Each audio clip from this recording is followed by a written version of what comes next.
know, there was something about the way she looked that made me suspicious.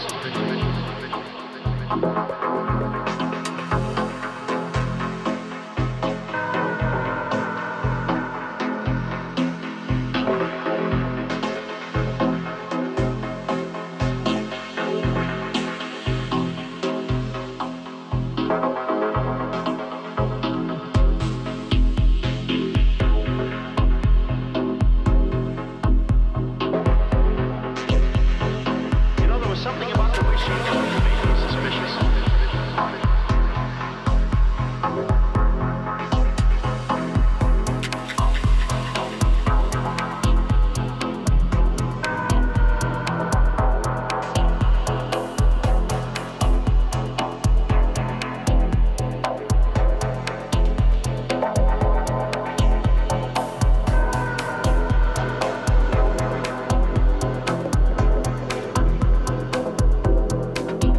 Something about the way she looked that made me suspicious.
Okay. Hello, good morning.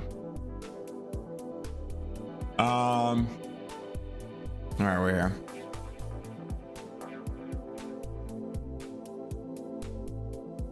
Now, I've already been awake for like 6 hours. Why does it?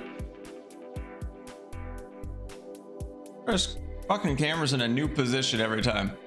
I've already been up for like 6 hours, so I was actually gonna go try and nap, but then I said fuck it, so we'll see if that's a mistake.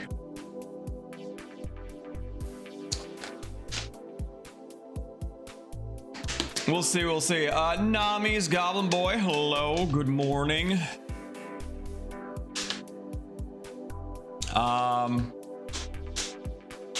I may be getting involved with a group for Magic. I have to see what they're all about. I know who has it all set up, and he's a good dude. So they got like 50 different content creators that are all kind of signed up for it. So I have to look into it and see what that's all going to be about. He said, we've got over 50 people signed up to play in pods weekly right now. More than welcome to join us if you're free on Sundays. Yeah,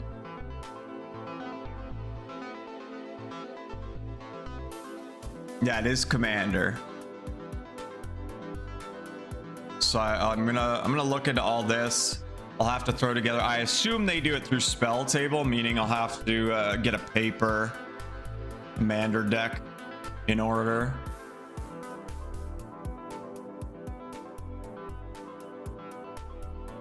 Which I'll have to figure out.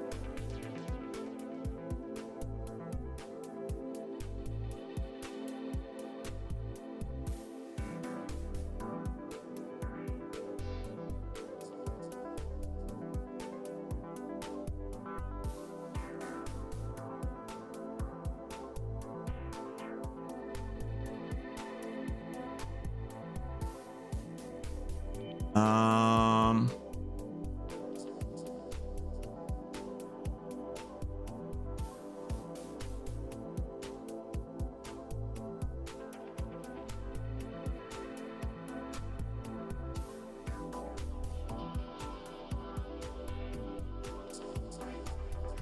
Okay, let's see here.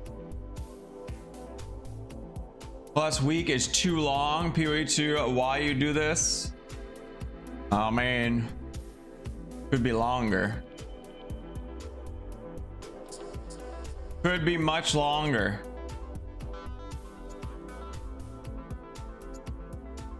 You're gonna have to suffer.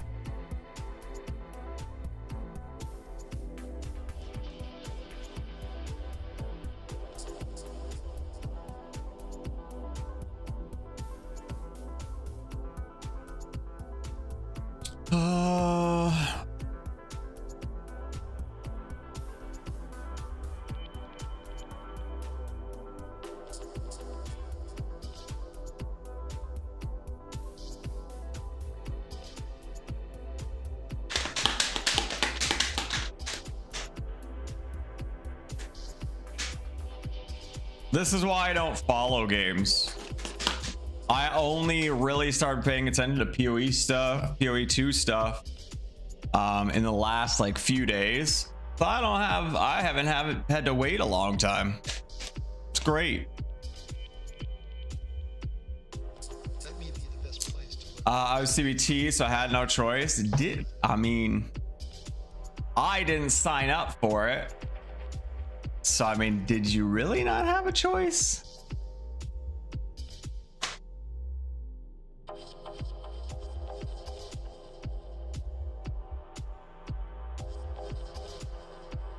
Sounds like you had all the choice and you chose to play.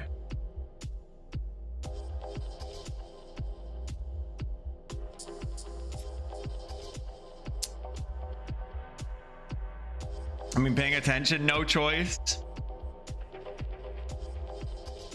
Again, if you didn't play, you didn't have to pay attention.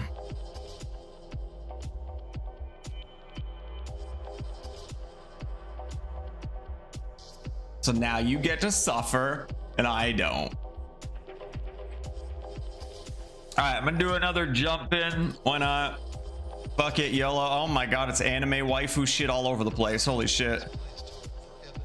Pol Jamar. I don't even want to look at that one. Got Bloody. Taxi Trinifable. Brigand, Soldier of Emeritus. Vigilance Heroic. Whenever you cast a spell that targets Brigand, a 1/1 counter on her. Tap, remove a 1/1 counter, and draw a card. Did you play Vermintide 2? Have I played it? Yes. Have I played it since the PvP stuff got, or the whatever the fuck you want to call it, got added? No.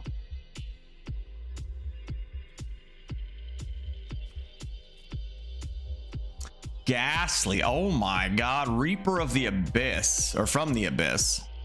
Morbid at the end of each and dude, I just realized it's all the anime shit. God damn it. At the beginning of each end step, if a creature died this turn, destroy target non-demon creature.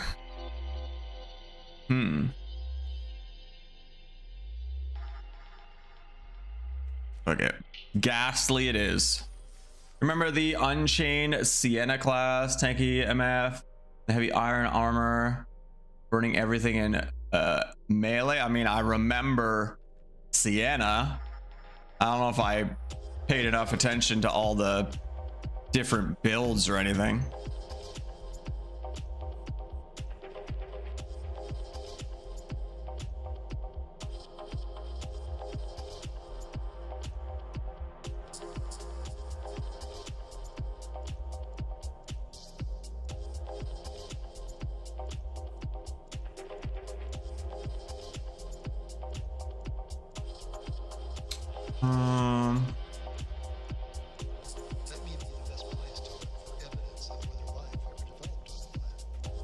okay stuff there, I guess.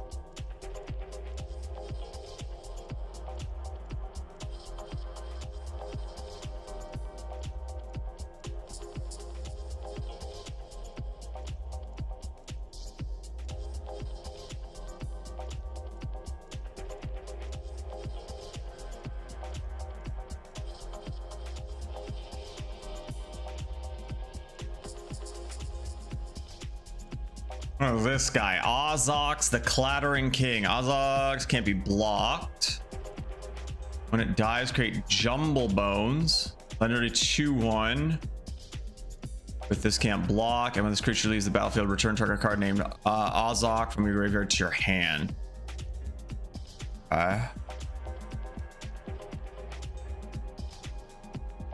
Good old murder, nice.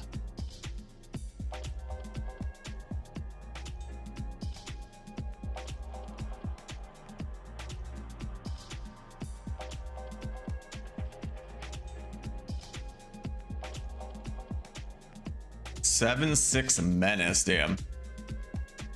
There's an Ascension class of PoE2 that has the overheat and vent mechanic like Sienna. Gonna be trying that out. Nice. TM, if you miss, wait, what? Oh, if you miss so much, just play Pokemon. I mean, this shitty game. You mean that one?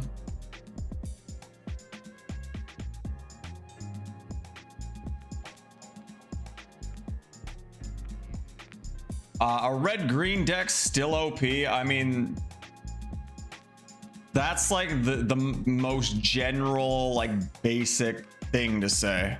Like, so much changes. That depends on when you mean until now, and like, that is such a, like, vague question.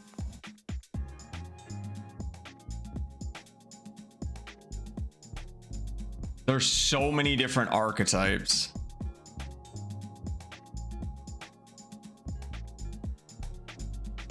And OP is overused. The term OP is overused. And likely not OP.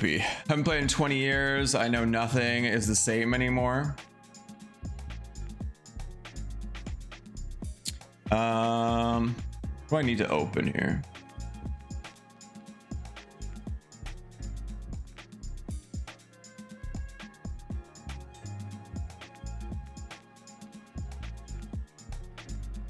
Let's open some garbage.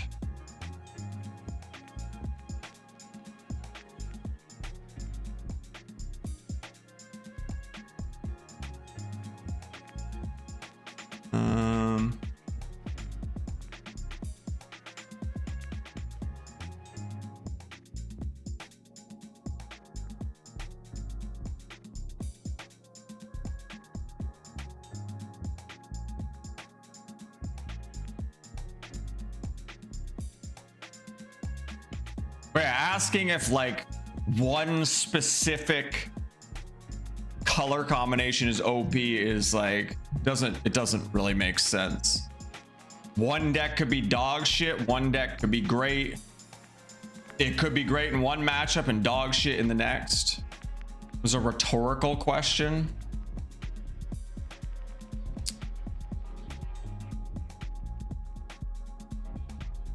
I don't know if you know what a rhetorical question is.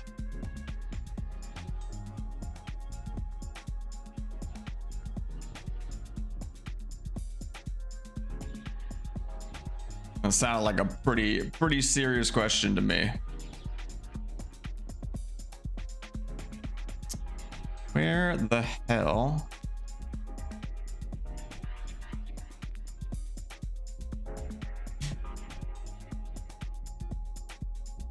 Weeping Bell.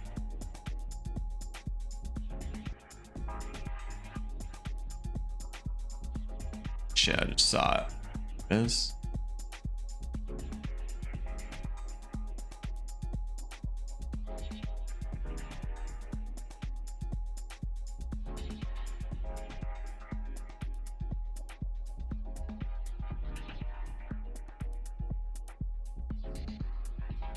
Freaking 12 of these things.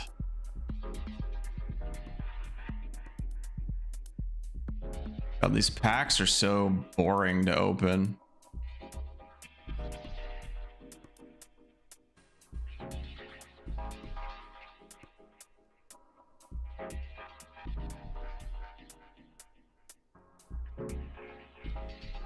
So much garbage.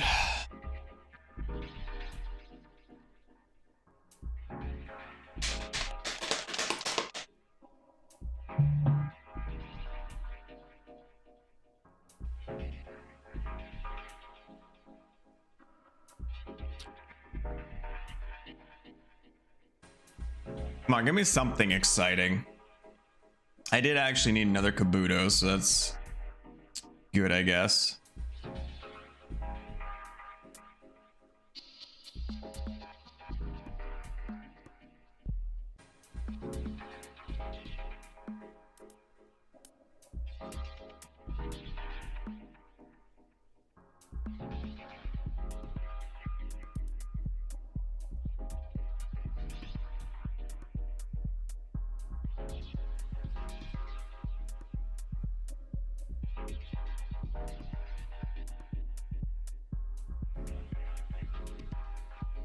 Where's the stupid thing? There you go. I have freaking 6 of these, and none of the actual executors.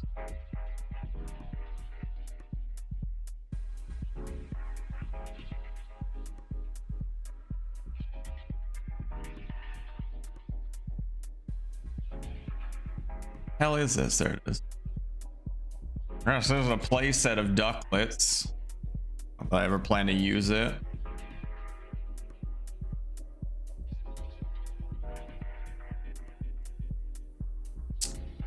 Such boring packs.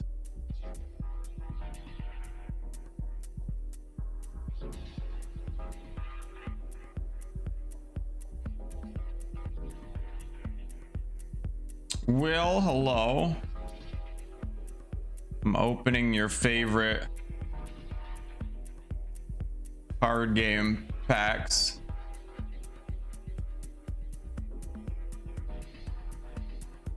Boring ass packs.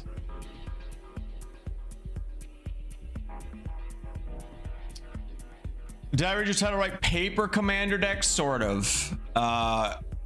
It'd likely be through whatchamacallit, spell table.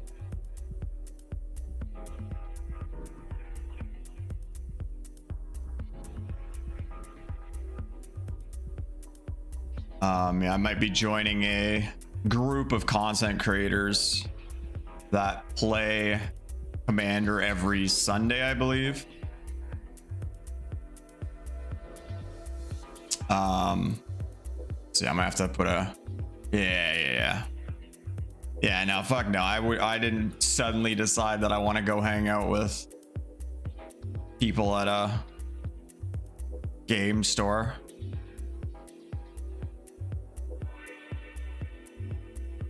Hell no.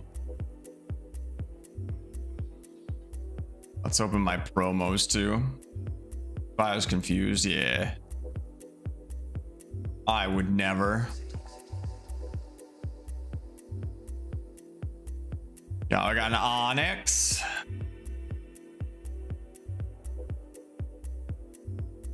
Oh, Sleepy Onyx or some shit.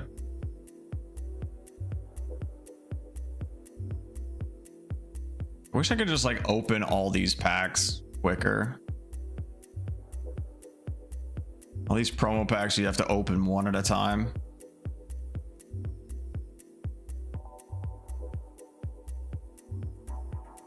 Got the Jigglypuff.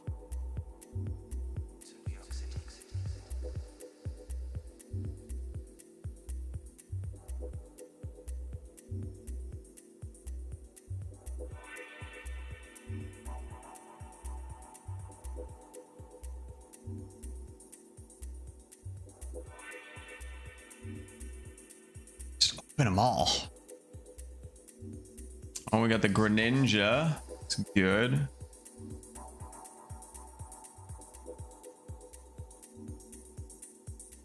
mind a play set of those.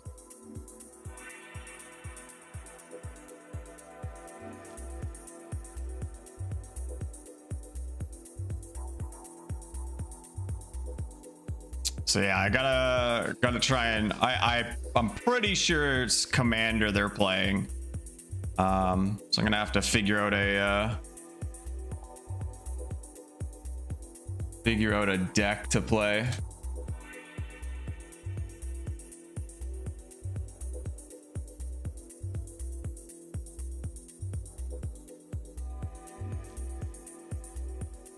And I think I know what deck I'm gonna play, just because it's chaotic as fuck.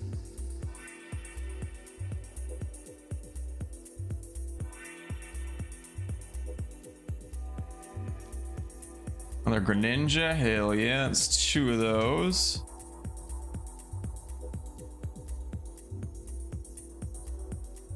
But then I gotta figure out where I'm gonna get the cards from.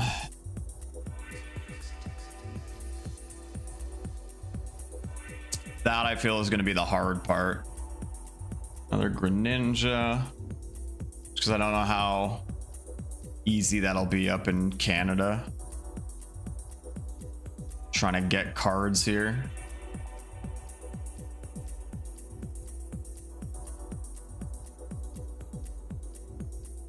Could try TCG Player. I mean, I'm sure I could get the cards from there.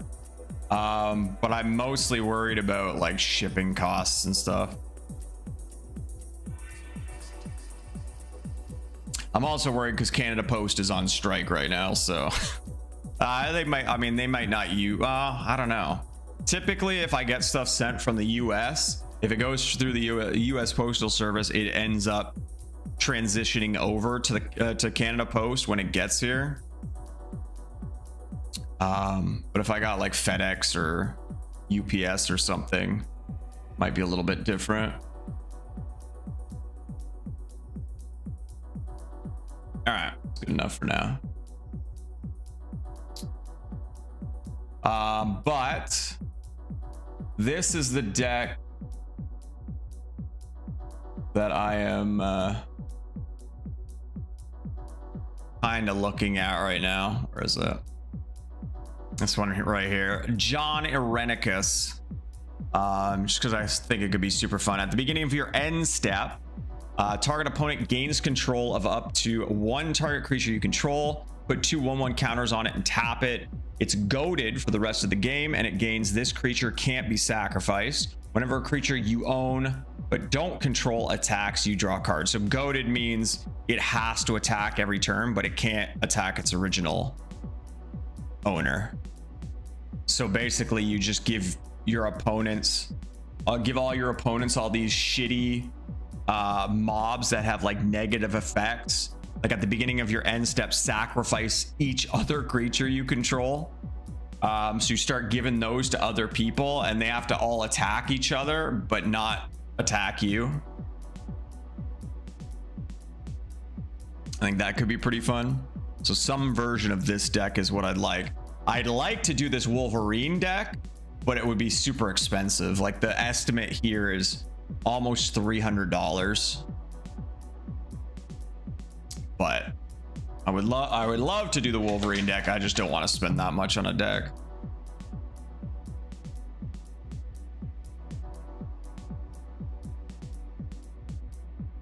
But it will be cool.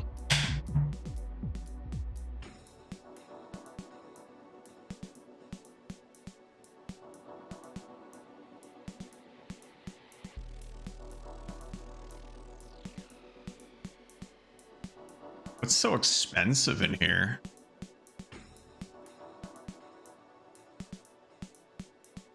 $11 for Ozolith. Oh wow. The Ozolith is $40. Wow, I could get it a little bit cheaper. The Wolverine card alone is $35, which is kind of rough.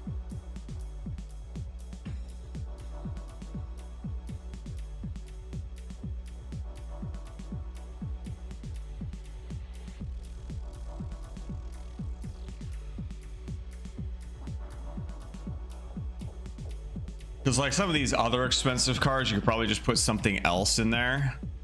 But Wolverine for a Wolverine commander deck, you kind of need.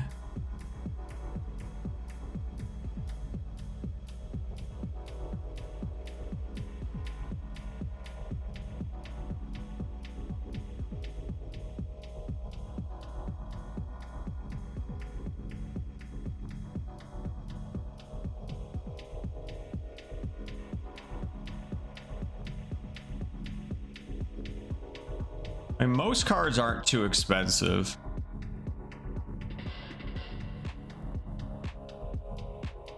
Just a few here and there. Like this one, it's $24.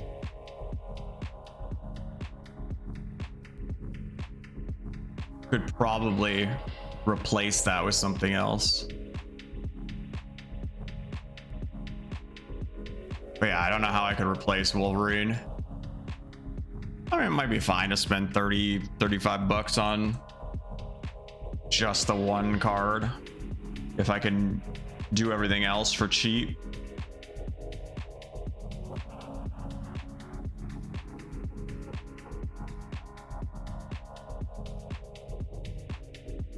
I don't know. We'll see. We shall see. All right, let's see what this deck ends up doing for us here.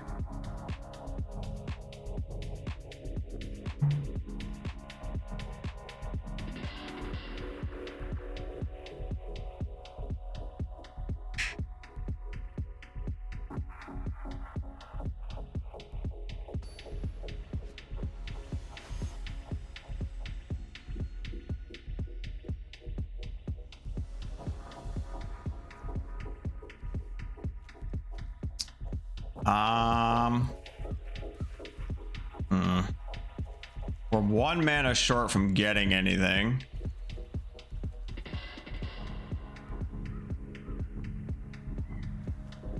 I don't really have any early plays, but I think we'll keep it. We can get at least 1 more land. We're doing okay.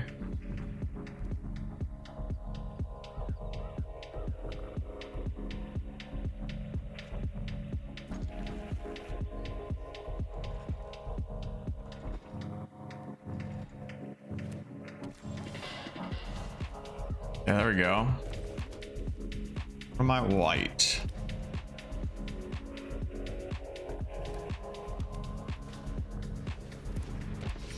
Ah, fuck, a 2/2 lifelink already? Goddamn. You get another swamp, that's good.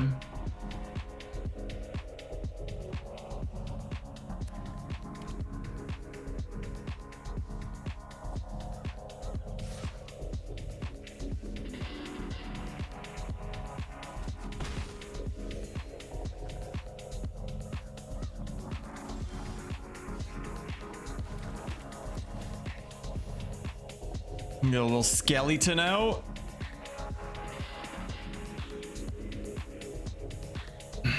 Toughness 4 or greater. Okay, that's good. We'll hang on to that.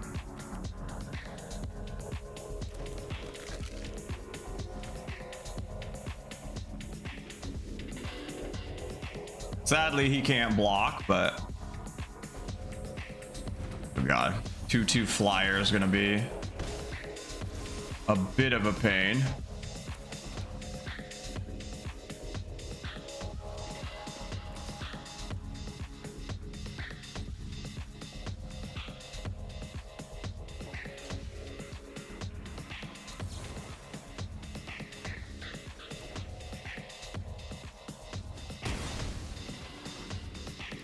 Except if my opponent blocks it like that.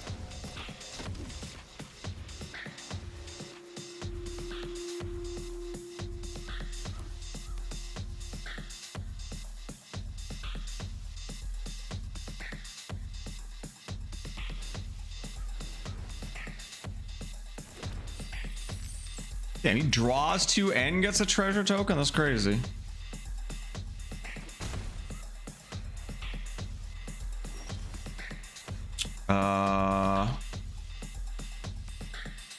Whenever you cast a non-creature spell, choose one. Tap target creature. Gains first strike lifelink. Turn. Exile them and return them. Okay. Probably get them out then.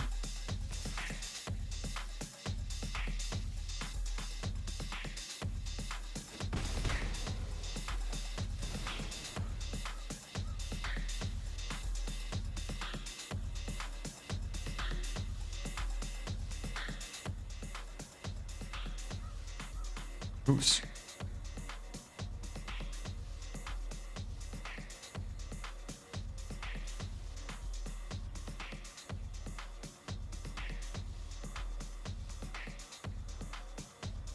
Do need a little bit more land.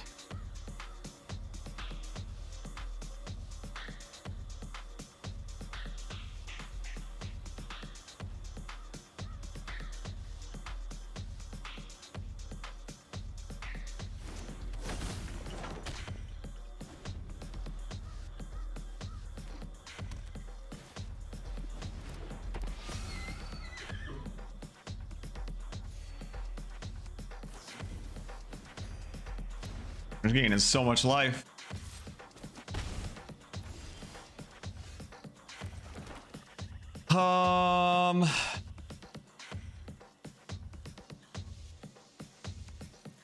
Sacrifice that skeleton. Let's see.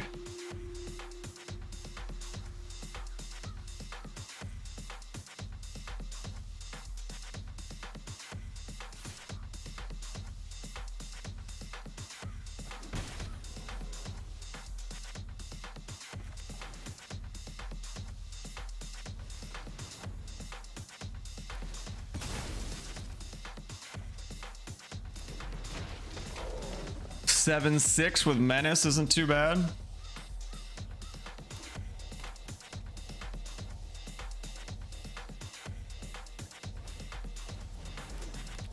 You put on there. Beginning of your upkeep, you may gain 1 life. Candace, okay. I don't know if I want to risk blocking here. You might have combat tricks.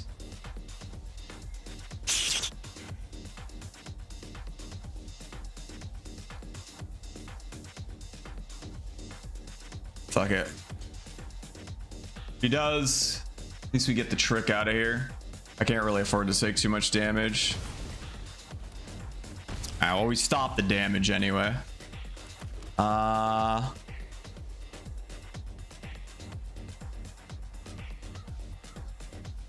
beginning of each end step, creature die this turn, destroy target non-demon creature. Okay.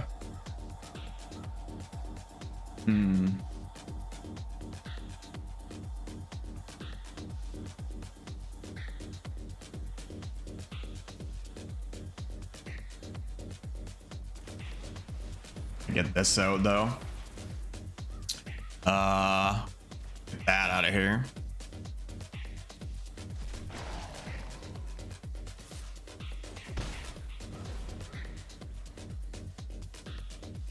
Assume that's them getting the life, yeah.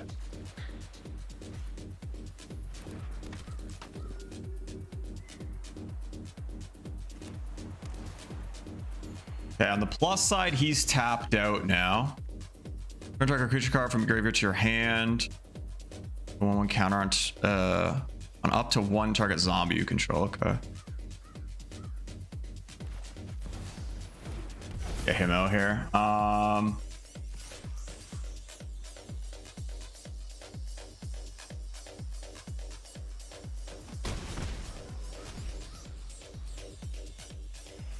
So he's top decking.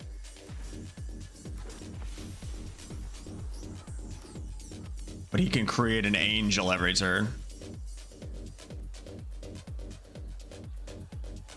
We take his life down, he won't be able to do it, but target creature gets -1. Morbid, that creature gets -13, -13. Instead of a creature died. Okay.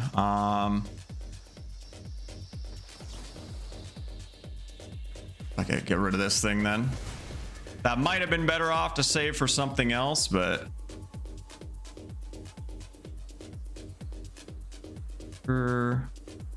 I wanted to give that -1 -1, but I don't think I'm going to.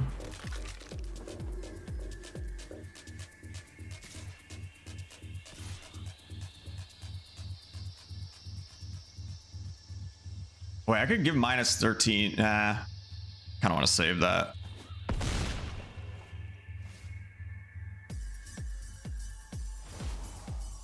I would like to destroy that.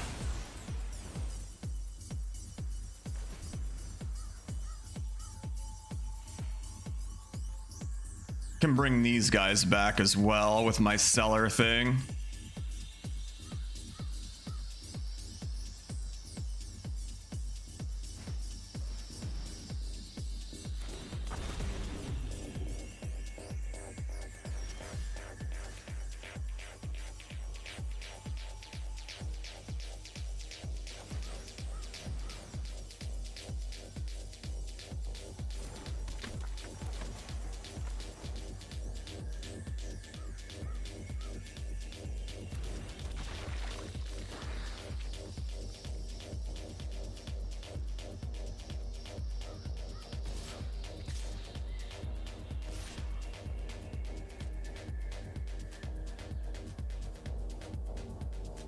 Just gonna take it all, okay.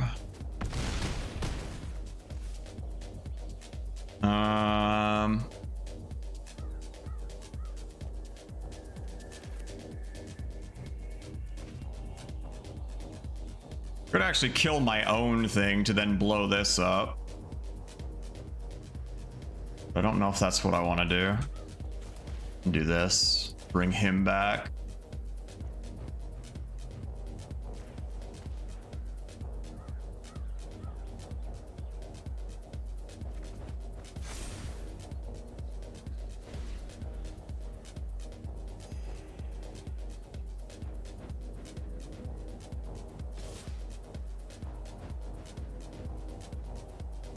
Could just block here, destroy something.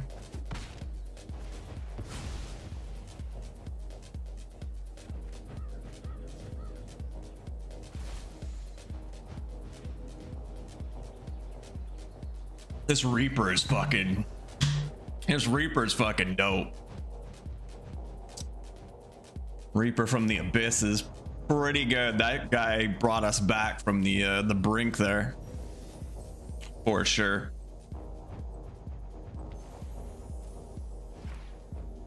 For sure. A Magebane Lizard. Whenever a player casts a non-creature spell, Magebane Lizard deals damage to that player equal to the number of non-creature spells they've cast this turn.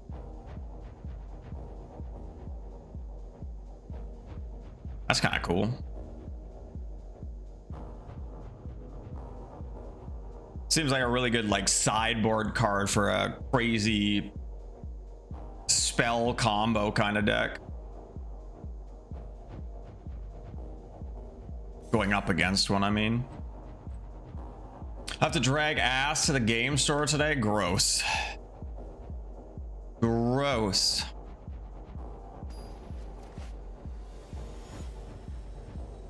I mean, I guess if you get some cool shit, it's cool, but Musket Jarl, is he finally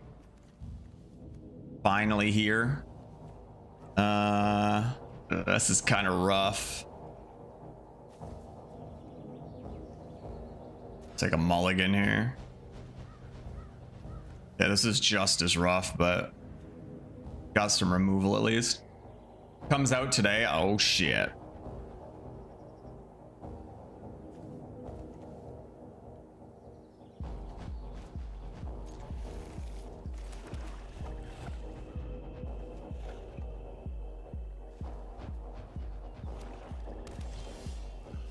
Okay, we really need to draw some stuff we can actually play.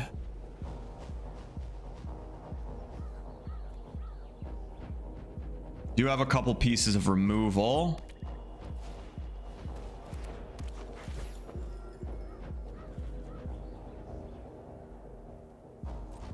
The discard a card? Fuck. I want to get rid of anything.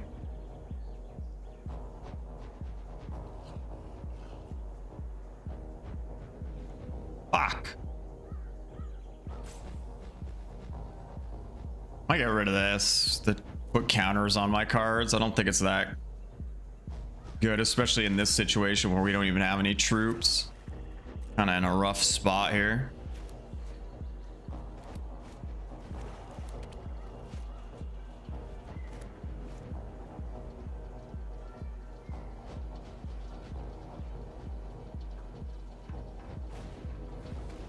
Oh, he's got one of those.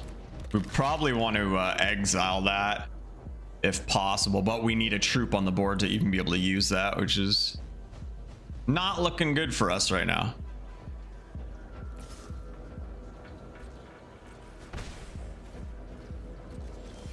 Can I draw something I can use? No, I can't, apparently.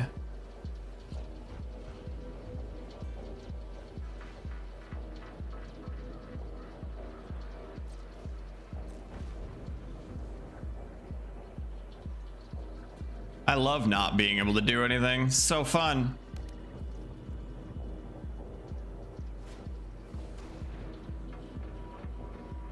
And good morning to you. So loud. Draconis, hello. Good morning. 90 months. Holy shit. It's like how old you are. 90 years. Mill 3 cards.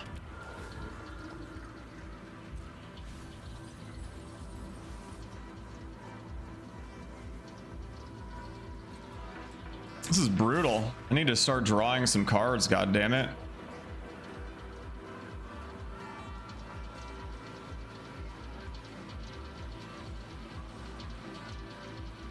Five lands in and I can't even play a troop yet.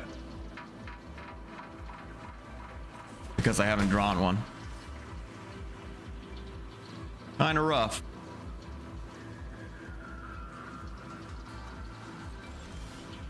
Oh, more land. Sick. Sick.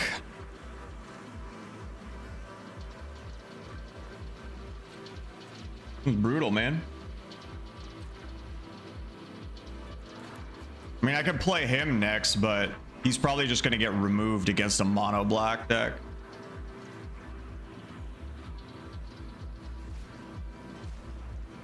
Sure glad I took a mulligan to get double fucked.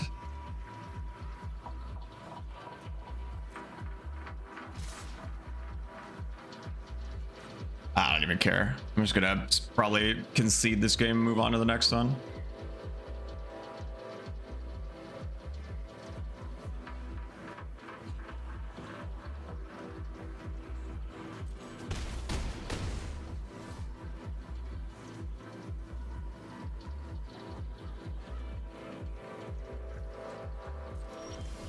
Oh, another land. What a shocker.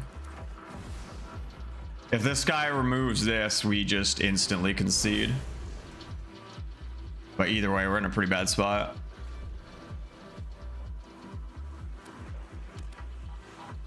Let's see if he's got the removal here. Not yet. Doesn't attack. Okay. Fuck me.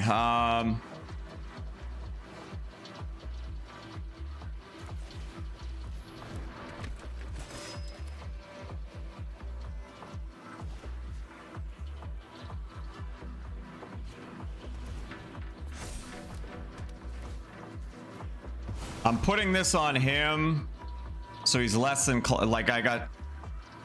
You either gotta murder him to get your card back or kill my big threat. Kind of have to hold back and try and stabilize here.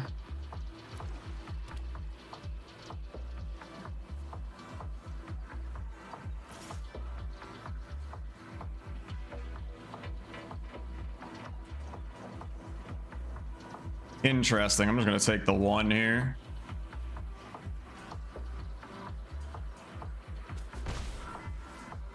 I don't know what he's got, but I have a feeling it's that card that destroy target creature that took damage this turn or whatever. I forget what it's actually called, but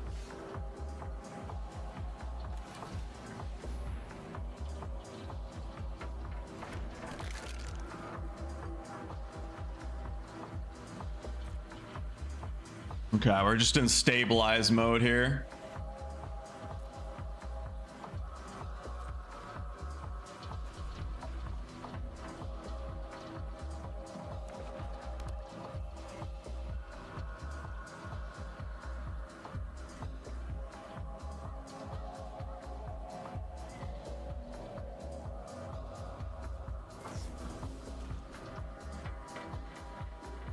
How does this work?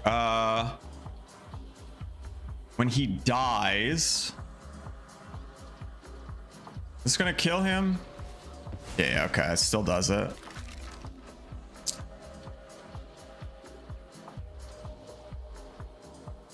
Oh, he doesn't count as dying for him. Oh no, it's at the end step. Oh, he's got one of these too. Well, do I have a treat for you? I'm gonna use that instantly. Get back, bitch! Fucking stabilized. Fuck out of here. Not today, Jimmy. Not today. Fucking got him.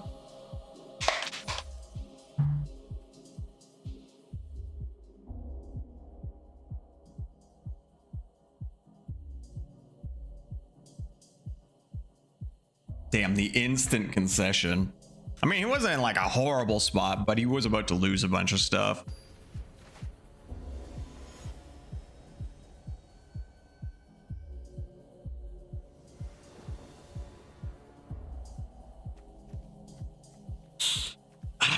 That's a bad hand. That's a really bad hand. Better.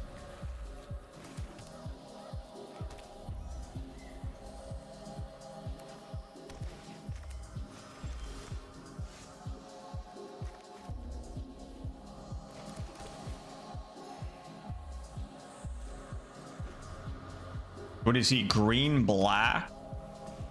Oh, he's the food stuff. Okay. What is she again? Whenever you cast a spell that targets her, she gets +1/+1, remove one, and draw. Not my favorite, but she's a threat. Maybe he'll spend his removal on her.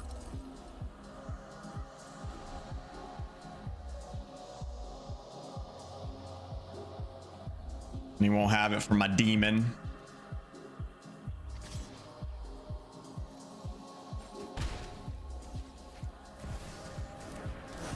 I don't remember what this guy does. Whenever you get attacked, pay a food token. Whenever you gain life, you may pay. You do target creature gets +X/+X, where X is the amount of life gained. Okay.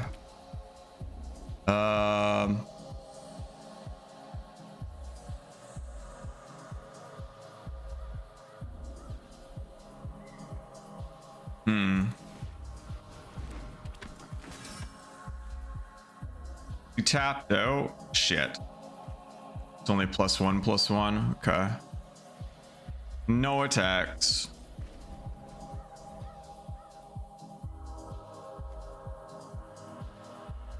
Oh wait, no, she would have gone to 4 because this would be +1, but she'd get another +1/+1.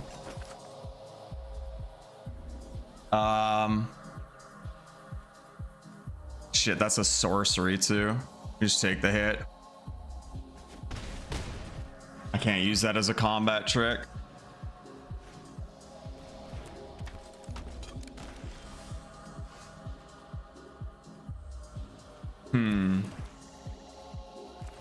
Get this guy out.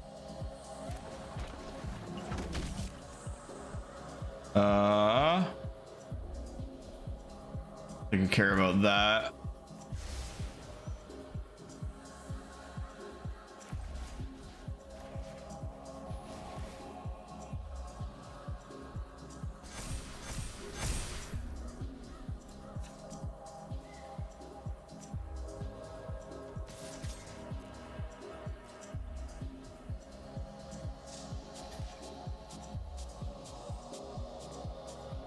You have a combat trick? He does.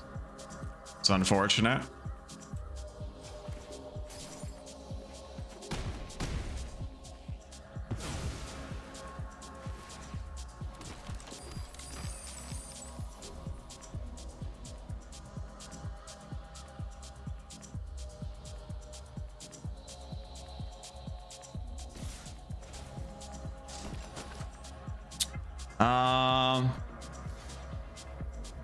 He's got the combat trick. We make him use it, I guess.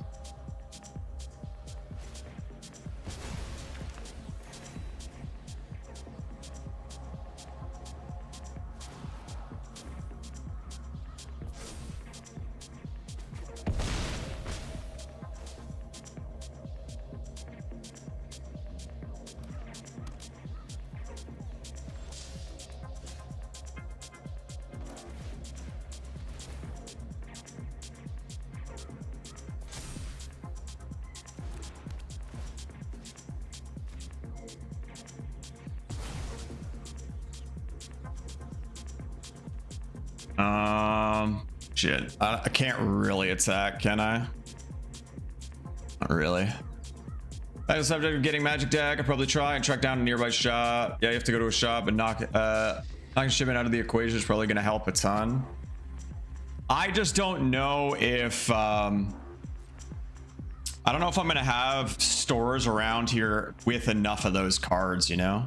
Like, I don't know how seriously they take magic around here.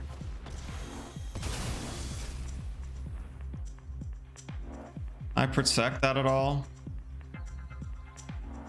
No, I can't. All right, let's move on. Yeah, I just don't know if like magic is gonna be, because those are very specific cards I need, you know? I don't know if any of these shops here are gonna have a big enough collection to get the job done, but maybe.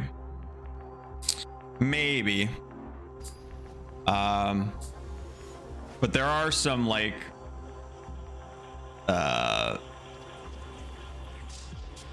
whatchamacallit stores, some like online stores that are still kind of in Canada that I've used before. Might be able to do there. If the shipping's only like not very much, it might not be a big deal, you know? Looking to play Magic IRL? No. I might be playing. It'll be paper Magic, but digitally with Spell Table with a group of content creators. So I'm kind of looking into putting a deck together. Let's get this out.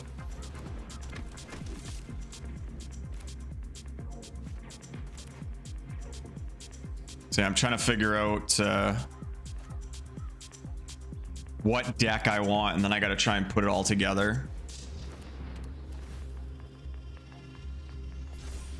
Damn, he gets all that right away. Holy shit. Is this +1/+1 if it's a warrior, gets +2/+1. Oh shit. I can't do much against that. Do I really have to murder that thing? I think I do. Fuck, it's just like some shitty common though. Okay, we'll take another hit. I don't want to, but I'd prefer to. I don't know. I don't know. We'll see. Yeah, see, I'd rather use my removal on shit like that. Oh wow, does this thing have haste too? It does. All right, well, luckily we can do this. Shit, I don't have enough. Why would you use? Oh, I have to use a double swamp there. Fuck. That's not gonna work at all how I was hoping it would. Thought that was gonna combo nicely, but it did not. Lack of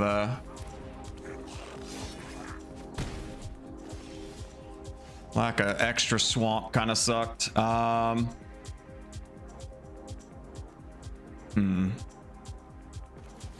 just have to get some chump blockers out for now.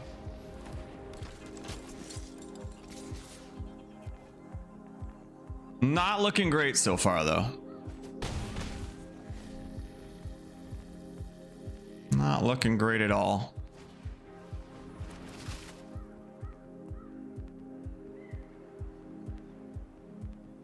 Be taking a big hit here. Guys swinging for 6. Damn. I'm just gonna move on to the next game. Hit a pretty aggressive start there.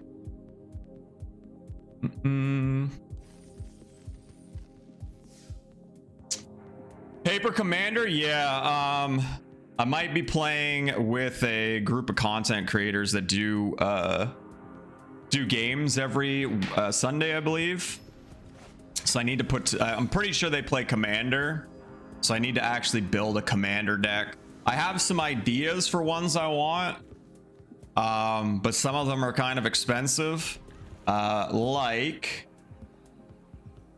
this Wolverine deck. I want to do a Wolverine Commander deck. That'd be pretty sick.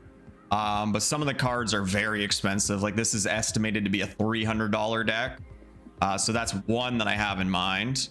And then the other one that's a little bit cheaper is this John Irenicus deck. That seems kind of cool because basically you use all these creatures that have like shitty things on them, like at the beginning of your end step, sacrifice each other creature you control. If you controlled that would be terrible. But John Irenicus, you give those to other people and they all have to attack each other and stuff. Just built a FBLTHP Lost on the Range deck for that is a long list of letters. I don't know what that is. It's quite the mouthful of a name though.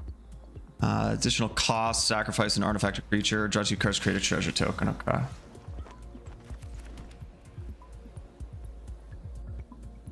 Wonder when the final fantasy set drops. Not for a while. It's like sometime next year. It's still quite a ways out. I want to say it's like summer next year or something. It's gonna be a minute. Homunculus tribal type. Oh, okay. Yeah, the Final Fantasy set, I believe is summer of next year.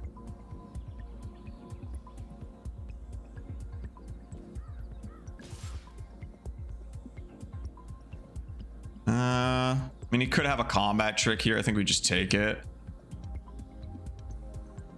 I don't really want to risk this guy because he draws us cards.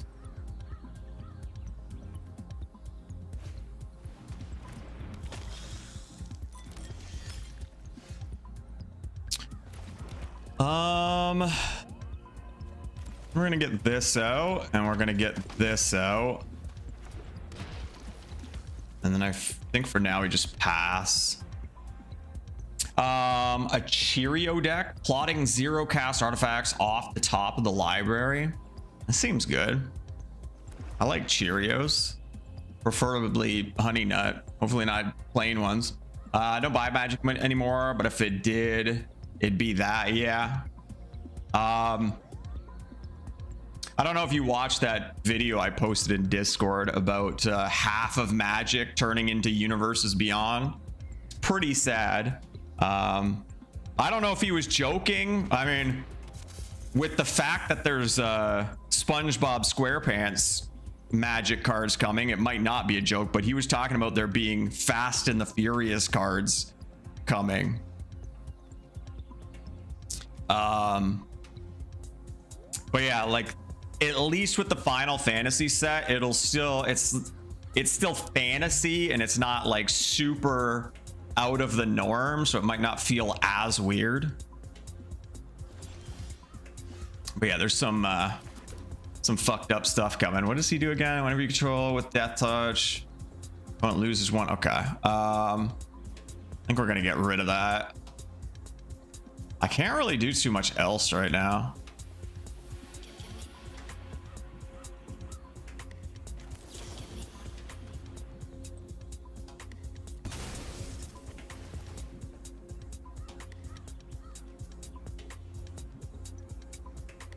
Fortnite of cards, yeah, they've definitely Fortnite-ified Magic. It's kind of sad.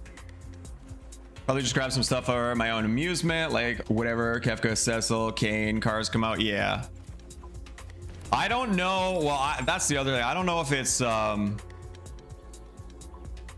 think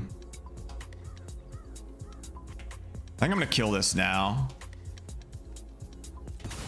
I don't know if it's only Final Fantasy VII No, no, yeah, no, you're right. There was a Kefka, right? I don't know how deep they're gonna be going. Yeah, no, I totally forgot about the Kefka card. I don't know how big they're going. They haven't announced too much, right? It's mainly just been what was it? Kefka, Sephiroth, a Moogle. I think it's all of them. I hope so. It is the entire Final Fantasy franchise. If there's a Kain, I mean, you know I'm getting the Kain. Oh yes, I remember Lightning too. Yeah, I remember Lightning.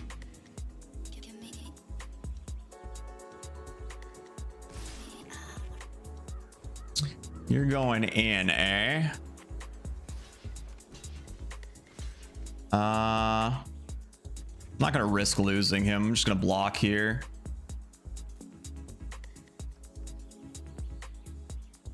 Take the 1.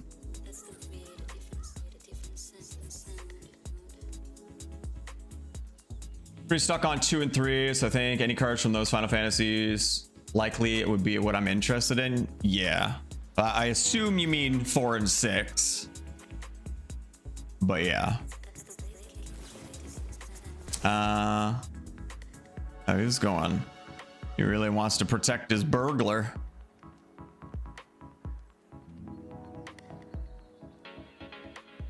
It's 2 and 3 to me. I mean, he's popping all his removal right now. I guess we just make a treasure token here. I need some buffs for my dudes right now. This is crazy. Back in my day.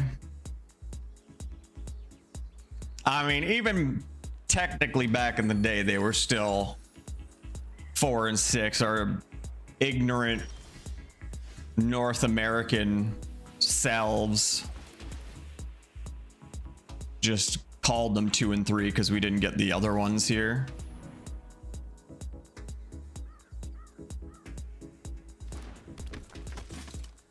I might as well swing with this guy. I'm not going to be blocking with him. Might as well push some damage here. But yeah, again, like, as much as I don't personally want to see SpongeBob fucking SquarePants Magic cards, the Marvel stuff they did, the cards, like, they're very thematic.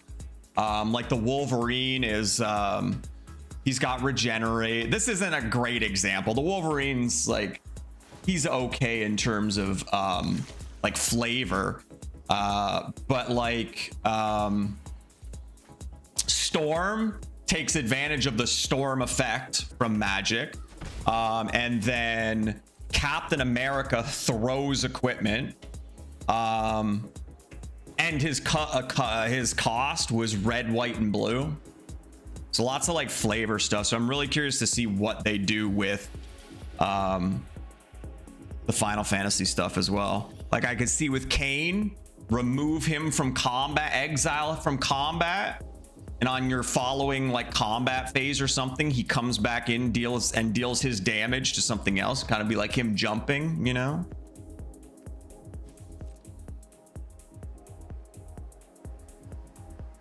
All the cards I would, yeah, that'd be pretty sweet. Suspend for sure on Kain. Yeah, I could see something like that. What am I gonna do here?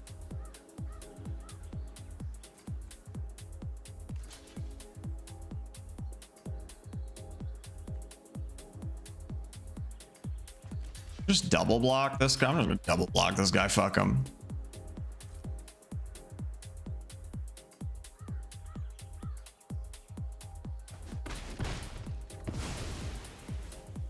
Who's the only real threat? We might get a threat now.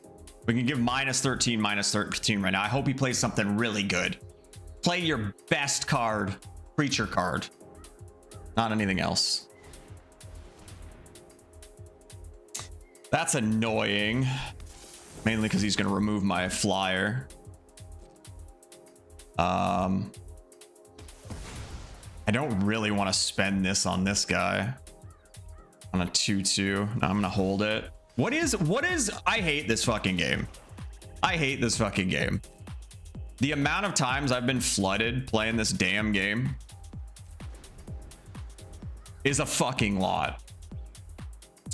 Or not suspend too many keywords. That other one, is there another one? I just assumed it was exile and then return. I don't know what all the keywords are anymore. I wonder if it's helped grow Magic doing all these themes. I mean, I'm sure in some way, yeah.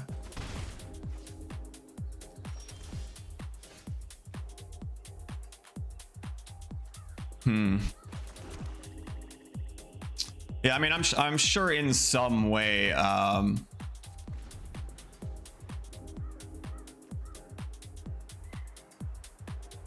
like, I don't know, what's the name? The Marvel stuff might have brought Marvel fans over and started playing Magic. I'm sure there has been some gain.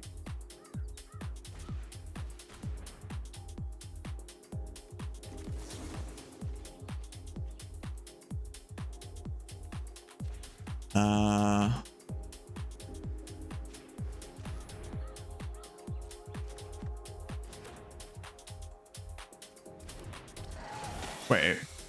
Oh, it's just draw a card. Thought it was draw 2 cards.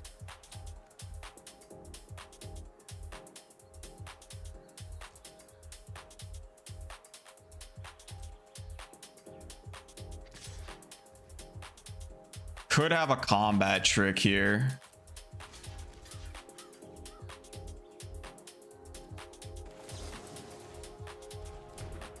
Find out. No. Oh, we got our big boy.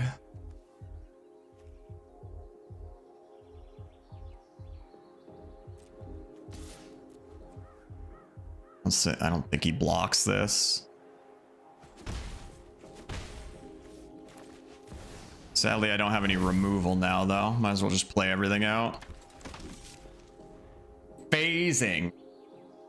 Yeah, I could see something like that. That'd be pretty cool. Lord of the Rings got me back into Magic after 20 years. There you go.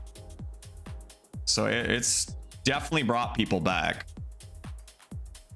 It's brought people back, or it's got probably got new people into it. I think there's rumors there's going to be like a Game of Thrones set as well. Again, it's like Fortnite. It's yeah, the 100% why they're doing it. Yeah, Draconis, if you watch that video I posted in Discord, it talks about it. Like, they're doing it because of sales. They're very much doing it because of sales. What do I do here? Am I swinging in the air?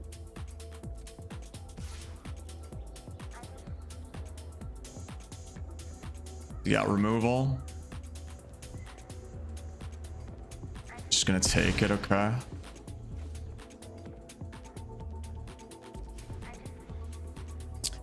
The Lord of the Rings set was one of the, if not the most popular set in quite some time. Yeah, I could see that.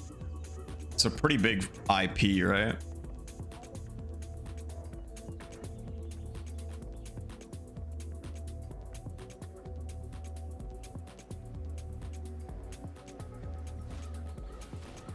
Death Touch, okay.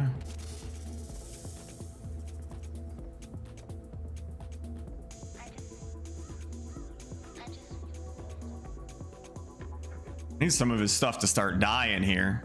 Or I guess even my stuff. I might just throw this guy in front of something. I'm not getting things to buff him up, so if I can use him to die and then get the removal from it.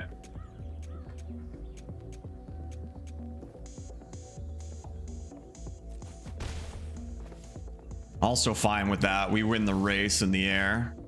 Oh boy, what a surprise. More land.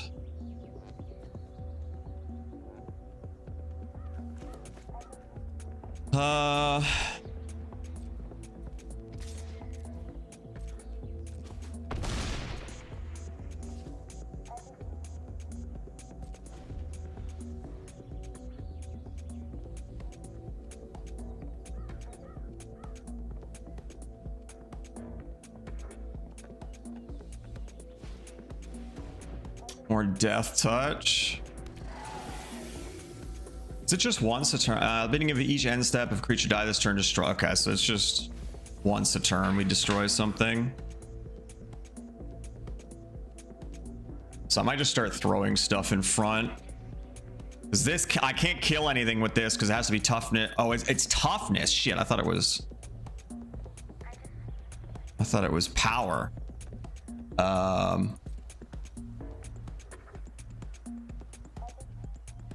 But we'll save that because if we can only get one. I mean, again, I'm winning the race in the air, so I don't know what his plan is here necessarily. I wonder if I kill something now.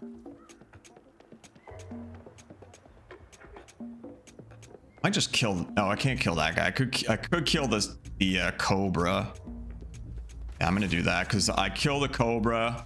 I really wanted to save the indestructible thing to protect him, but let's see what happens here.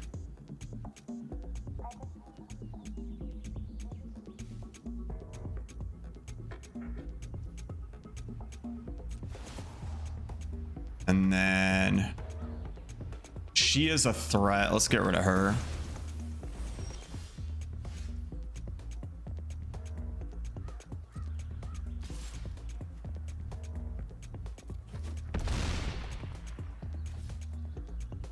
Let's get him out, I guess.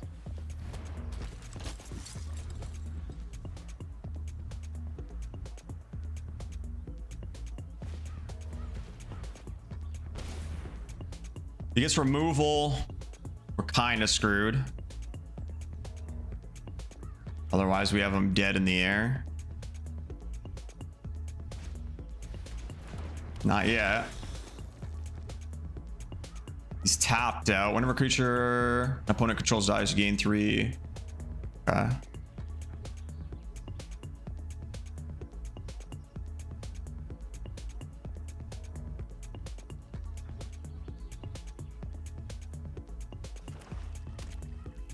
Now he's not tapped out. He could have a 1 mana removal, maybe.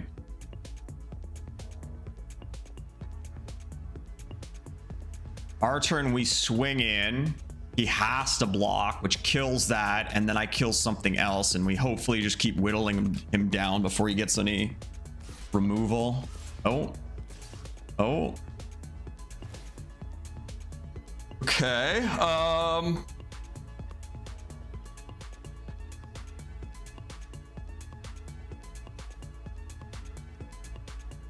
I think we just wait. Who do I want to chump block with? Not him.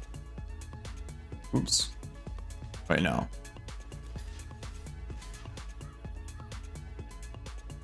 He's kind of nice, but the double strike's nice as well. We block there. That'll kill him, which will give us another piece of removal. Block here as well. Try and stem some of the damage.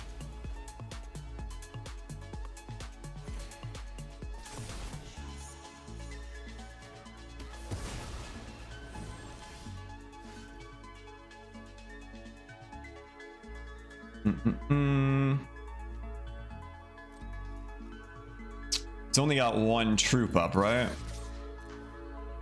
Although the one's got life drain. But we're hitting for 8. Probably blocks here.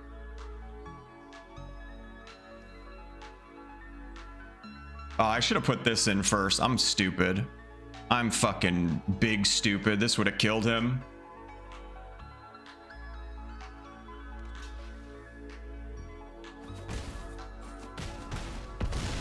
Oh, never mind. He's dead anyway. Oh, no. He died and then came back to life. I am mucho stupid. He would have been dead 100% here. Hopefully I didn't fully throw. I want to play this out because it gives me life, 1 extra life. But I also want him to stay honest, thinking I have a trick here. Oh, never mind. He's dead. Still got there. Like,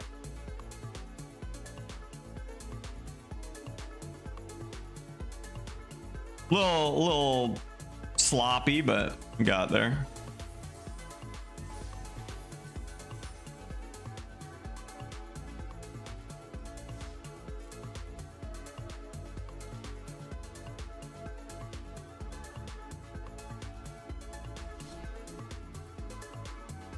I make a new deck. Fuck it. Time for a new one. What do we got? Got dragons, we got icky, we got inventive.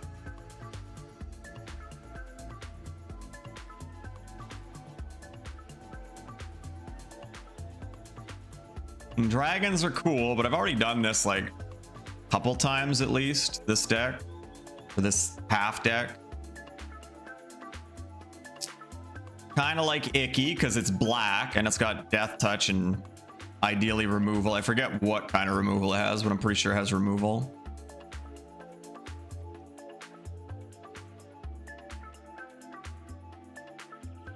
I'm doing icky. Icky. Oh, these are terrible. They're not what I want at all. I hate goblins. I hate goblins. But I'm also not like a blue guy.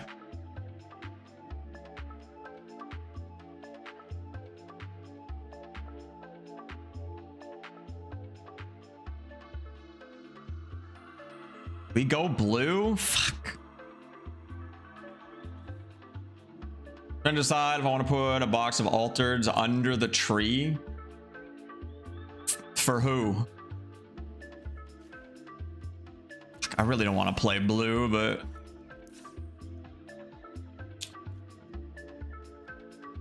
what do we got in here? What kind of stuff? Until the end of turn, target creature becomes a blue serpent with base power and toughness 5/5. Damn.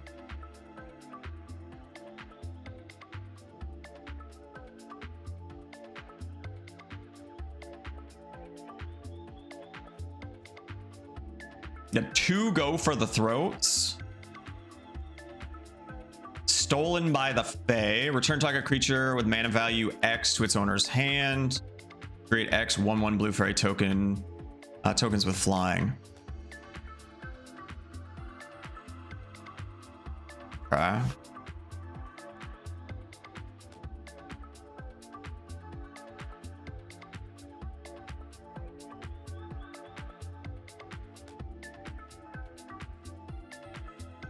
Lots of flying. What the fuck is this? God damn this anime shit, dude. Fuck me. For me, the best kind of gift? No. Fucking Sinette. Jelly Drover. When Sinette enters or dies, create a 1/1 blue jellyfish creature token with flying. Creatures controlled with flying get +2/+2.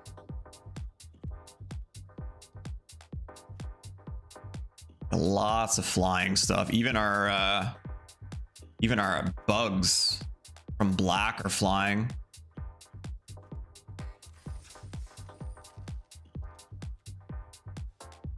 We got Icky Soaring.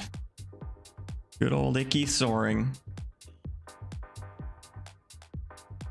Damn. Oh shit. Will with the fucking shots. Oh shit. Damn. Oof. Oof. God, that one hurt. Oh, I felt the ricochet off that one. God damn.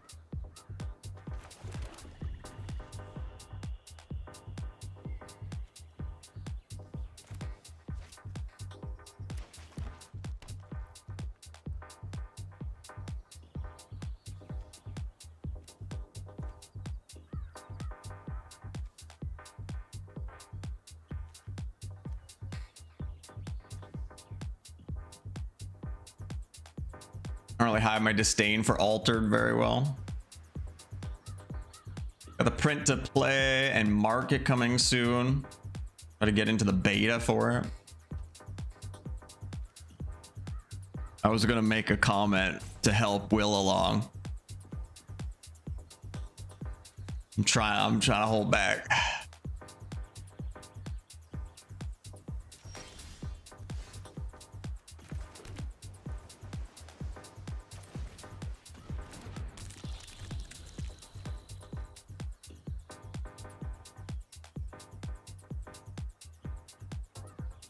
I was gonna say it shouldn't be hard because only beta males play that game.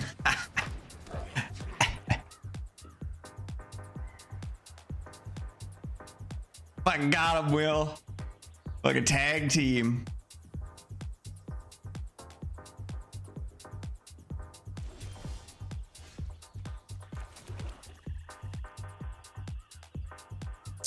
What we want to do here? Draw a card. Go for the swing here first because he can't block, right? Can't attack or block alone.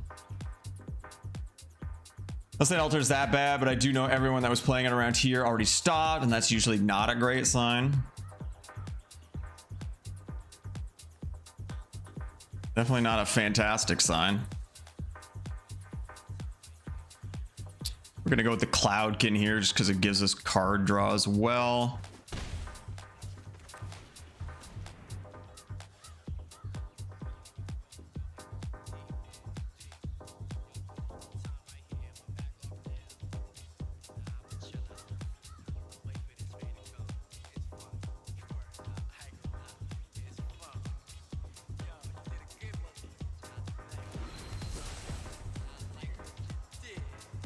Maybe the marketplace actually coming out will give it a resurgence. Yeah, I'm sure that Nina's running around like crazy up there.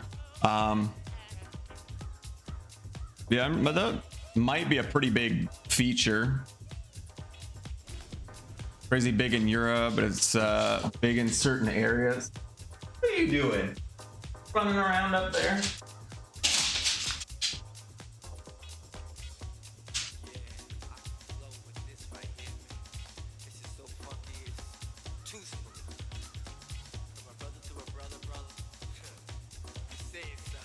One more land, we can get this guy out. This is the one where it's like 7 cost to destroy a creature.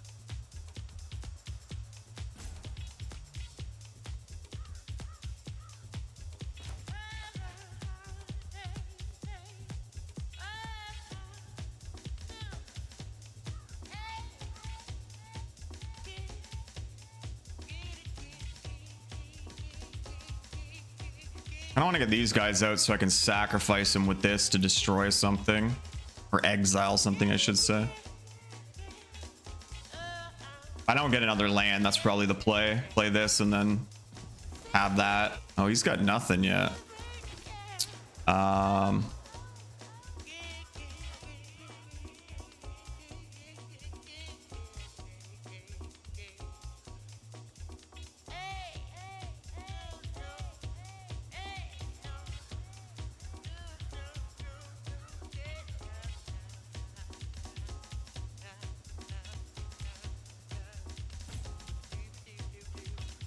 Bro, you got nothing going on. Click your buttons. Come on. This guy is slow.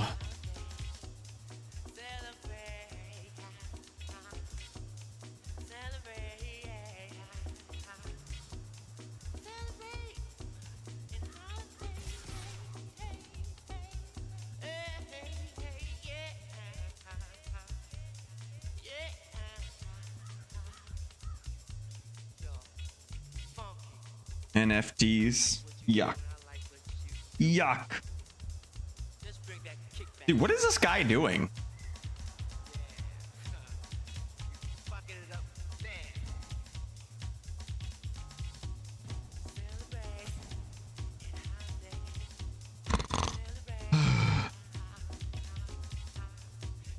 I don't miss this about card games either. People are fucking slow.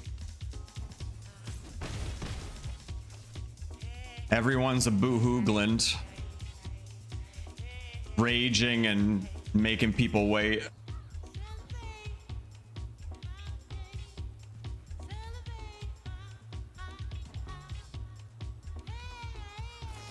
Holy fuck, about time. Jesus Christ. What is this guy doing? He's just doing like random shit. Just randomly put a 1-1 counter on there.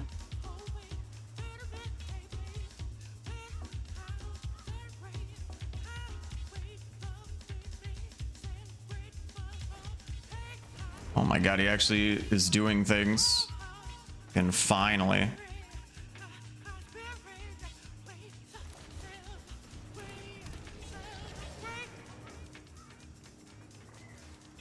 Okay, target creature, this one.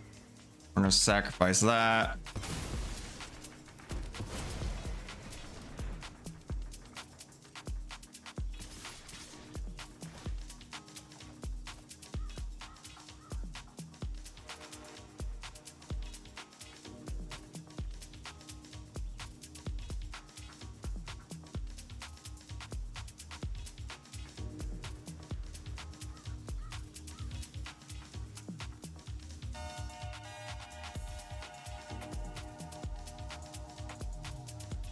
I do not miss slow and ragey players. How are they giving him hourglasses? They should not be giving this fucking dildo hourglasses when he's fucking playing this slow. It's crazy. Crazy.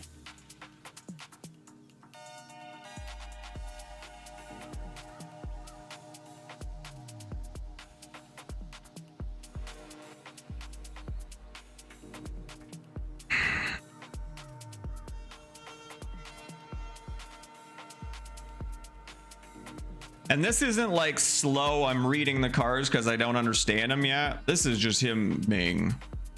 He's either intentionally being slow or he's... I don't know.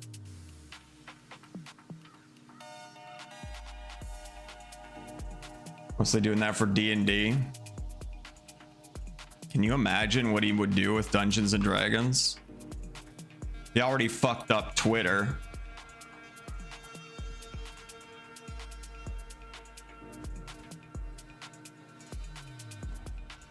Your go.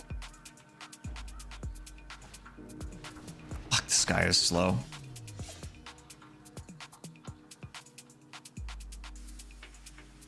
Minute value X. What does he have? 3? I'd get 3 flyers. I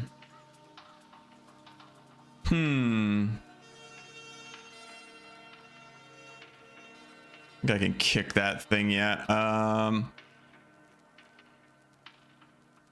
Just gotta slow land down, I guess.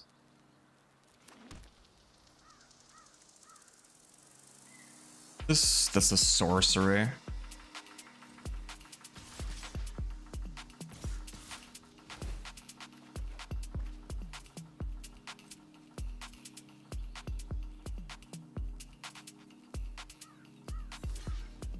What is this? This guy. What is this block? Oh, right. That. Okay. That. I forgot. That gives him an extra. It's okay. Deciding whether I want to throw him back or not.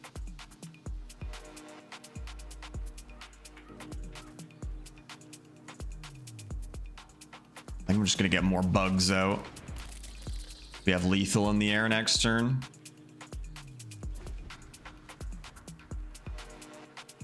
Maybe they're reading the cards as well. No, I doubt it. You can see them when they mouse over cards. Try and show you. See how it like highlights white like that? That means he's looking at cards in his hand. And if he mouses over an individual card, it'll show the highlight for me. So I can see when he's like reading cards. It's like right now, nothing is highlighted. He's just slow.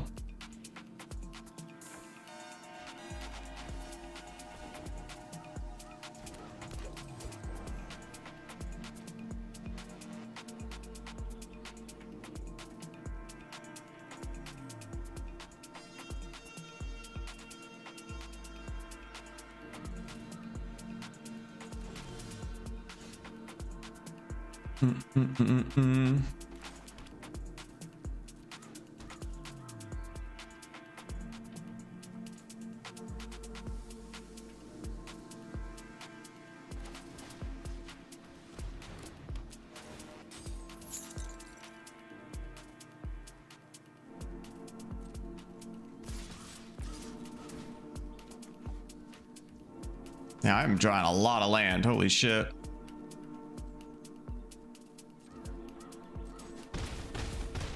Game over. Thank fuck. Put me out of my misery. Fucking Christ, man.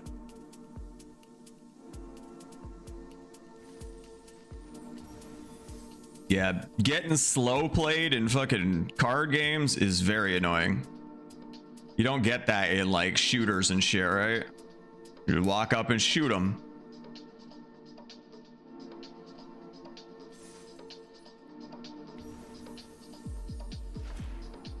Snakeskin Veil. A 1/1 counter on target creature you control. It gains hexproof until end of turn. It's cool. Is camping the slow play of shooters? Not really. Because slow playing prevents me from doing anything. Whereas campers, I can play around that and I can still actively play the game, right?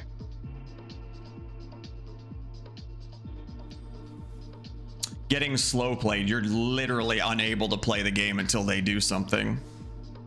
You're just sitting there, not doing anything.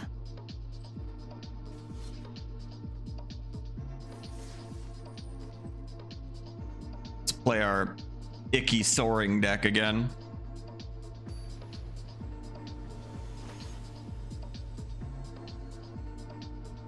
I wish it was you could earn more gold so I could play more of these jump starts in a day, but you can only earn like 1,000 gold a day, which is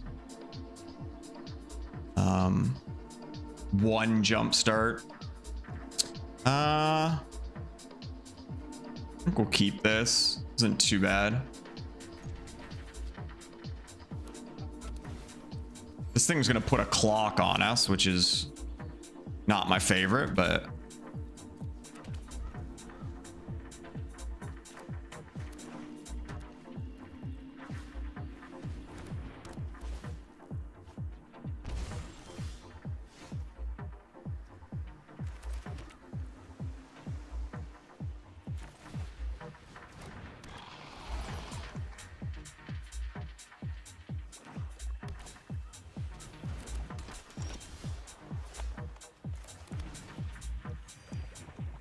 do we want a clock on us here?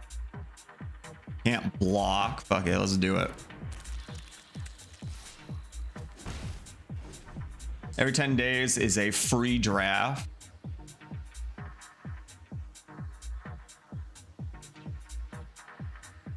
Yeah, I mean, like, it's not like horrible, but as somebody that actually wants to play a bunch, it's a little rough.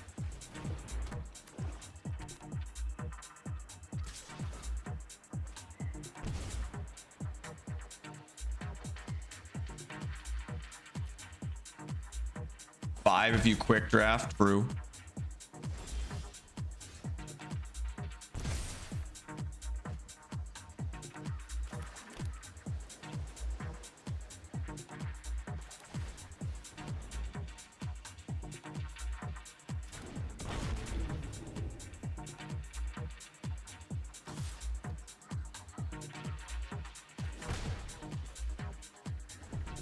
Two more turns and we can play him out, and then we can use him to sacrifice this. He did a good thing. He pacified this. He didn't destroy it, so this thing keeps building up, but is also doing damage to me. So he was smart with that. He's got a flyer. It's unfortunate.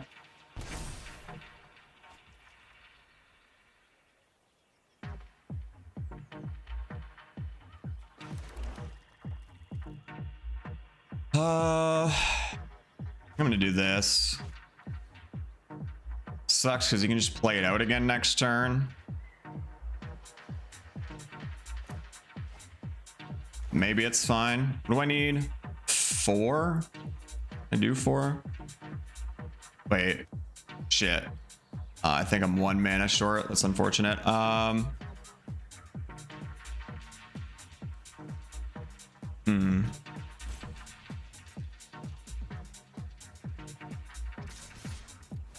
Want that card draw. We'll see where he blocks here. We have this. We either trade or we kill it.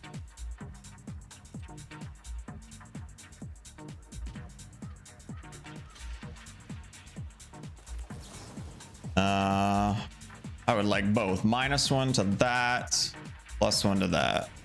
Hopefully he doesn't have a combat trick. He's only got 1 mana up, but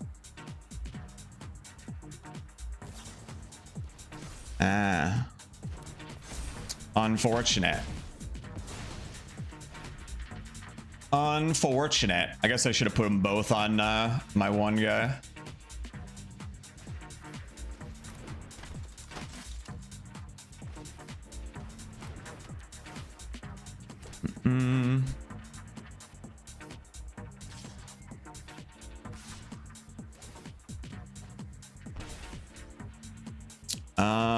I think we're in a pretty bad spot here. We can draw very, very well. Depending on what we draw here, I'll probably just concede and move on to the next one.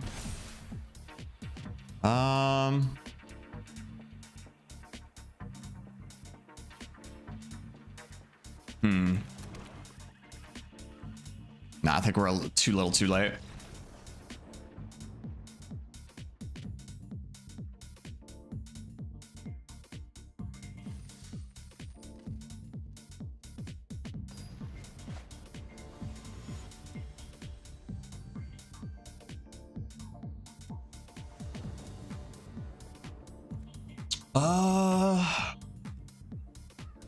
Okay, keep this.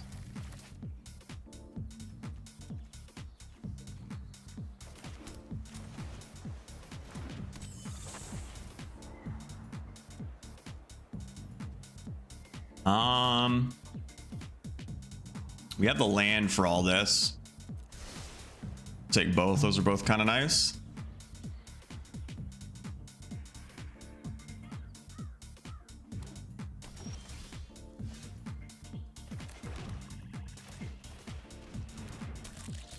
Get him, my little fairy.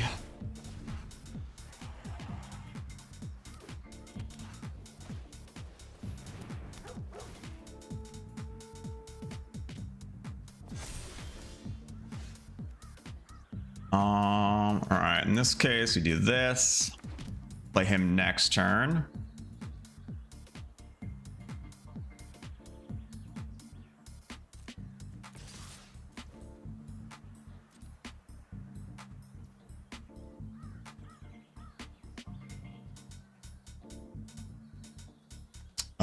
He's not gonna block. Do this, draw some cards. We can play our Tide Skimmer next turn. Or this guy, actually. I do want the card draw, though. I mean, I can play this guy out the turn after, and swing with these two and get the card draw. Obviously, unless he gets some flyers here. Or some removal.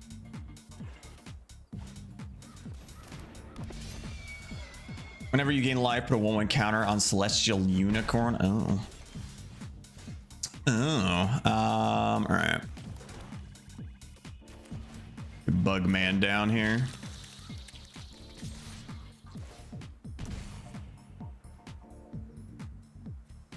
Wait. Oh, whenever an insect, leech, slug, or worm you control attack defendant player lose 1, you gain 1. Nice. Nice. Now here's hoping he doesn't have removal.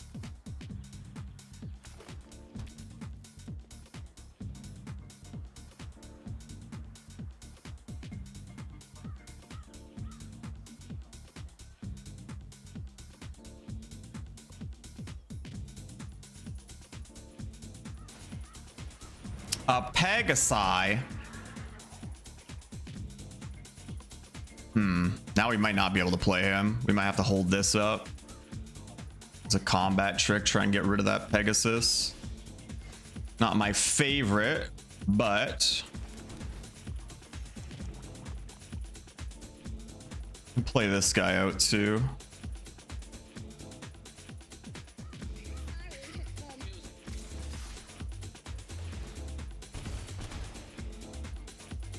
He's all tapped out, so he won't be able to respond to this. We're okay with that.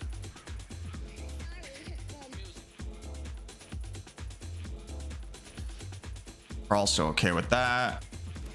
About to turn this fairy into a sea serpent.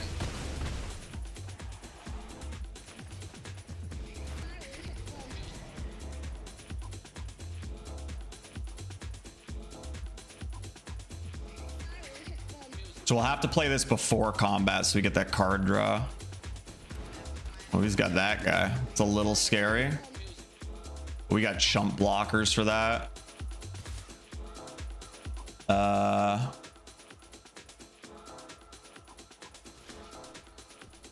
What happens when shit dies? Oh god. Whenever player sacrifices. Okay, I might actually not block. I'll take the 3.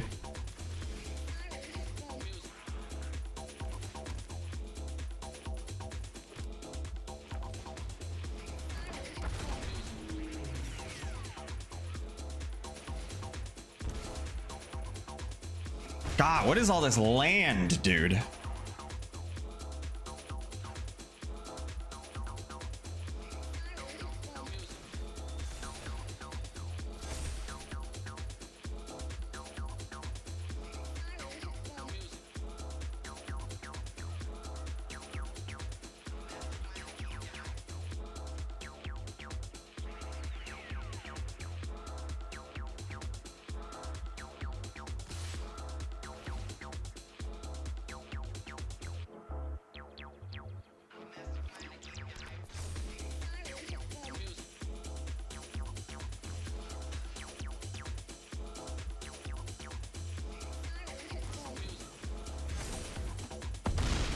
Oh, the life link. That was actually huge for him.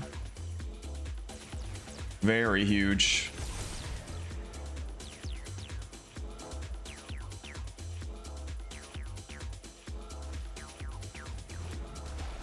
Very huge.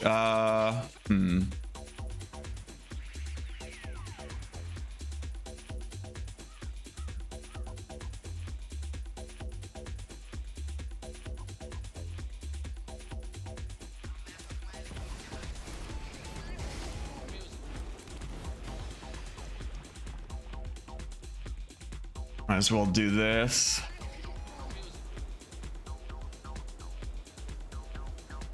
It doesn't really matter.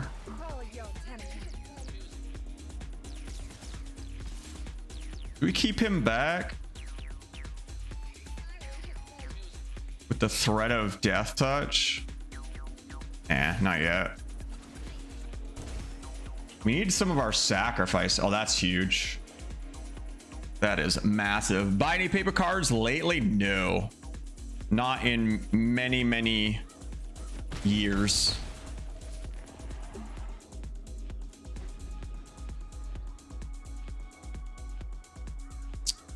The last paper cards I actually bought were probably Flesh and Blood, actually. Should I target enchantment? Okay.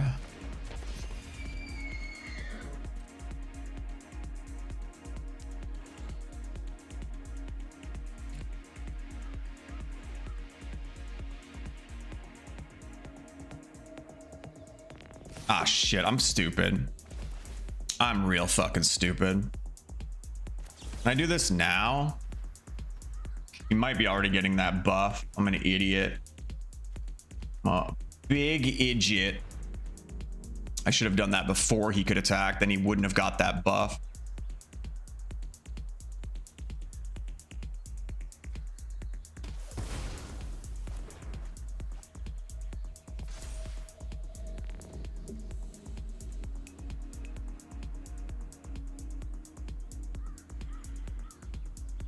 I probably should have got rid of this guy instead. Both were a threat, but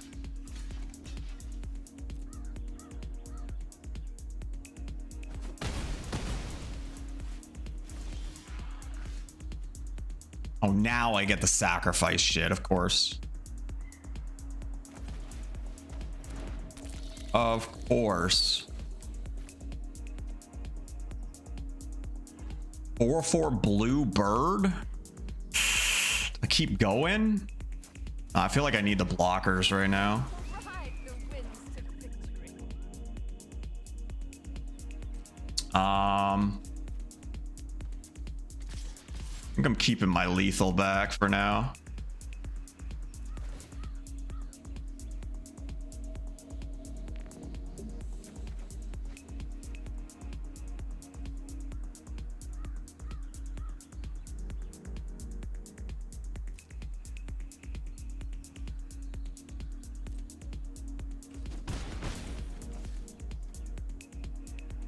Dude, this guy's so shit. I have to pay his casting cost. Oh no, I gotta pay 5 to then pay another 2 to play him again. He's so shit. I'm gonna do it anyway though. So I have 2 things I can play. We just want to throw some chump blockers out there, I think.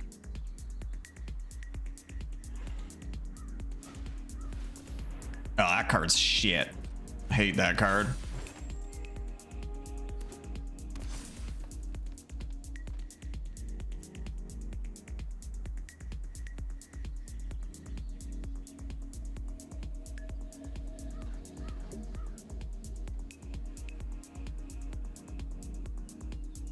So I could actually throw him in front of this and get rid of it,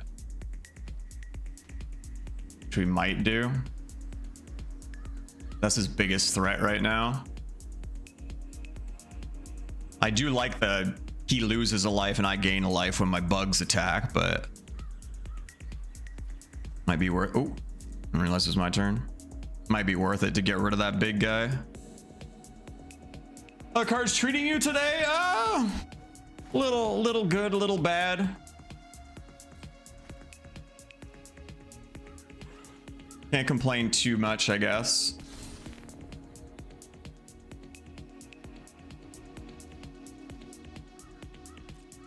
Okay, so I'm gonna block him. I'm gonna block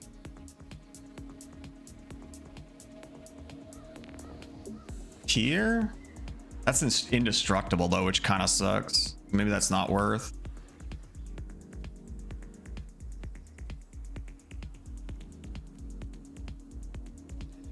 +1/+1. I don't want to lose her, so I think I'm going to block it all.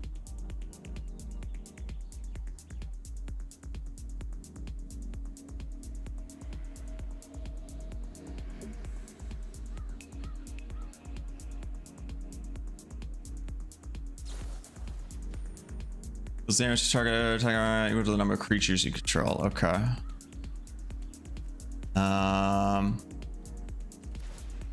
I'm just gonna sacrifice it then, so I get a bug out of it at least.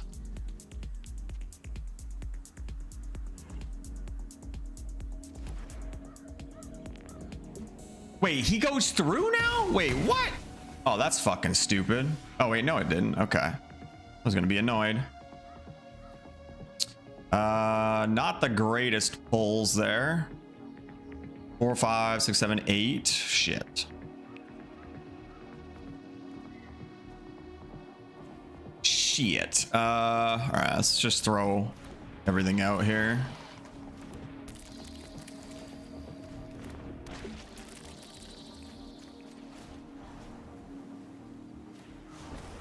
The sky is my domain.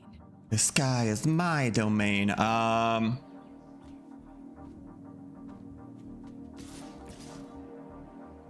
That at least gets me card draw, pushes 6 damage, and then I have lots of blockers back to chump with.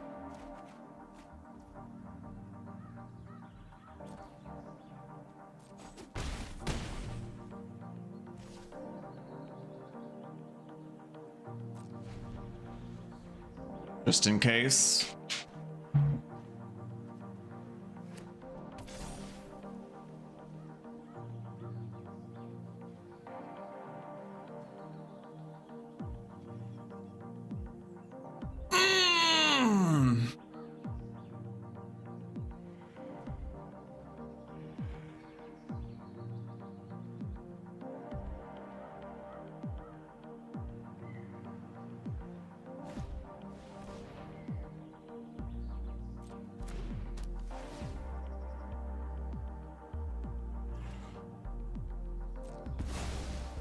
We don't care about that.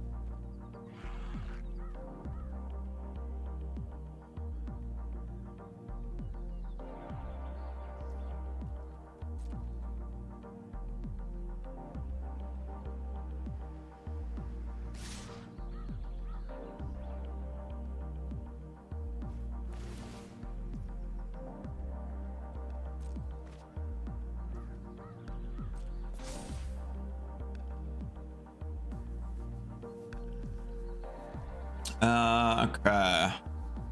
So you, oops, that's not what I want. Wanted to go to blocks. Okay, you there. You, doesn't really matter. You there. You there. Honestly, I could have taken some of the hits.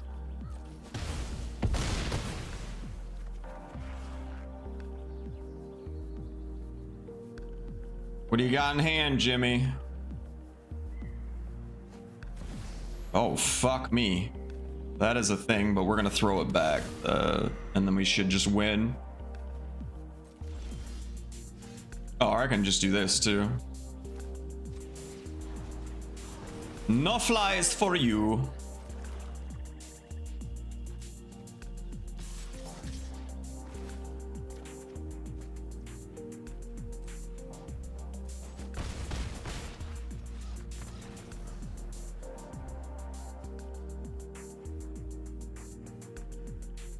Man, flyers are so strong. Especially in this format where if your deck doesn't have flyers yourself or reach, you need removal. Otherwise, you can't really deal with it.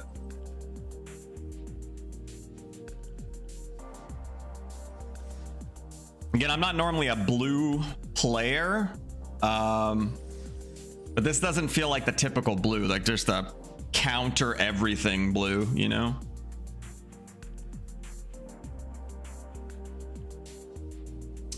Do I make a new deck again? I don't know if I have any reason to save up gold. I can buy packs and stuff, but I don't know if I care.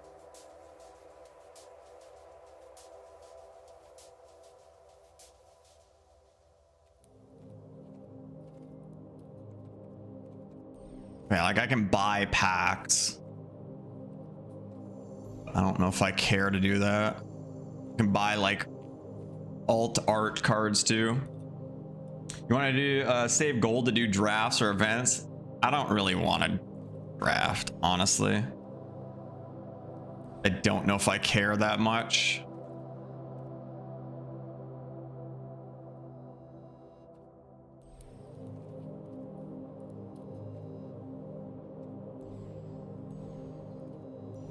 I'm having fun with these jump starts. Pay 1,000 gold, pick a couple packs, throw a deck together, and away you go. I mean, I get to keep the cards. Eventually, we're not gonna need the cards because we'll have full play sets, but it's kind of fun. It's simple. I don't have to like learn as much as I would for drafting, you know? Kind of just learn the cards that they give me.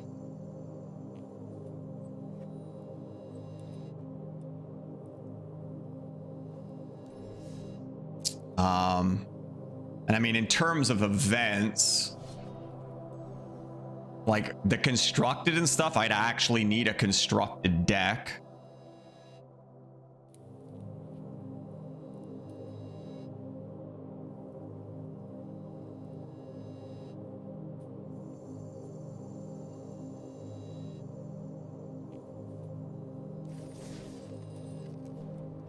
Okay, we're gonna do another one. Last one I can do though, because then I'm out of gold.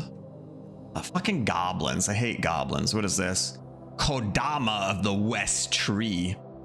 3/3 reach. Modified creatures you control have trample. Whenever a modified creature you control deals combat damage to a player, search your library for a basic land card, put it into the battlefield tapped, then shuffle. I just don't know what else is in here. I like my snakes. I like my black. I like my death touch. But I've also already gotten this once or twice. I don't know if I should go with this just to get new cards, you know, for the collection.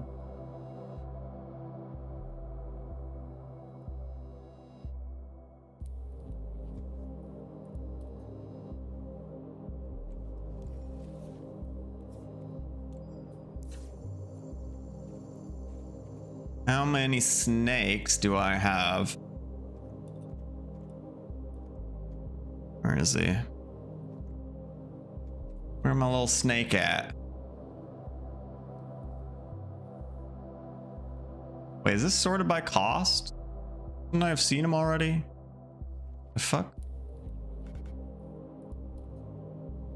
Oh, is it because he's a fucking anime card? I can't filter by that.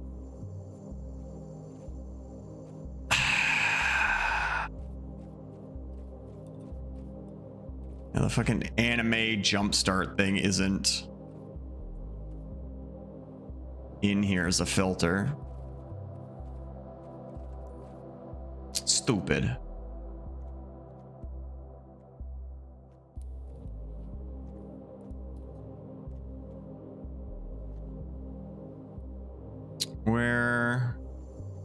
Where's my little snake at? He's 2 swamps and a colorless.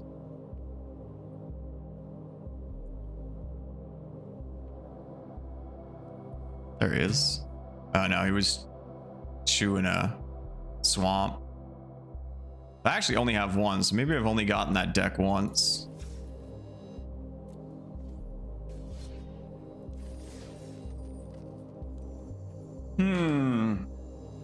Snakes it is. Oh, we got this anyway. Oh god, what the fucking anime waifu bullshit. Whenever near div becomes tapped, target player mills cards equal to its power. Whenever you cast a spell from your graveyard or activate an ability of a card in your graveyard, draw a card and put a 1/1 counter on near div. We got the illusion guy. Flying. When he enters, choose a target creature type. Draw a card for each creature you control of that type.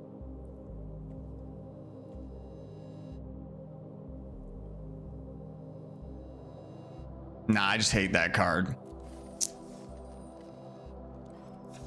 I refuse to pick the anime waifu there. What we got in here? We got our Serpent Assassin. That's the... Yeah, it's just really expensive, but when he enters, you can destroy a non-black card. Okay. Distribute 3 1/1 counters among 1, 2, or 3 target creatures you control. A Wolf Rider Saddle. When it enters, create a 2/2, then attach. A creature gets +1/+1 and can't be blocked by more than 1. Okay. Nothing too crazy.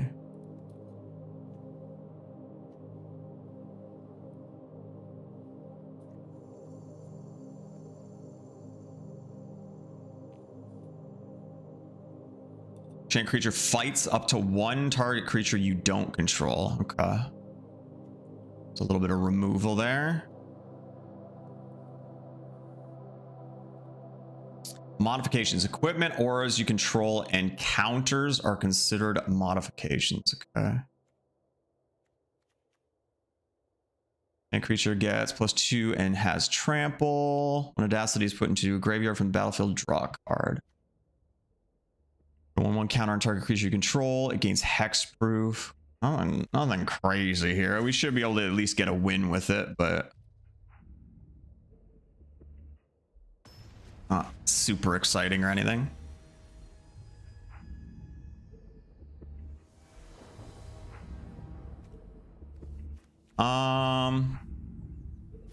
It's a little slower than I'd like, but keep it. We got this on 2.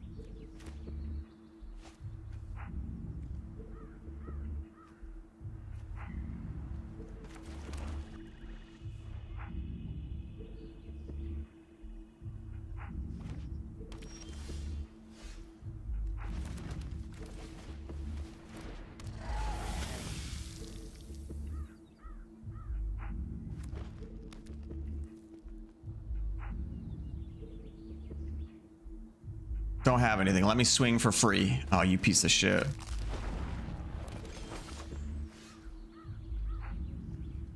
First tough cookie, gain 3 life. I just shouldn't have played that. I'm stupid. Should have played that instead. You idiot.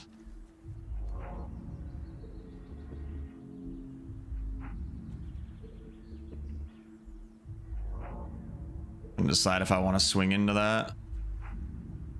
Okay, I'm down. He wants to trade. I'm okay with that.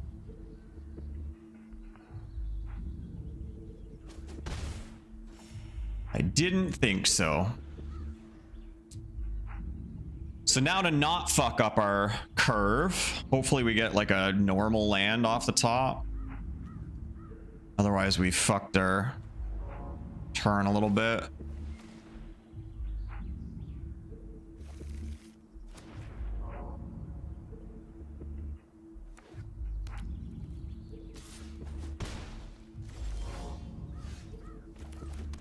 We fucked our turn a little bit. Black. Play this out at least. I don't want to play that until I can kick it, I think.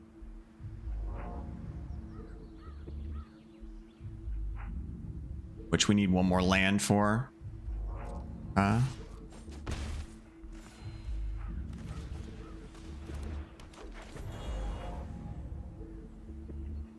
If we don't get a land, we still have both of these we can play.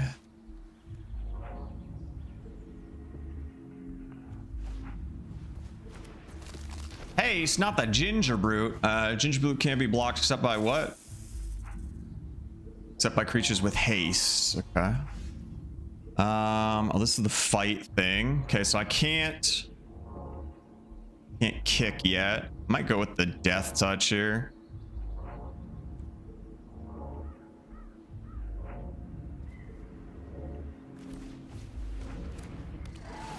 Gonna be all lands, which we need. Oh no, only 2.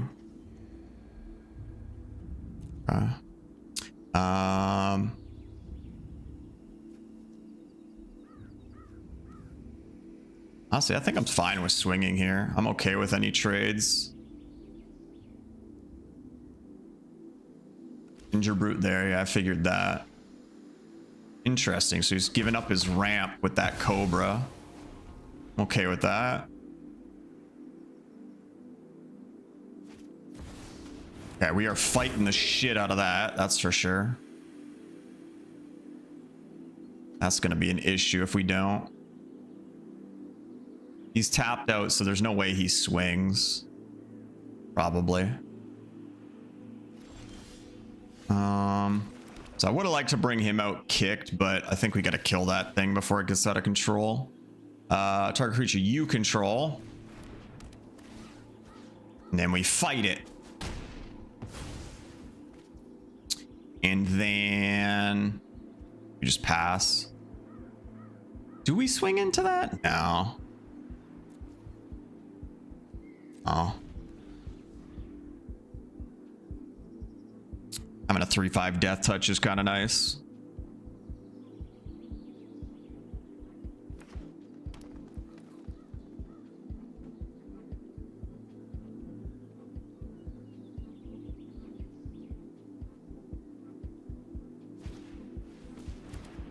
This thing 3/1. Sacrifice food, target creature blocks if able. Okay.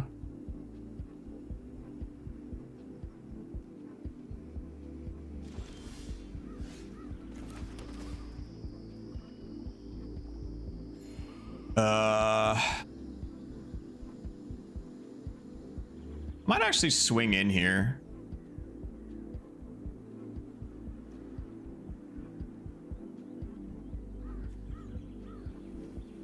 I could use this as a combat trick, but then I have to put all 3 on that. I think that's fine. Fuck it. I'm going in.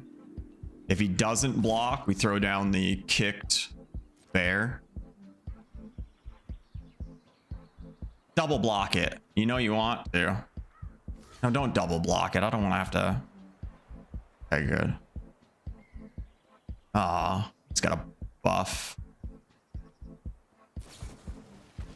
Sacrifice suit if you do, target creature gets +5. Otherwise it gets +3. Fuck, I want to know if he's going to sacrifice. Does this mean he's not sacrificing?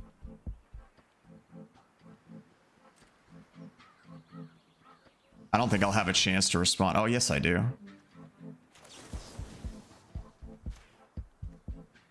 All 3, please.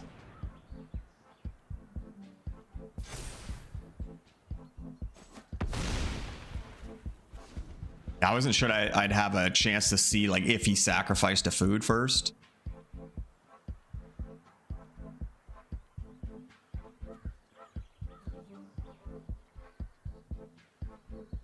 Yeah, I didn't really want to put all those on that one dude, but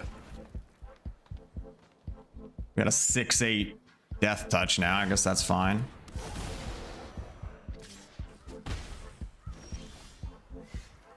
Ooh, a sneaky snake. This might bring out a concession here.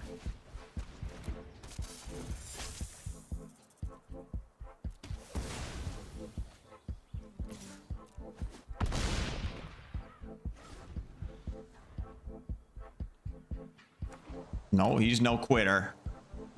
Terrible Towel 71 doesn't quit.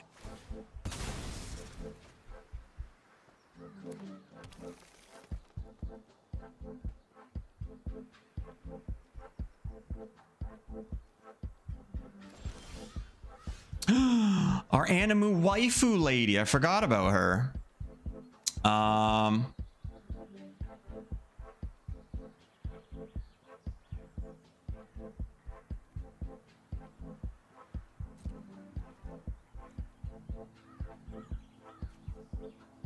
play them. I want to get him out, but he's expensive.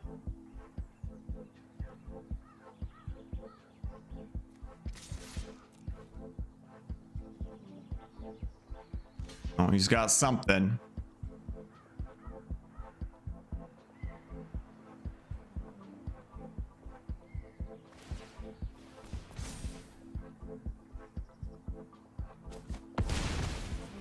Wait, what? Maybe he misplayed? I keep misplayed. I think he was trying to double block there, maybe. Like he was trying to make the 4/4 food to then block with the gingerbread man. But I think he already declared blockers, so he didn't get the chance to. What is this? Rustler Rampage! Instant spree. What is that? Fucking plus? Oh, so I guess you pay a planes, and then you can pay an additional colorless to untap all creatures target player controls, or target creatures gain double strike. Can you do both? If you pay 3? I'll pay a planes and 2 colorless. Oh, choose 1 or more additional costs. That's kind of a cool card.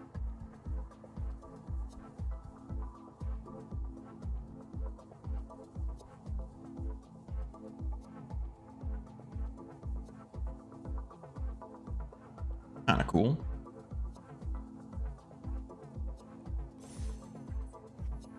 Or more so the spree part is kind of a cool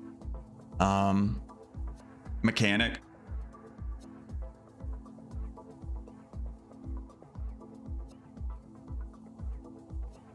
Yeah, hold on a sec. Let me see. So I'll show you guys the thing I'm looking to join here. Now I don't know if any of you are you might not watch that many streamers or whatever, but Darkness 429, he's friends with like Dr. Lupo and stuff, and they're all like huge into Magic now. But yeah, he basically, the tweet was, I'm trying to meet more MTG content creators and make friends. If you find yourself with nothing to do on Sunday mornings, 10 a.m. Eastern, and you love throwing spells and having fun, hit me up. So he says, we've got 50 people signed up to play in pods weekly right now. More than welcome to join us if you're free on Sundays. This is it here. Lifelink Lattes and Laughter, a Magic Commander community by Timmy. Magic is a passion, so is coffee. Passionate about Commander, love coffee. Looking for a place to play Magic, The Gathering Commander. Join us on Sunday mornings for a warm cup of King's Coast or your coffee of choice and some Commander or G Fuel. Join the Commander and coffee community.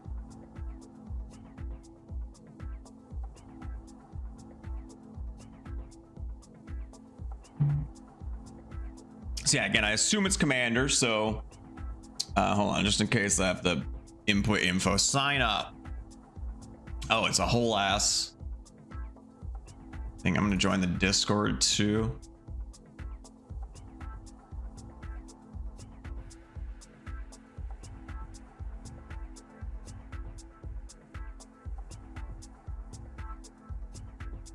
Let's see here. Only know of him from when he did stuff. Oh, so you actually know him? I was honestly giving that caveat for you because I know you don't like watch a ton of streams and stuff. So it's interesting that you actually do know him. All right, sign up for Tim's Discord. Use the link below to sign up for a table, incognito mode if you want.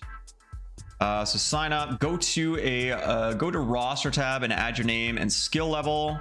Folks, when playing, check your pod members' skill levels. Magic is fun when you're all on the same page. Create a new tab. Folks can just pick a time and open slot.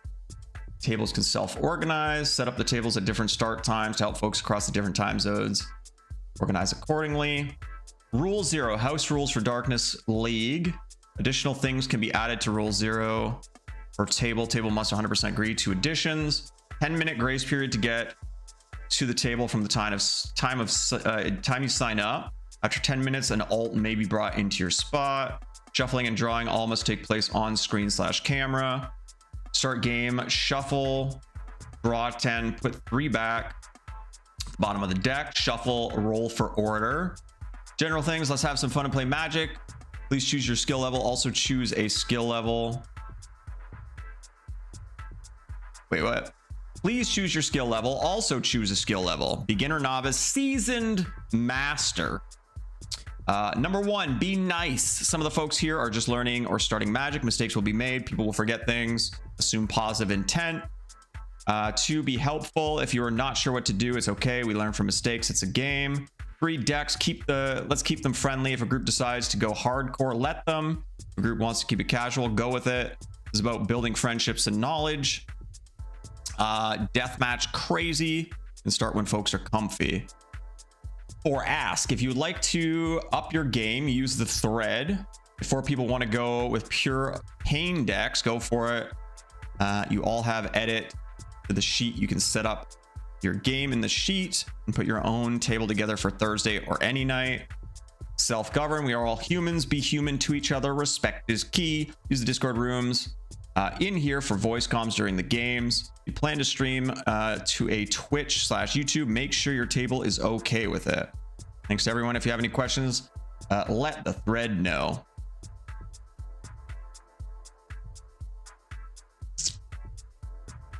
Skill level streamer? What the fuck?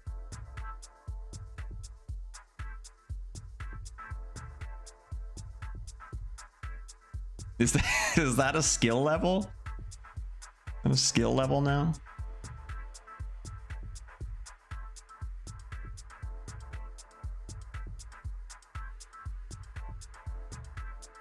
Yeah, so the deck I want to build, I don't think is like super try hard or anything. I think it could be pretty fun. Him, I actually know Ollie. Yeah, that's kind of crazy. Never actually watched him. He just used to be in the Discord with Goth when playing a few games. I gotcha. What made you get back into Magic? Just lack of games, or Magic the only online client out there for TCG? But all of the above. I got the card game itch, and I wanted to play some card games. Magic is really the only good digital one. Yeah. Basically it. Basically it.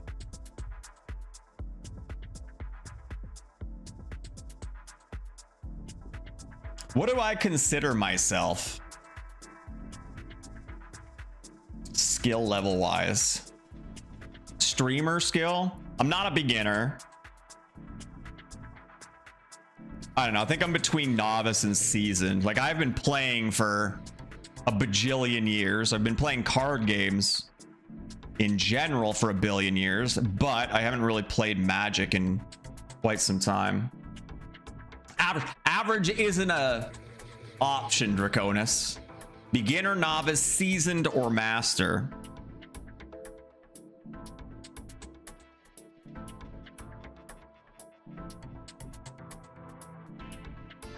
Seasoned.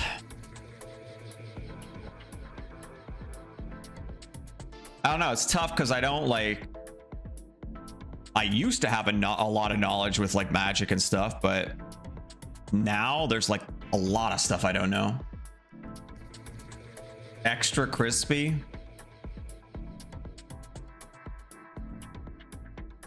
I just don't know what they consider novice, you know?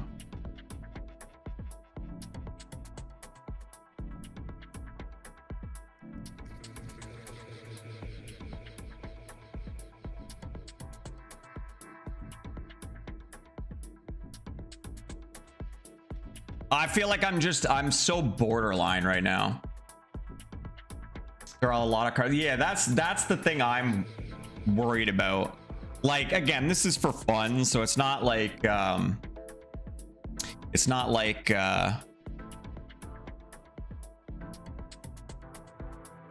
gonna be sad if I go up against really good players and get smashed.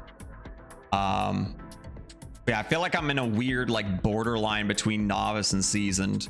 Because I have so many years of experience with card games, I feel that would lead me more towards season, but then I haven't played Magic specifically in so long. I feel like that would pull me back towards novice, so I feel like I'm in the middle.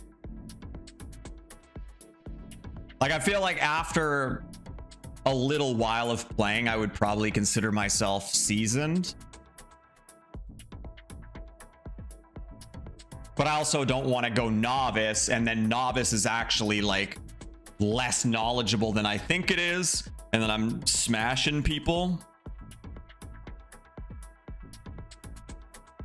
What? Let's look at the roster and see. Well, I'm gonna move it over here so you guys can actually see. I'll kind of take a look at like what there's more of. So what do we got? Wait, intermediate wasn't an option? Wait, what? Was it? Am I dumb?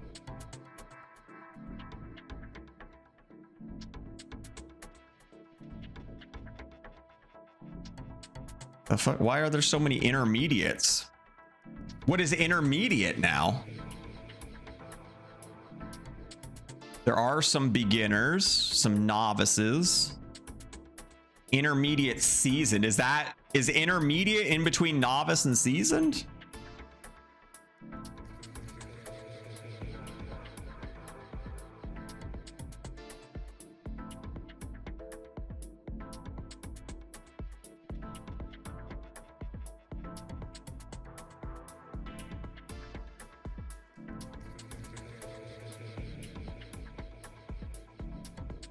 Toss intermediate in there. I would have suggested that initially if I knew it was on. I don't even know if it is an option because it's not here. But with how many intermediates there are on here, but it could be one of those things where somebody put intermediate and then everybody was like, oh, is that an option? And they all started putting it. Or it could be that they were talking to Tim and he suggested that as an addition and then they never added it to the rules part.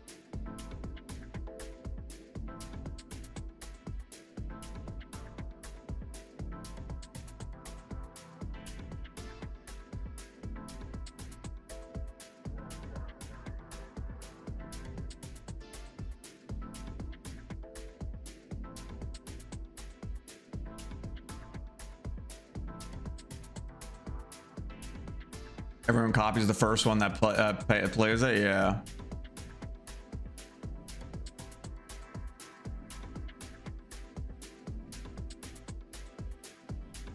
Season seems more like you've been playing off and on, or like you've been playing frequently for a little bit at least. Now it sounds like someone that needs to read cards.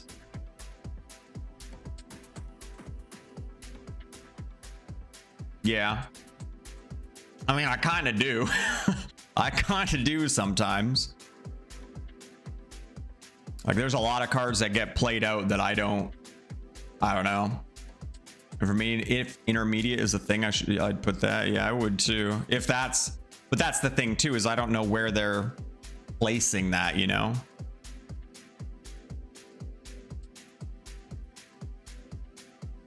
Like I would think intermediate would be between novice and seasoned.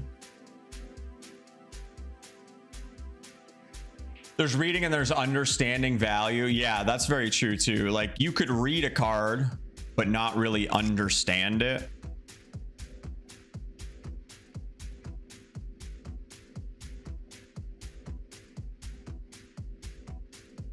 Ton of mechanics and cards you missed. Yeah, I mean, I feel like, again, seeing that card I just got, let me see if I can, not that I'm like super smart or anything, but like I was able to pick up on this card pretty quick, but I also don't think it's that in depth. This is the first time I've ever seen Spree, and I wasn't 100% sure right away, but it clicked pretty quick that it's, you pay that additional colorless, like it didn't take me long to understand this, right?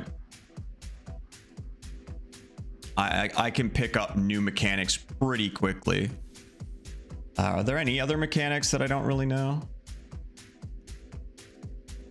Enlist. Okay, so I have no idea what enlist means, I don't think. I mean, it helps that it does this, but I wouldn't know.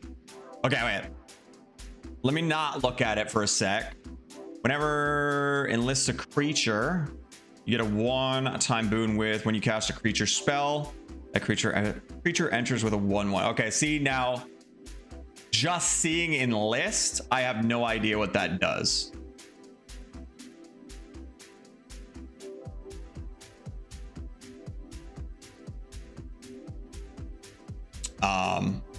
And there's no like hints necessarily, you know?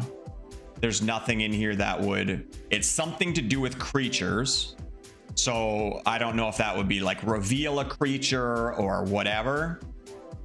Whenever Banalish enlists a creature, you get a 1-time boon.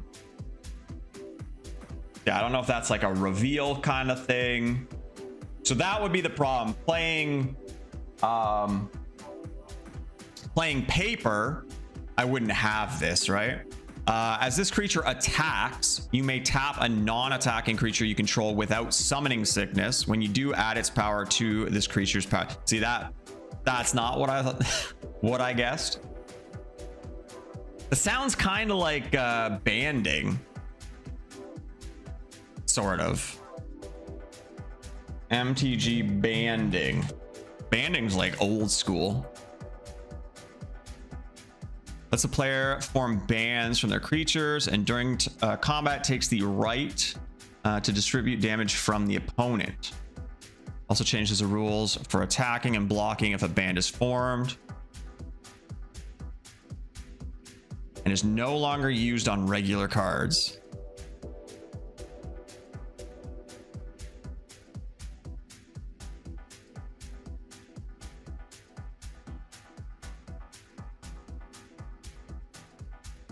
Been abandoned for being overly confusing.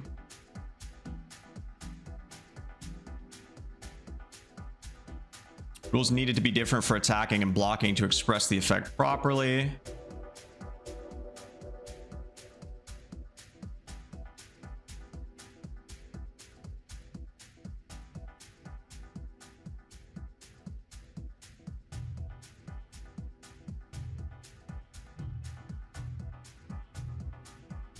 The absolute worst keyword ever made.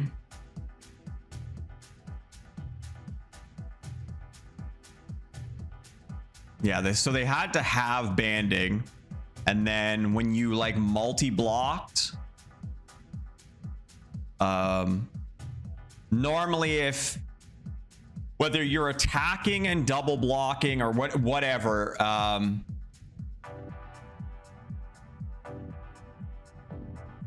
I'll explain. So if I'm attacking and somebody's double blocking, I choose where the damage goes. Whereas with banding, if either of those have banding, they choose where the damage goes now. And then I think it's basically the same going back the other way. If you band an attack with 2 and they defend with 1, like a massive creature or something, you get to choose where that damage goes. I think it's something like that.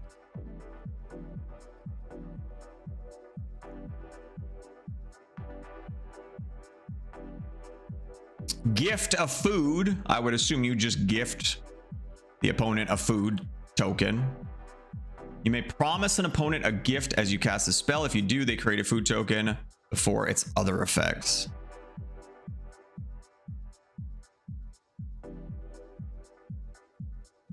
Target creature you control gets +2/+2 until end of turn. If the gift was promised, that creature also gains indestructible. So it's like a little extra bonus for giving the enemy something. Specifically a food.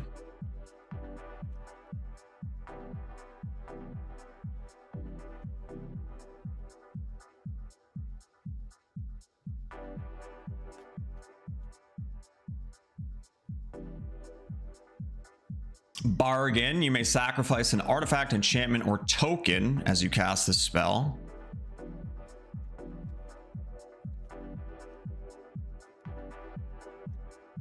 So I think that would be the biggest problem, is playing on like spell table or whatever. I know spell table has some kind of card identification thing, but I don't know how deep it is, you know? I mean, I could always keep like a thing on my other monitor, right? A keyword list just in case, or even ask the other players. A little bit easier with MTGA because I can just kind of look, and it's nice when you mouse over a card and it shows those keywords along the side, right?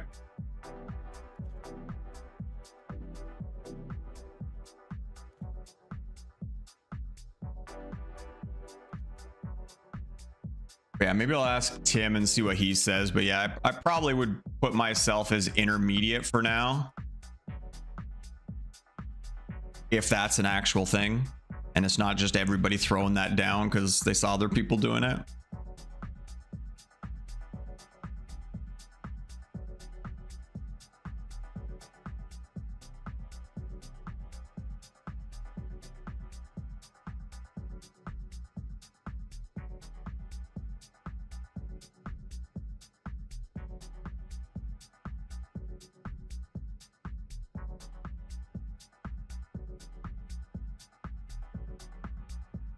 Cool.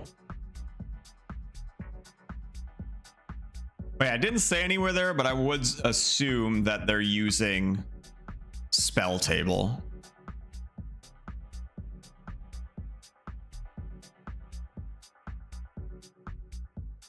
Very much assume they're using spell table.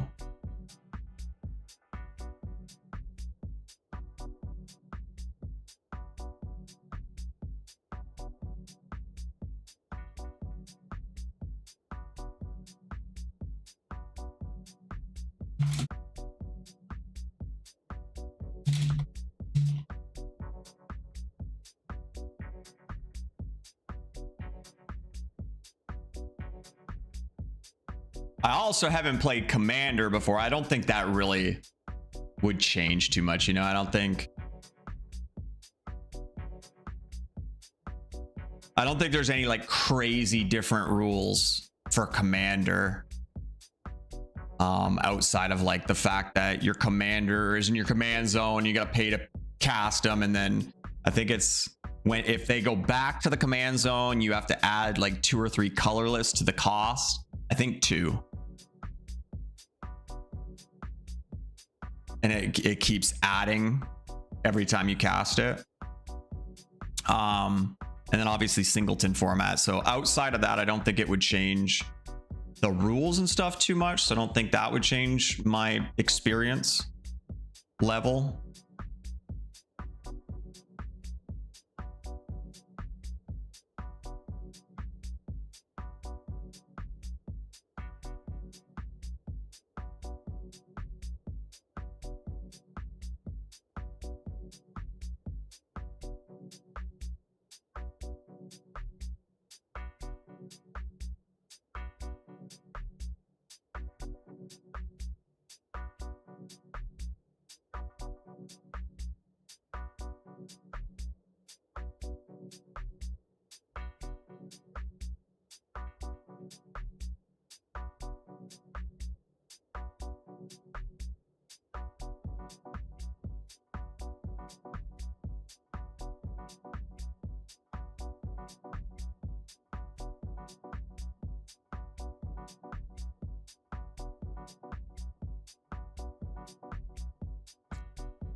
Okay.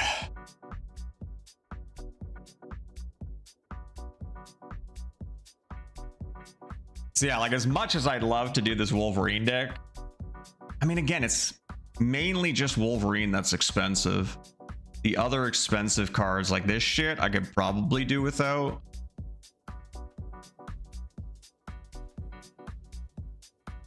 I don't know, but then this deck just seems super fun, super chaotic.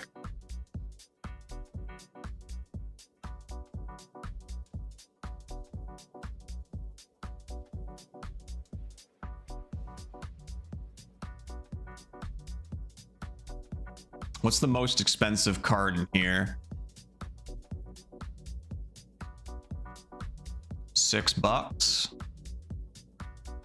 Ebon Blade Reaper. When Ebon Blade Reaper attacks, you lose half your life rounded up. Whenever Ebon Blade Reaper deals combat damage to a player, that player loses half his or her life rounded up. Damn, that's so good. You give somebody that and they're like stuck with it now. And when they're goaded, they're forced to attack. Now, I'm curious though. So at the beginning of your end step, target opponent gains control of up to 1 target creature you control. Put 2 1/1 counters on it and tap it. It's goaded for goaded for the rest of the game. Okay, never mind. And it gains this creature can't be sacrificed. Whenever a creature you own but don't control attacks, you draw a card.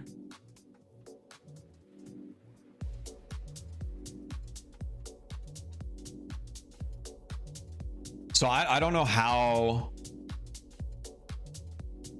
I don't know if you can clear that, you know, like if you put counters and stuff on things, but return them to people's hands, they get cleared and it basically comes out as a fresh version, right? I don't know about the goaded part though.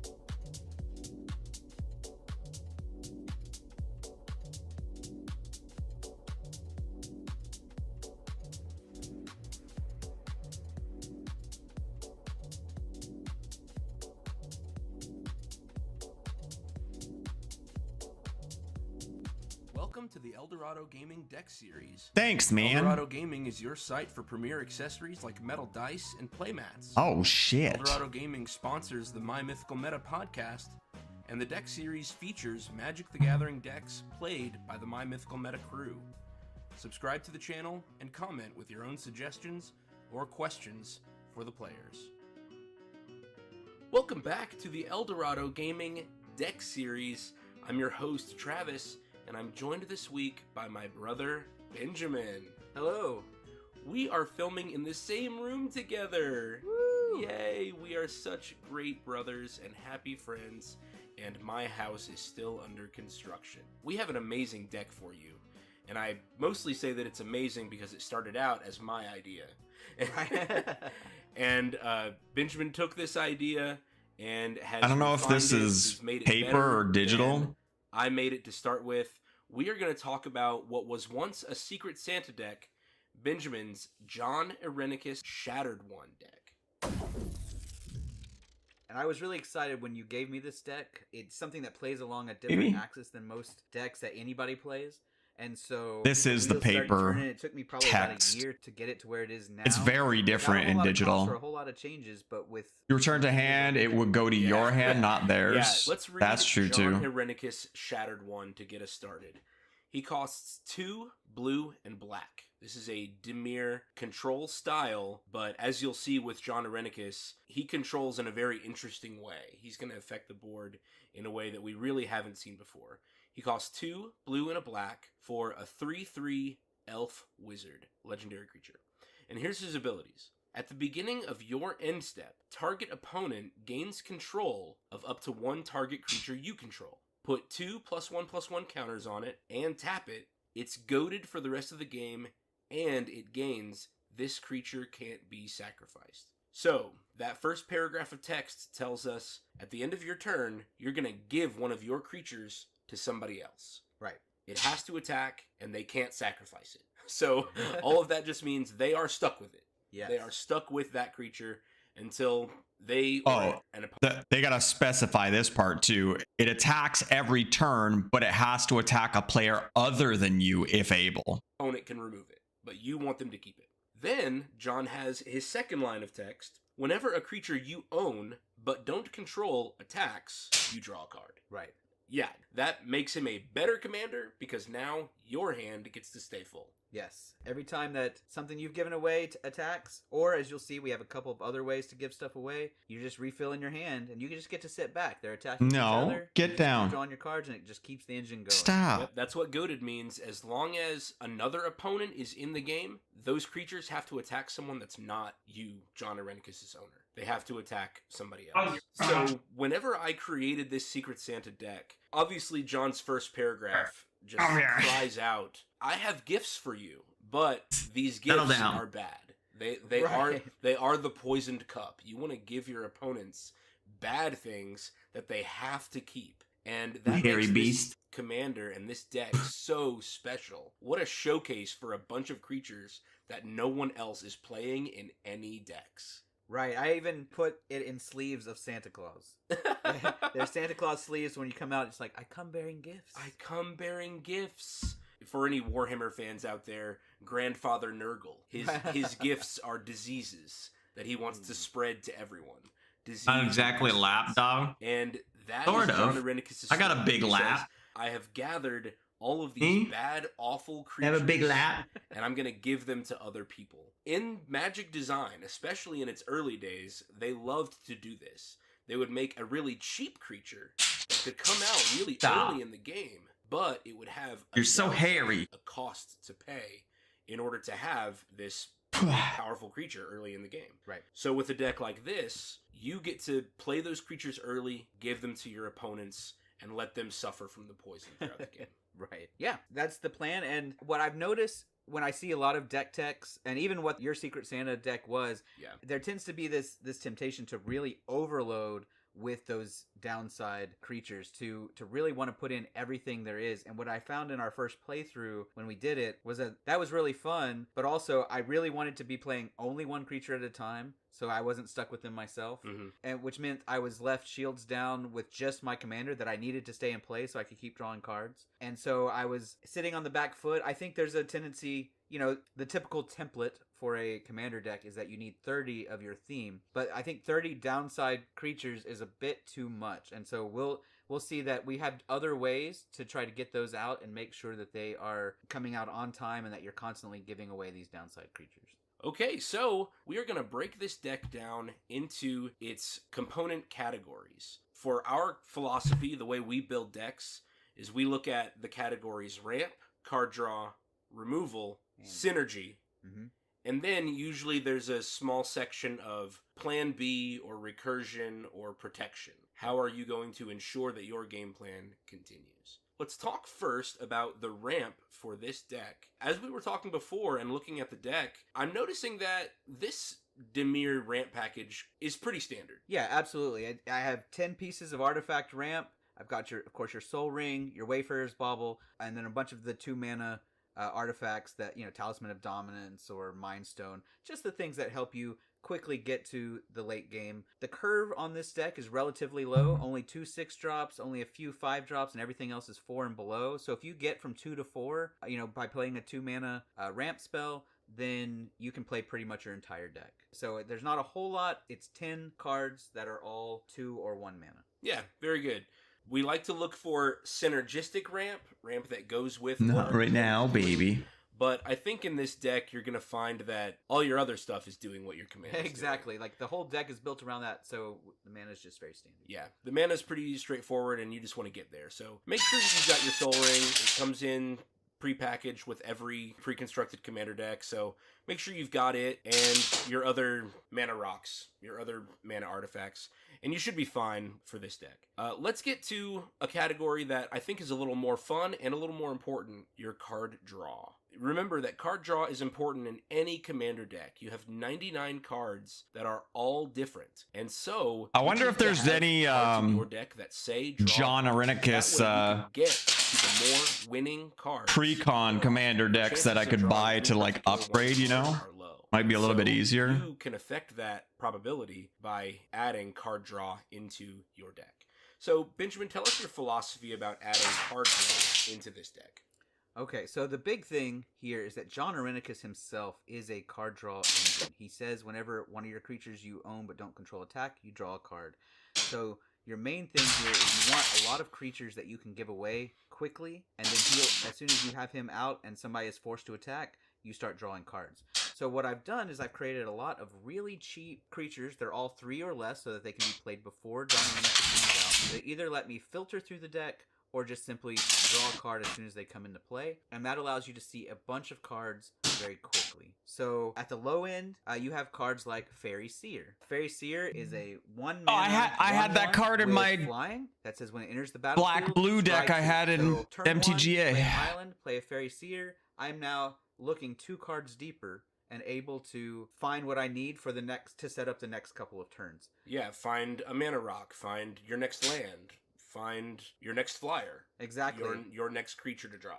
Yeah, and there's some older Magic philosophy that says Scry 3. If you're in a long game, Scry 3 is basically draw a card. So Fairy Seer is pretty close to that. And the important thing about a lot of these is they have evasion, so that when I give them away, they're not just being run into somebody's blocker and going away. They can stay on the board. So Fairy Seer in this case has flying, and it's going to get 2+1/+1 counters from John Arenicus. So it's going to be a 3/3 flying when I give it to someone else, and that'll survive a lot of blockers. So that's a source of early selection, and then as soon as I play John Arenicus, it's a source of additional card draw. Moving on to 2-drops, Baleful Strix is basically the perfect card for this deck. Yeah.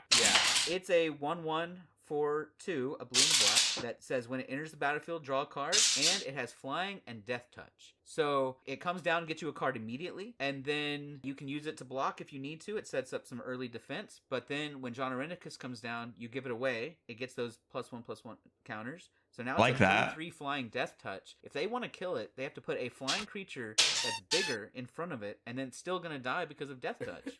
So it really disincentivizes blocking, and you're going to continue to get that card draw from John Arenicus over and over. If they don't want to block the Death Touch Baleful Strix, they're going to get more damage in. Your opponents are going to have to take more damage from this goated Baleful Strix, and you get to draw more cards. Exactly. It's like everything this deck wants to do. And then in the 3-drop slot, does that I mean? just like cards with options. Stop Cards it. that are really versatile. It's not So breakfast time there yet, are 2 you that are pig. like that are very similar. There's Aether Channeler that costs 2 and a blue for a 2/1 human wizard that says when it enters the battlefield, choose 1. You can create a 1/1 white bird creature token with flying. So again, that's something you can trade away and have an evasive goated creature. Or you can return another non-land permanent to its owner's hand. So it's a form of interaction. Or the reason it's in this category, draw a card. And the one that's very similar to it is Callous Blood Mage. It's 2 and a black for a 2/1 vampire warlock that says when it enters the battlefield, choose 1. Create a 1/1 black and green pest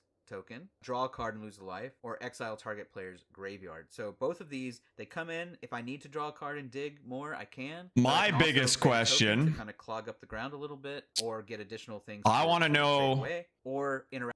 or maybe they'll talk about it. But my biggest thing is I want to know what happens, like what this deck has planned for when it's just a 1v1, right? Because obviously you're giving these to other people and those cards have to attack the other players. But if you get 2 other players knocked out and now it's just a one-on-one, those creatures start coming at you. So I'm wondering if they have ways to deal with that, in some way. like maybe a And board Kyle, when you wipe talk or about players' something. Graveyard, this is great. As we've talked Once about it comes in our down to a main 1v1. episode, we have a lot of graveyard decks running around Mhm. that are, for the most part, unchecked. That's why we're Okay. really afraid of all of these graveyard recursion decks. So make sure that you have some graveyard hate in each deck that you're building. I wanted to come back to Ether Chandler. I have a newfound respect for bounce removal. Yes. It is so cheap, and it undoes your opponent's last turn. Yes. Like whatever they just did, I mean, it's just a waste of 5, 6, 9 mana, whatever. Does it have whatever big thing Cyclonic they Rift play. in it? I don't know. Nah, put it back in your hand. Do it again. Do you have a deck list? And it lets you get in some damage too. Yeah. Oh, you just played your 10/10 Blightsteel Colossus? No, you didn't. And I can attack through you now. Yeah. Yeah. My newfound respect from that comes from my Nabon Dean of Iteration yes. deck. This was a wizard deck that I very recently made. Oh, it's got that's Fallout full of cards in wizards it. that do this. Mhm. Ether Chandler is in that deck, where you play it and you bounce something back to somebody's hand. Yeah. it's And very because frustrating. Nabon lets you do it twice, like I really don't see respect this anything. kind of removal now because it's so cheap. Yeah. It's so cheap, and if it goes to their, if you remove it to their graveyard, I'm sure they'll there's talk about probably if there's a something cheap in way there. to get it out from their graveyard. Put it back in their hand? No, pay full price. For Well, Yeah. that was a different deck. That was a completely different deck. There, like obviously there was going to be a ton of different versions of these decks, right? This one I'm watching right now is completely different than the one I was looking at before. Pay full price for it again. I have a newfound respect for that. So Ether Chandler and Callous Blood Mage, I think these are really excellent picks for this deck because of the options that you described. Yeah. I think that's really smart. Turn And the target nice non-land thing is permanent because you they're so don't versatile, control. It's nice that they come in on a body because that's additional card draw at least one more time when you send them away with John Arenicus. Ah, But okay. as you'll see from this Yeah, deck, you could basically throw everything it back to your hand, right? Everything. Because you allows own to, it, when you just play don't it, control give it. away at some point and start drawing cards from it to get to the other things that have options. So yeah. Another one with options, it's a different kind of options, is Sicarian Infiltrator. It's a 2/1. Oh, that's a it's Warhammer 1/2 card. Human soldier that costs 2 and a blue. It has flash and squad 2. So that means when you cast it, you can play 2 any number of times, and you get token copies of that when it resolves. So in this case, if you pay 3, you get your 1/2 human soldier. If you pay 5, you get 2 of them, and so on. 7, 9. So this scales with the late game, and it just says when it enters the battlefield, draw a card. So for 3 mana, you get your soldier and draw a card. For 5, you get 2 soldiers and 2 cards. 7, you get 3 soldiers and 3 cards. And so I really like the option of being able to scale that. It's one of the few creatures that scales really well in this deck. Mm-hmm. And it allows you to refill your hand in the late game if your game plan has gone horribly wrong, and gives you lots of ways to throw up defense, and obviously lots of You can overload it and do everything on the board. Oh for shit. future card draw. That flash speed is great. I mean, it basically makes for a really bad fog. Yes. Somebody thinks they're going to come in Oh, yeah. a walls down situation. That's spell for overload. If you do, change the text to "No, replace I'm gonna all flash in instances this of target blocker." with You know, each. 1 Sicarian Infiltrator, 2 Sicarian Infiltrators, 3. That You're does gonna seem pretty refill good. Your hand and block whatever incoming damage they had. I think Flash makes this card really special. Yeah. Yeah. Yes, the flash makes it special and provides an additional option. Like he said, the fog, right? You can just hold that up. Having it in your hand lets you pass the turn, and everyone's like, what? You didn't play one of your 40 creatures this turn? What's going on? And there's not a lot of instance in this deck, so they may not have seen it and might be caught unawares. They might think you're out of gas. Yeah. You're holding a land in your hand to bluff, and then they come in for the attack and you refill your hand and block it. Yeah. Really good. One last one is Pilgrim's Eye, and it's indicative of a lot of these, just a flying creature that comes in and puts a card in your hand. In this case, I included it even though it's a bit lackluster, because I love it when you get a land in your hand, it guarantees that you're going to hit John Arenicus next turn. right? A Pilgrim's Yeah. Eye with 3 mana means you have John Arenicus with 4 mana the next turn. Yeah, it's a guarantee. It costs 3 colorless, artifact creature, 1/1 with flying. So it's that 1/1 Settle flyer that you down. want to give to other people. It's a What you goaded did to the 3/3 rub. that they're Outta getting here. rid of.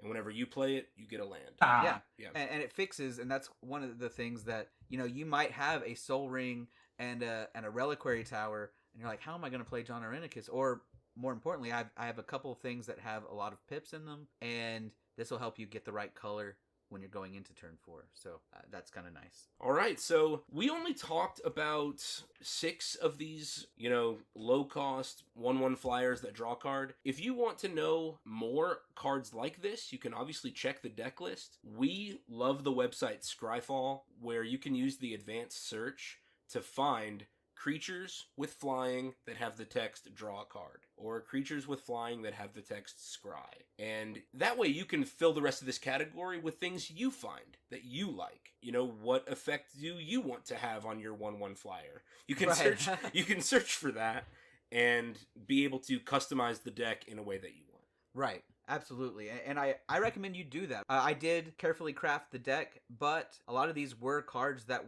I already had in my collection and are fungible, right? There's, Tome Raider or Cloud Conceer or, any number of cards that say, flying enters the battlefield, draw a card. Flying enters the battlefield, scry. Flying enters the battlefield, surveil. Flying enters the battlefield, explore. Yeah. Right? There's a lot of variations on that, and it depends where you want to go with some of the other cards that you can choose which ones to put. This deck list is public on Archidect. We can put that in the description if you're watching this on YouTube to see which other ones that we chose to put in the deck.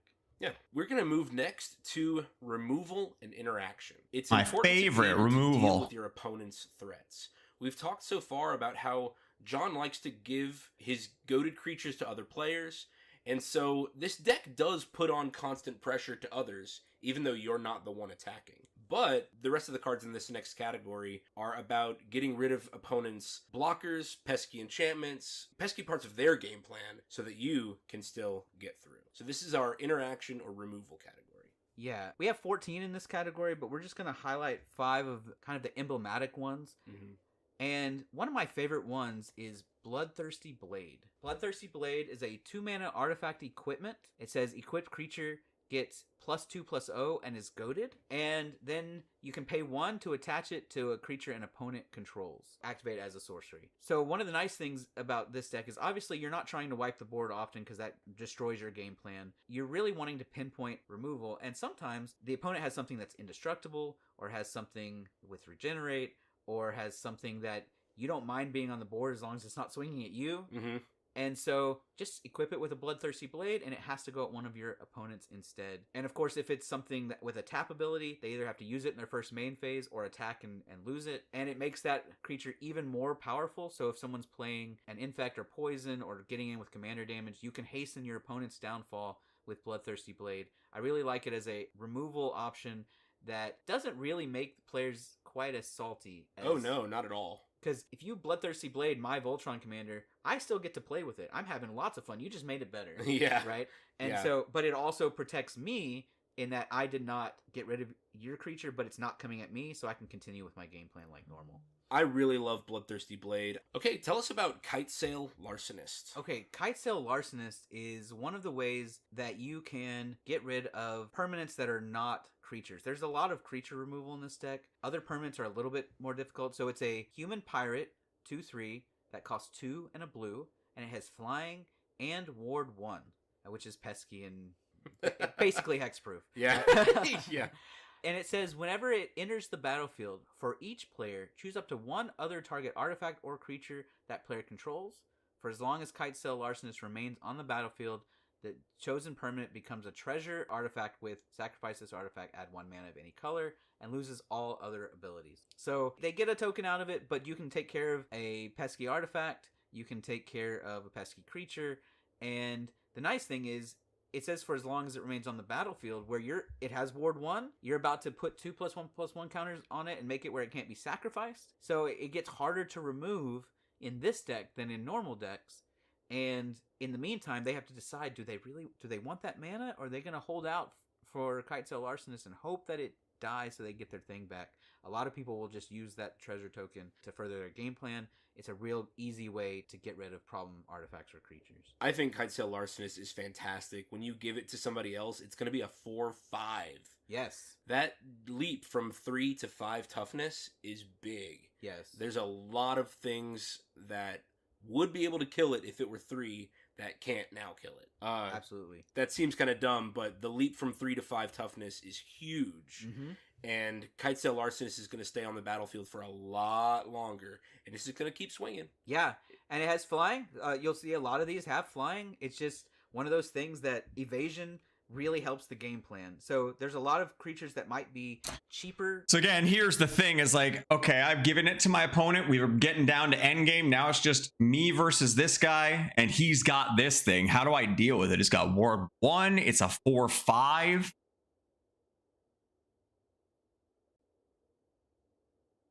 That's what I'm waiting to see. Also, something I'm curious about. So it says at the beginning of your end step, target opponent gains control of up to 1 target creature you control. Oh, wait, can you choose 0? It says up to 1.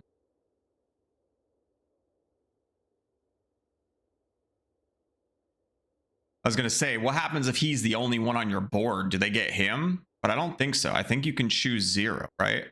Otherwise, it would just say target opponent gains control of 1 target creature you control. Not up to, I believe. That can do things like this, but once you start getting to 3 or higher on the curve, you really want evasion to keep them on the field longer. Yeah, this card costs 69 cents. Yeah. Nice. Oh, yeah. Nice. The next type of removal we're looking for is discard. Yeah, so I put a lot of specters and things that cause discard. One of the ones I really want to highlight is Una's Blackguard. It's a fairy rogue 1/1 for 1 and a black. Has flying. Says each other rogue creature you control enters the battlefield with an additional +1/+1 counter on it. Not really relevant in this deck. There's only one other rogue. But whenever a creature you control with a +1/+1 counter on it deals combat damage to a player, that player discards a card. So it's a little 1/1 flyer with no counters. So what are you doing with it? Well, You when give it to somebody away, you else. Put 2 +1/+1 counters on it. So it becomes a 3/3 flying with the +1/+1 counters on it, meaning when it connects and it's attacking someone other than you, they will discard a card. It has to attack someone else because it's goaded. So it's a good repeatable source of discard. While you have John Arenicus out, it's also a good repeatable source of card draw. And the beautiful thing about Una's Blackguard is that if you give it to someone who's playing a +1/+1 counters deck, or someone who's playing rogues or shapeshifters, changelings, right, things like that. Or just another creature you've already given them. Right, yeah, that's right. That's what I was Every thinking creature originally. that you've given them also has +1/+1 counters on it, will quickly decimate people's hands, right, with this. I really like these repeatable discard outlets, and this one's so cheap, and you don't have to wait a full turn to see it in effect. So normally, you would play this, you have to wait, any Spectre, you wait till your next turn to be able to attack with it. But with this, you give it to the next person in turn order. It's like it has haste. They've controlled it since the beginning of their turn. Mm-hmm. So they immediately have to attack someone else who hasn't had a chance to kill it or defend against it. They're going to discard the card. So it's a really efficient way to get rid of answers or problem threats that people are holding in their hand. Absolutely brutal, repeatable for only 2 mana. Costs 39 cents on Card Kingdom. 39 This is an cents. incredible choice. I think it's inspired. Thanks. Let's do Brazen Borrower. I want to read a card. You've been reading all of them. Sure. Brazen Borrower. It actually has an adventure called Petty Theft. You pay 1 and a blue for an instant. Return target non-land permanent and opponent controls to its owner's hand. Just like I was mentioning earlier, this is a great tempo disruption for your opponents. For a non-land permanent. So we talked a little bit about how blue... So this is something you could use too, right? In that end game, if you've got this in the end game, turn target non-land permanent opponent controls to its owner's hand. So if you've given them something big and it's down to you two, you can do this and it comes back to you, and now they've lost that threat. So that's good too. Blue and black don't have a lot of enchantment answers, and this is one of your ways to do it. And then, once it's on its adventure, Brazen Borrower is a 3/1 fairy rogue. It costs 1 blue. It has flash. It has flying, and it can block only creatures with flying. So when it comes back, it's what you've been looking for all along, a powerful flyer. Yep. This one is a 3-1. So Yeah. once you give it away now, and goad it, it's a 5-3. That is a lot of meat coming in with a huge cudgel every turn. Yes. Yeah. 5 damage flying coming in every turn is a lot.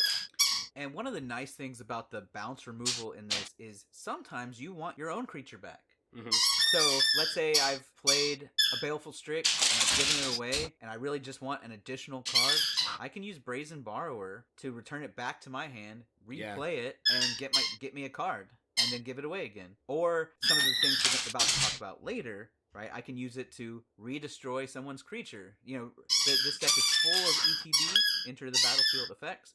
And the bounce removal that's in the deck allows me to replay those also, in addition to the tempo plays and setting people back a turn. I think Brazen Borrower was a great choice. Do you know what set this is from? This says it's a promo. Well, it's a Secret Lair, that one. It's from the original Eldraine. Okay, and- cool. yeah. All right. Last one for this category is an enter the battlefield, destroy creatures. Yes, so there's several of those in the deck, and again, you can do whichever ones you like, but I really like this one, Dalek Drone. It costs 3 black for an Oh artifact god, creature this is Dalek. fucking It's 3/3. It has flying and Doctor menace. Who So once shit. Again, the evasive beaters. It says when it enters the battlefield, destroy target creature an opponent controls. That player loses 3 life. So efficient, brutal. Why does it have the player loses 3 life? Why? It's just as bad. Yeah, that's awesome. It enters, gets rid of a pesky blocker, something with a great effect, and they lose 3 life on top of it. Just add insult to injury. Yes. Guys, even though this is a Dalek, even though it's from one of the special universes beyond Doctor Who decks, it's still only 50 cents. Yeah.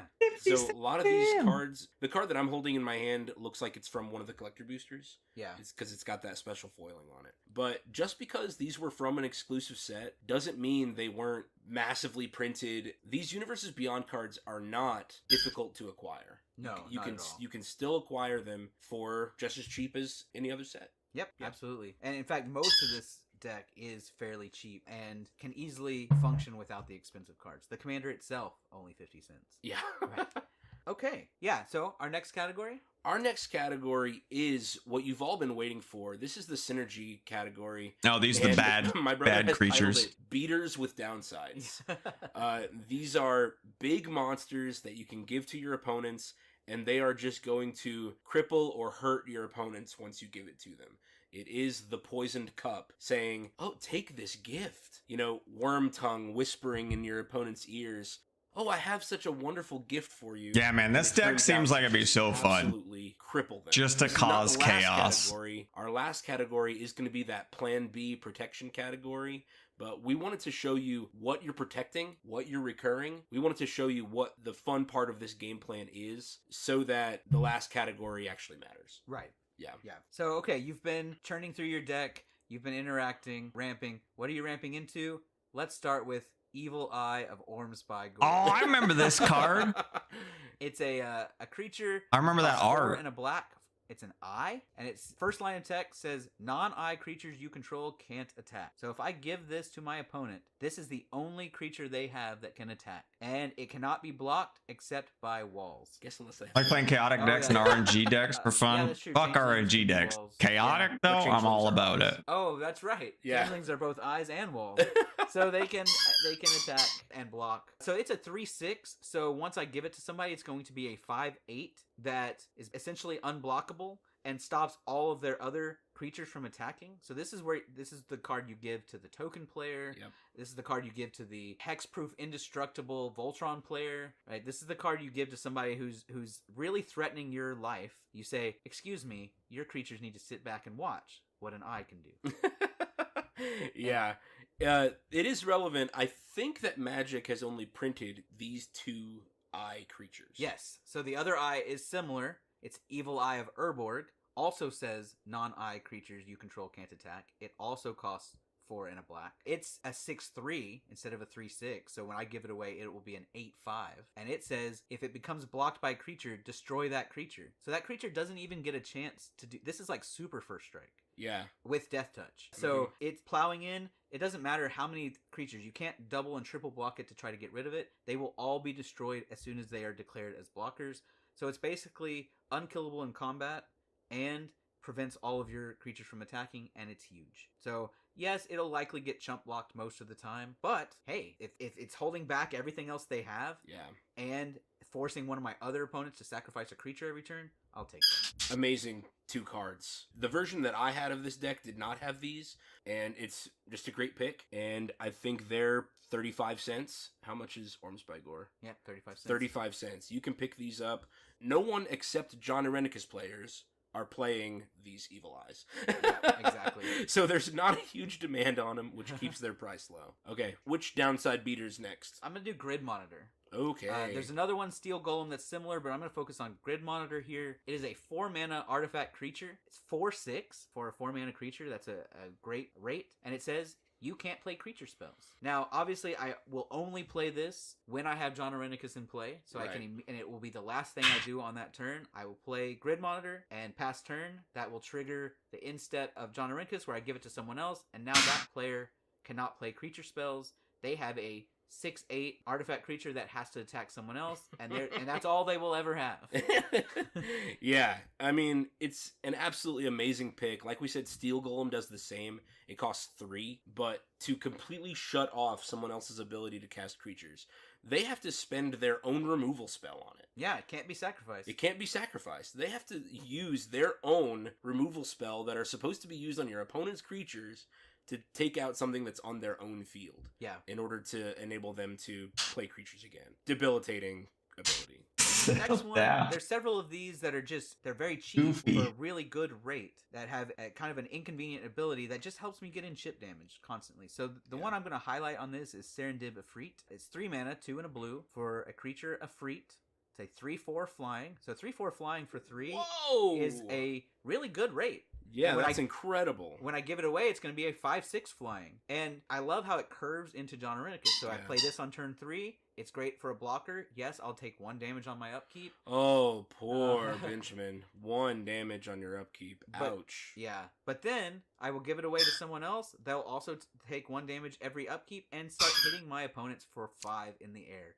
My only concern with this deck, though, is like, yeah, I'm giving people all this stuff and they're all attacking each other, but I feel like it puts a bit of a target on your head because they know you're going to be giving them a bunch of bullshit and they're going to all want to kill you, so they stop getting your bullshit. So I have That's a couple one like thing I this. worry a Another little bit one about. is Pitiless Horde. It is a 5/3 for 3. Oh, So when I give it away, it'll be a 7/5 for 3 mana. Right, and once again, it curves right into John Irenicus. It says at the beginning of your upkeep, you lose 2 life. So if I play this turn 3, I will take 2 life loss on my upkeep, but then I give it away. It's beating into someone else for 7 damage, and they're losing 2 life as well. So it's that chip damage that just helps me close out the game when they're stuck with losing 2 life every turn. So there's several like that. And another one, what I love about this one, this is called Sleeper Agent. It's 1 mana, a black mana, for a 3/3 minion. 1 mana for a 3/3. Says wait a second, that's not right. it does have the downside of at the beginning of your upkeep, it deals 2 damage to you, but it also does John Irenicus's ability for you. It says when it comes into play, target opponent gains control of it. So if I play this on turn 1 or turn 2, yeah, it's possible that they'll swing it straight at me, but by the time it gets to their turn, before they can swing it a second time, they will have taken 4 damage. Yep. And I can play John Irenicus and possibly give something else away, meaning I'm going to draw 2 cards from John Irenicus instead of just 1. So the nice thing about Sleeper Agent is, yes, it does the chip damage, it's an above rate creature, and it's helping me to draw cards without having to do the 1 a turn thing that John Irenicus does. Helps me draw those cards a little bit faster. Yeah, awesome choice. Okay, and another one that gets in chip damage, but much faster, is Flesh Reaver. Sick. Yeah. Absolutely sickening. I've seen this particular monster in play once when we gave it to Randy in the debut of the Ascension Classic, and it just dealt tons and tons of Oh, damage, shit. Yes. as well as the other people that he was attacking. Like, Yeah. it was really, really cool. Flesh Reaver is a 2 mana, costs 1 and a black, for a 4/4. It's a Phyrexian horror. It says Gonna be a whenever it deals 6/6. damage to a creature or opponent, it deals that much damage to you.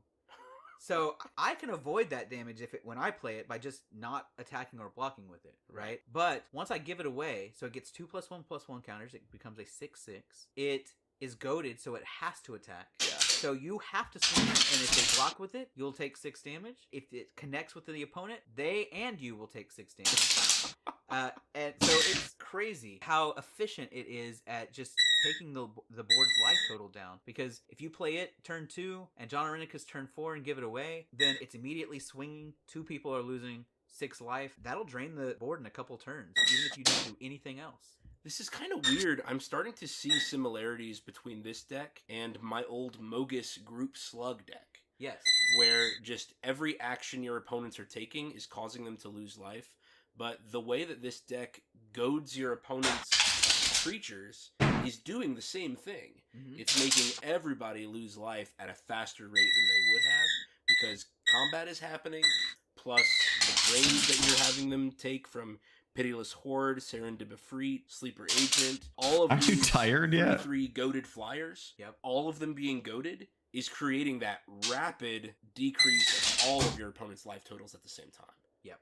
I think that's really cool. That's a lot of fun to see Tired Blue now? doing what a Rakdos deck is pretty well known for. Yeah, and that's what makes this deck so fun. It is a control deck. You'll see from the next few cards we're talking about, and from all the interaction cards we talked about, it's drawing lots of cards, it's stopping your opponent's game plan, it's causing lots of sacrifice and keeping you from playing creatures or things like that, but it's so aggressive. Yeah. So it doesn't halt the game, it speeds it up, but at the same time you're just pointing everyone's creatures and removal elsewhere, and you can kind of sit.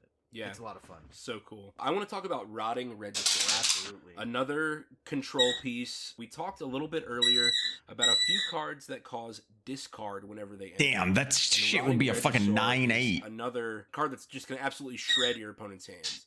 It's a 7/6 zombie dinosaur. Yeah. For 3. For 3. And a black. Again, what? That's not normal No. to have such a huge body for so cheap. And it's because of this debilitating upkeep trigger. At the beginning of your upkeep, discard a card. So if I were playing this in standard, it comes out on turn 3, I have a massive threat to my opponent's life total, and the price I'm paying for that is discarding a card. Well, I'm not in standard. I'm in commander. I have 3 other opponents. I'm going to give my opponent Right. a 9/8 goaded creature, and they have to discard a card every turn. Mm-hmm. Oh my god. That is not right. That is But it's really fun. upsetting. That's awesome. Okay. The next class of creatures, again, more chip damage, are the ones that say every time something happens, lose a life. Mhm. And so a great example of this is Wretched Anurid. It's a Ew. 3/3 for 2, 1 and a black. So again, that great rate for a zombie frog beast. That says whenever another creature enters the battlefield, you lose 1 life. So that's you playing creatures, that's your opponent's playing creatures. If they play something that creates 5 tokens, you're going to lose 5 life. So it's just something that happens a lot in our commander games. Yeah.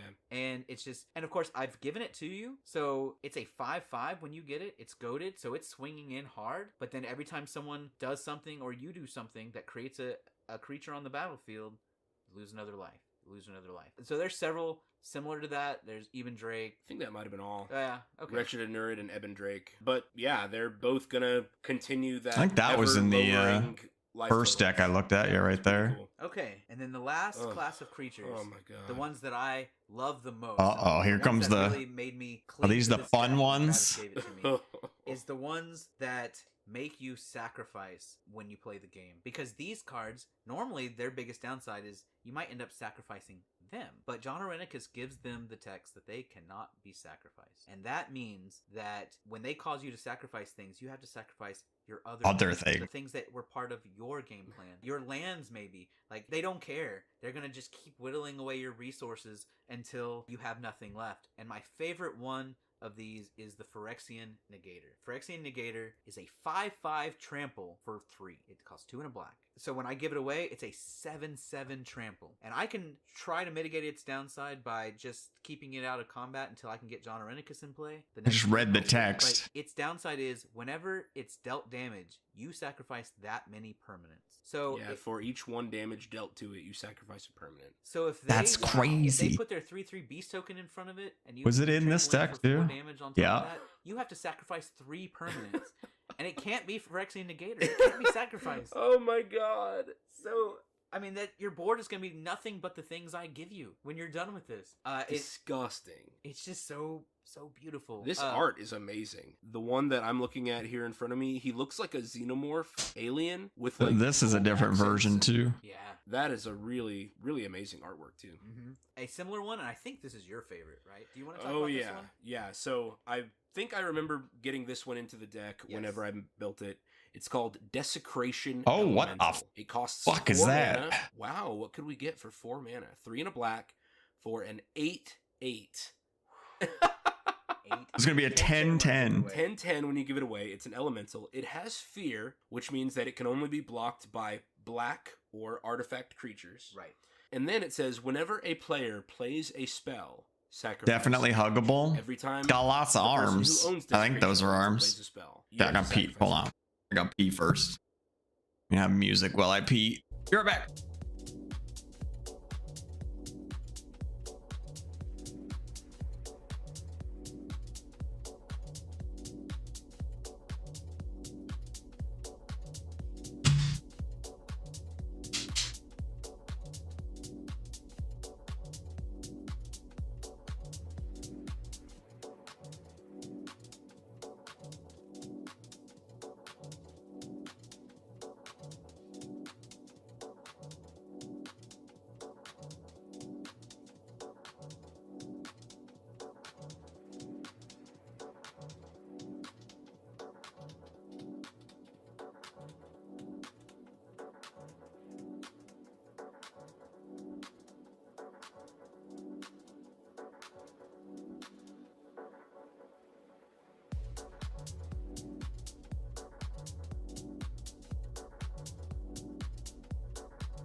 Messing. Ding dong. Making a mess.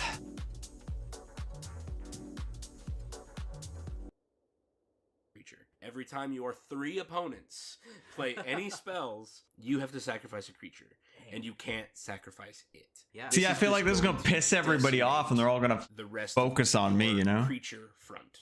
Yeah. Yeah, really, really cool, and it's gonna swing in for 10. Yeah. with fear. And yeah, likely can't be blocked if you give it to the right opponent, right? When it swings in at the green player, the green-red player who's not playing artifact creatures, Yeah. they just can't block it. They're 10 taking damage a turn. Yeah. 10 damage. That's so cool. I'm really glad that I was able to find something, and I'm glad to see that it's still here. Yes. Oh yeah, it's one of the best cards in the deck. It's great. Cost yeah. $450. You know, Yeah. there was that little was like pricey. part of the budget. yeah. Yeah. Okay. So yeah, there's several of those that cause you to sacrifice. There's Rust Elemental. There's Greater Harvester. One of the cool ones is Drinker of Sorrow. Also says when you deal combat damage, sacrifice a permanent. And so these things are goated. They're always dealing combat damage. Yeah. So there's just a bunch of. Oh, these that's that you Onslaught. sacrifice I know that forward as symbol. You swing, and you can't get rid of it. You can't sacrifice it, so you're stuck with it. Yeah. Yeah. So that's the fun package of poisoned gifts that you can give to your opponents. And that is going to bring us now to our last category, our plan B, our recursion. Each of these deck techs, we asked the question, what's your plan if John Irenicus himself gets removed too many times, becomes uncastable, gets Darksteel mutationed, Yep. gets turned into a 1/1 bug that can't do anything? What's your plan when John gets removed? Because your deck is full of these big creatures with downsides, and then these 1/1 flyers. Right. How are you gonna push through and try to win the game without having your main engine on board? Sure. So there's a couple ways to win. One is with the recursion engine. Instead of letting him go back to the command zone and cost 12 mana, you can just put him back in your graveyard and use something like Phyrexian Reclamation or Oversold Cemetery to keep getting him back and replaying him. Sometimes that's not going to work. So if it's Darksteel Mutation or something like that, where he's just stuck not doing his thing, I can hope for a bounce spell, but most likely I'm just going to have to resort to one of my miscellaneous cards that lets me continue to give things away without John Irenicus. I have 3 cards that do that. There's Wrong Turn, where it's just an instant speed, someone else gains control of something. I can use that to get rid of one of these really bad downside creatures that I played and got stuck with somehow. Mm-hmm. And it'll continue the thing where they hopefully are attacking their opponents and not me, but at least gets them off my side. Modify Memory is similar. It lets me exchange control of 2 target creatures controlled by different players. So I can, if I have a Greater Harvester or a Rust Elemental and it's really killing me, I can trade it for your best creature. And now I'm back online and you're stuck with something with downside. Modify Memory also has a secret mode. It says if you control neither creature, draw 3 cards. Yeah. So I can swap 2 people's commanders and kind of shut down their deck, or swap somebody's blocker with something that can't block that their opponent has, or something like that. Draw 3 cards and really mess up somebody's game plan in the process. So it does have that other mode. And then there's Fateful Handoff that says draw cards equal to the mana value of target artifact or creature you control, and then an opponent gains control of that permanent. So it's a way for me to, once again, give away a creature that might be stuck on my board. I don't care that the Phyrexian Negator is going to swing at me. I want you to have it, not me.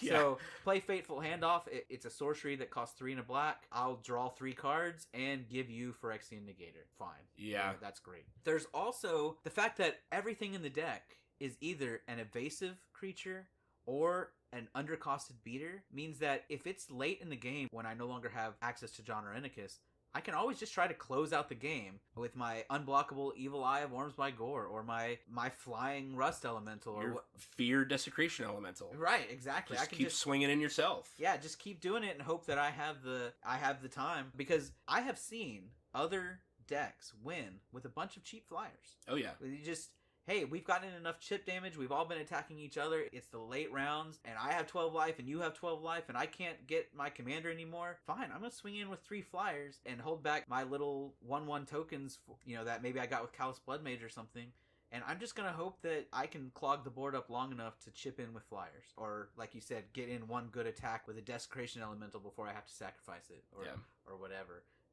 And that, I think, will take this deck a long way. And it kind of comes to what separates this from a lot of the other John Irenicus decks. I only have 17 of those cheap downside beaters. And that's because I don't want to get stuck. I don't want to have to rely on John Irenicus because he is a removal target. Oh yeah. And there's only so many times you can cast him. There's only so many times you can recur him. And I want to have gotten the value and be able to close out a game without fear that I have a bunch of unplayable cards. So the ones that I do have, they're effective, they're cheap. I mentioned earlier the curve is low so that I can play them right before or right after playing John Irenicus without fear of them getting stuck in my hand. There are some really awesome high-end downside creatures out there that cost 7 or 8 mana and completely devastate you and your opponents, but I don't want to get stuck with those in my hand, and I don't want their downsides are so devastating that I don't want to get stuck without John Irenicus and have an unplayable card. Yeah. And so there are a few. There's like 3 or 4 that are a concern to get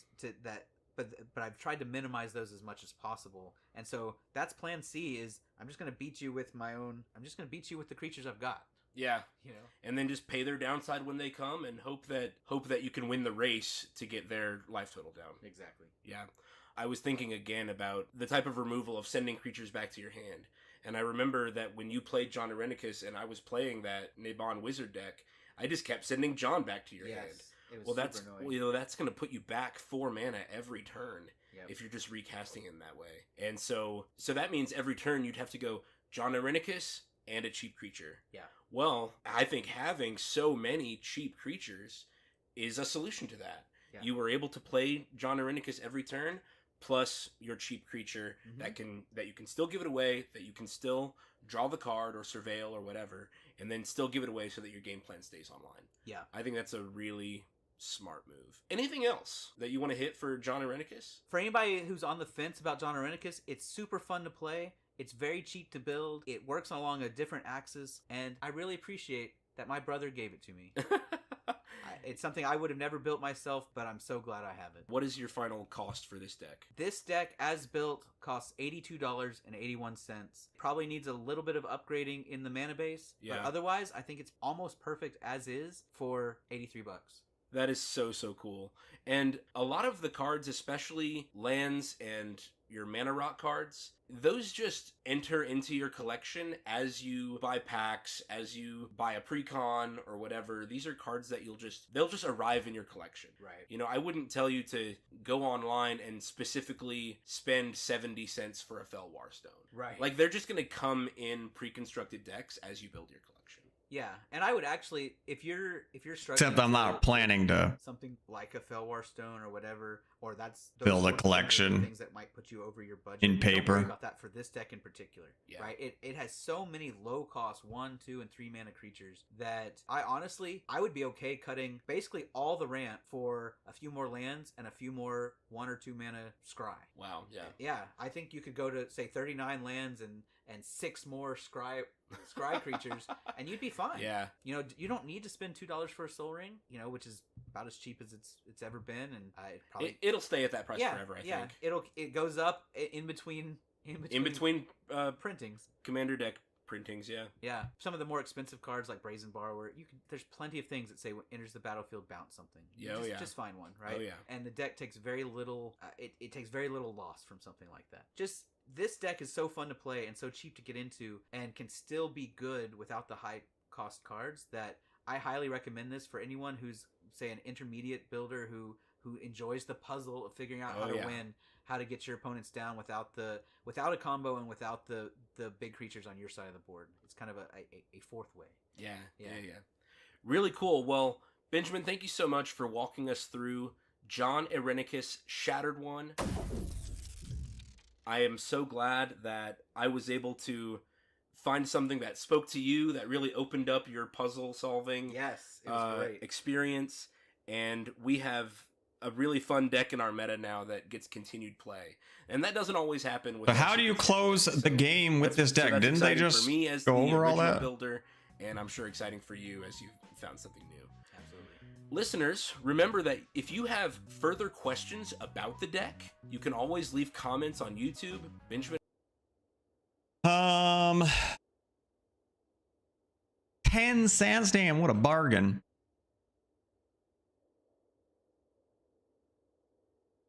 So what's it showing? This one's showing $143.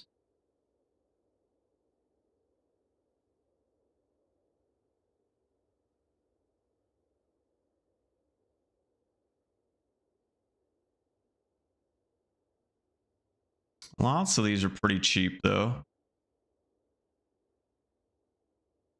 Also, there's different arts too, right? So that's another thing to keep in mind. Oh yeah, here's some of the really big things. Flying Trample at the beginning of your upkeep, sacrifice a creature other than Liege of the Pit. If you can't, Liege of the Pit deals 7 damage to you.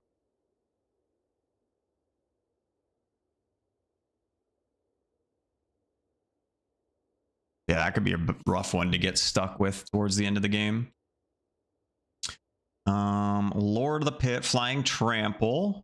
At the beginning of your upkeep, sacrifice a creature other than Lord of the Pit. If you can't, Lord of the Pit deal. Okay, so basically the same thing. Lord of the Pit and Liege of the Pit. Pretty much the same card.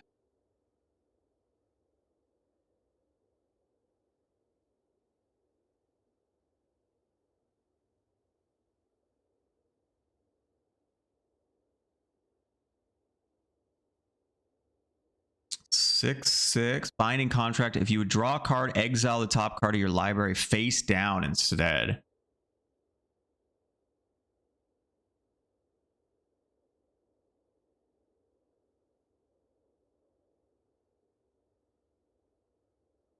Oh damn, you can actually pay a swamp and return it to its owner's hand, but then you lose life equal to Oh no. Oh, it's return all cards exiled by him to their owner's hands and lose that much life. So they want those cards they keep exiling. They have to pay and lose life to get them. It's kind of crazy. Phasing and trample. At the beginning of your upkeep, all lands you control phase out. What the shit?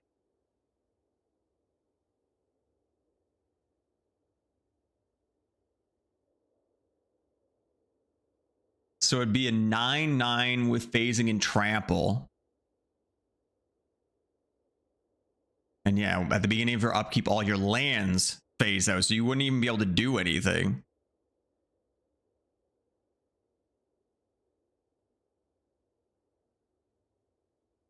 That's the other thing. They didn't go over everything here.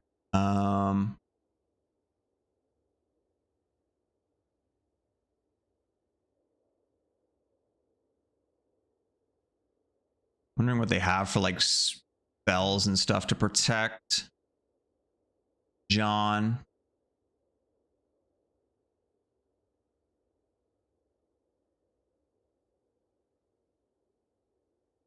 This is all like creatures and stuff.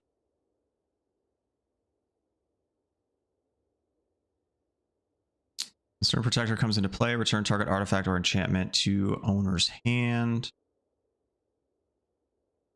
You control blue permanent target. Return target non-land permanent to its owner's hand.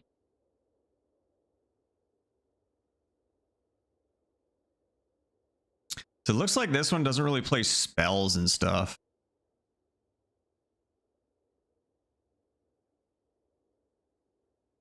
Like counters and that kind of thing, whereas this version does. It's got like dispels and phasing. Destroy target creature, you lose 2 life. Negate. Exile target creature.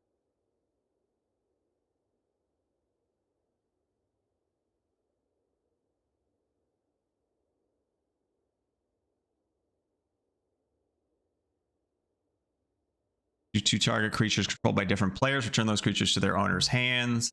Again, that could be good to those cards you've given them. Once it gets down to a 1-on-1, you can return them. The ring tempts you. Search your library for a card that shares a color with a legendary creature you control. Reveal it into your hand, then shuffle.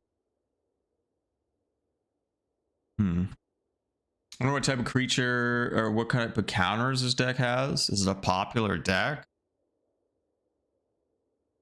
I mean, I don't know. I don't know if there's really any direct counters to it. Aside from just like bounce and stuff, or using your own removal to get rid of stuff. Switcheroo.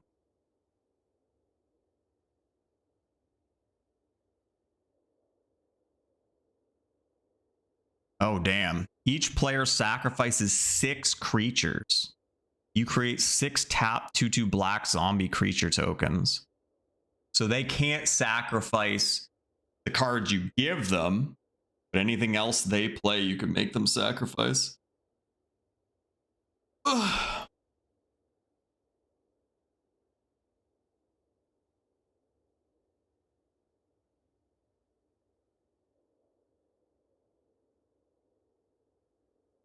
It's got lots of like enchantments and stuff too.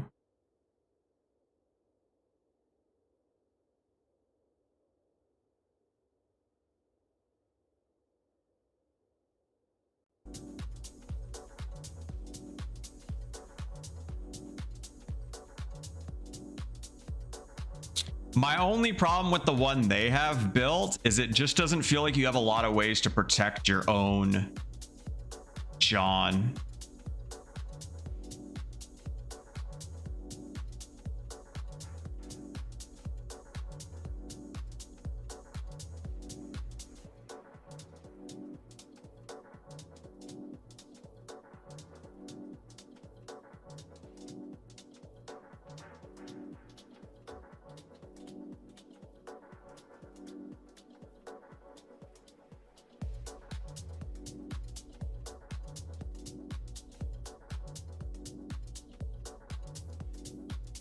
Like this guy seems pretty fun too.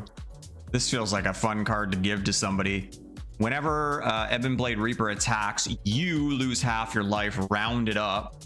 And then whenever he deals combat damage to a player, that player loses half his life rounded up. So you're going to give it to somebody. Anytime they attack with it, they lose half their life. And if they hit another player, that player loses half the life. That seems like a fun one too. Counters this deck. If it's popular, I feel people will be prepared. But again, that's what I'm responding to. There's not really any specific counters to it because it's such a unique playstyle. So again, the only counters to it, I know you don't mean counter spells, but like you'd have to remove the stuff, or that you would have to spend your own removal to remove the stuff that John gives you. Or you have to bounce them back to his hand or kill him or whatever. There's not like direct counters to it.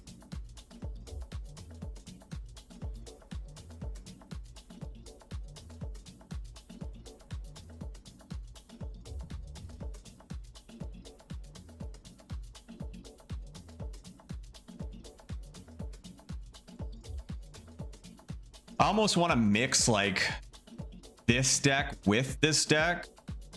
Like I like some of the stuff they've added in, but I also like having counter spells and ways to protect John a little bit more.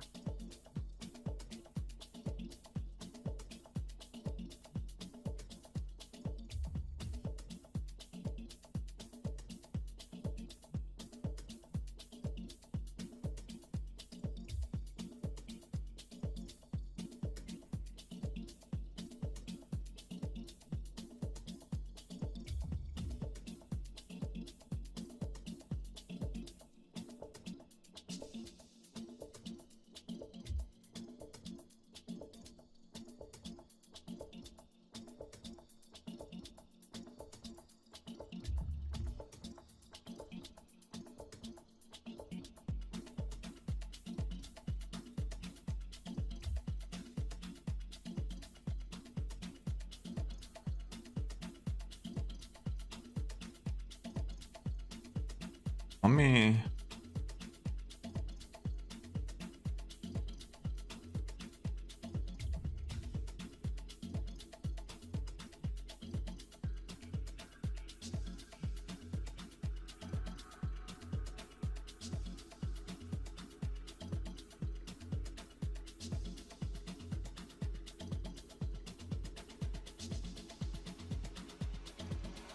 Just want to see if there's like a place in Canada.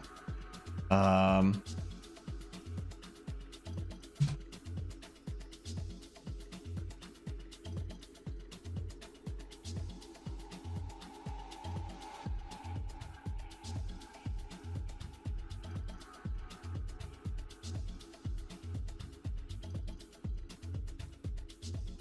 I feel like this is gonna be a bitch to try and put it all together though. Like it's not bad.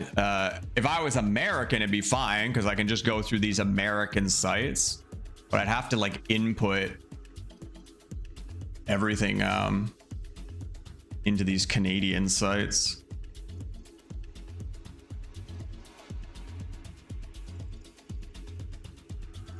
I can get a John Arenicus in foil for $1 Canadian.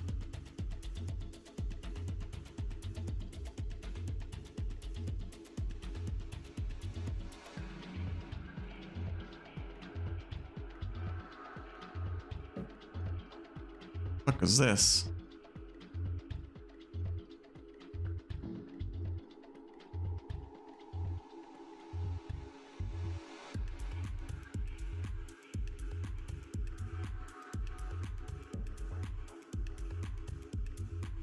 I don't know what the fuck this is. John Arenicus Shattered One Art Series Gold Stamp Signature. Only $1.50. Oh, sold out. Never mind. I don't know if that's like just the actual card, like it's a big full art or what.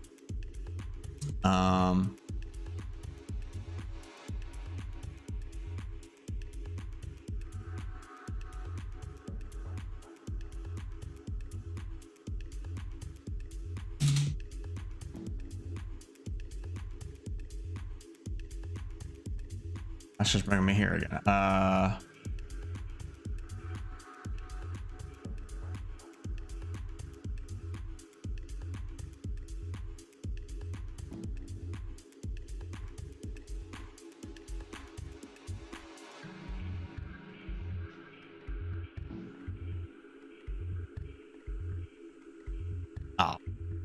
I don't know.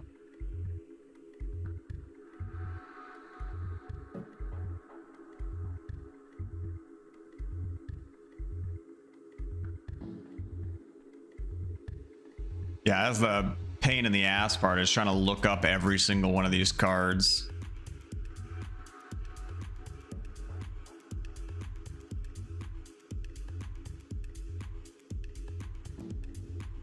Negator. Let's look up Negator.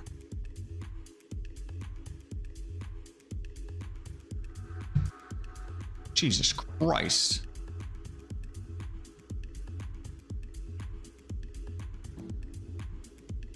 The fucking foil version is $190. $20 just for a normal one, 15 for a different set. 40. Wait, what? World Championship decks, $3. What the fuck is this?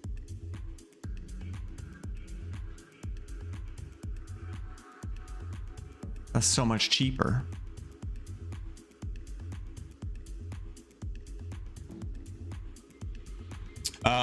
But yeah, I mean, the other thing I can do is just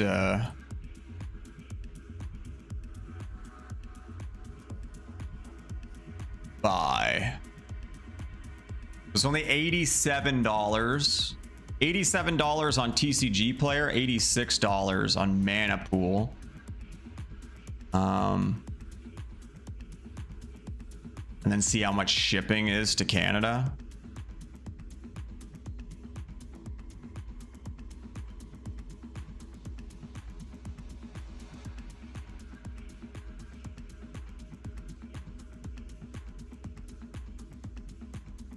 Some items have been moved to save for later. Some items can't ship direct.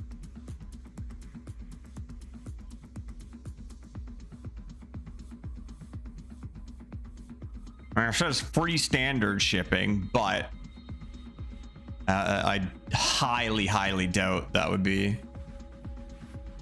Wait, what? It shows estimated shipping is $23.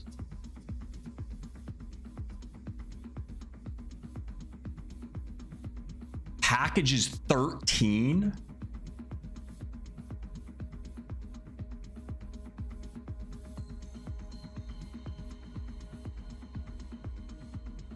Items 95. Oh, because it's doing all the lands too.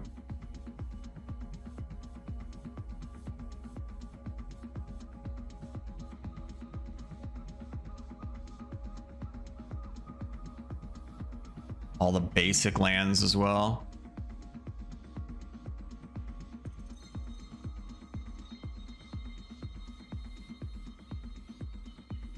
Oh god, some of the cards are moderately played.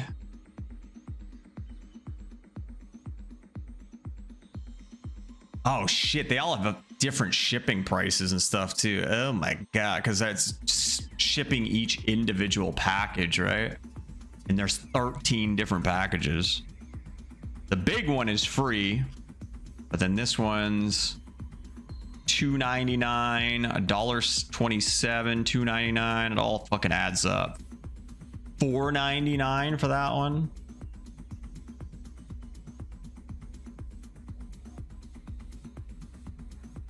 God, it's gonna be so much work to fucking do all this.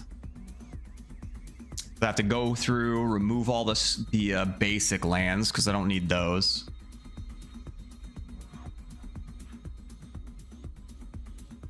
And then some of the stuff that's more expensive to ship, I could see if I can get those individually in Canada. Oh god. Oh man, this is why I want to play digital shit, man. Ugh.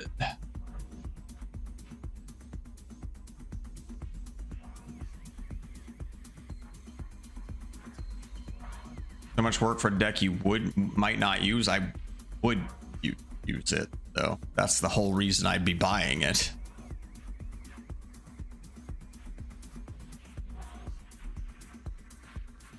I'm not looking at this to not use it.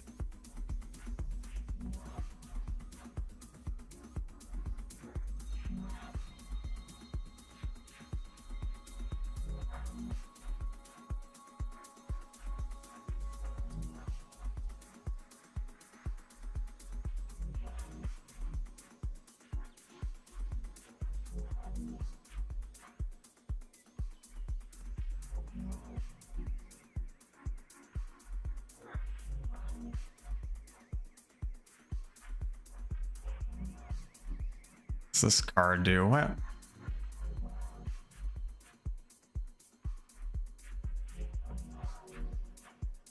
Bajuka Bog.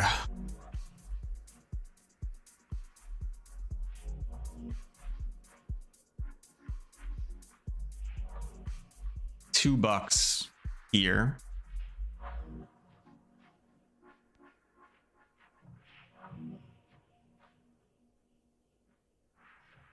Oh, I wanted to see what it does.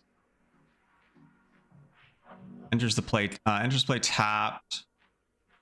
When it enters, exile target player's graveyard. Oh. I see. That's nice for the recursion decks.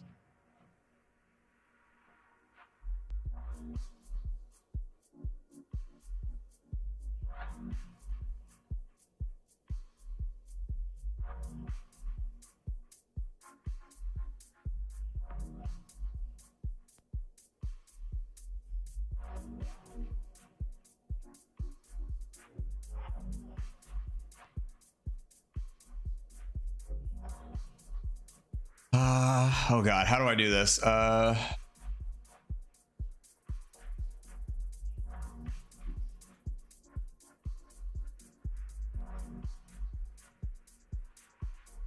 Canada's choice for MTG. 20 plus years selling Magic the Gathering in Canada. Great selection. Pre-order pressure. This thing's got like a buy list search. If I go back here. How do I?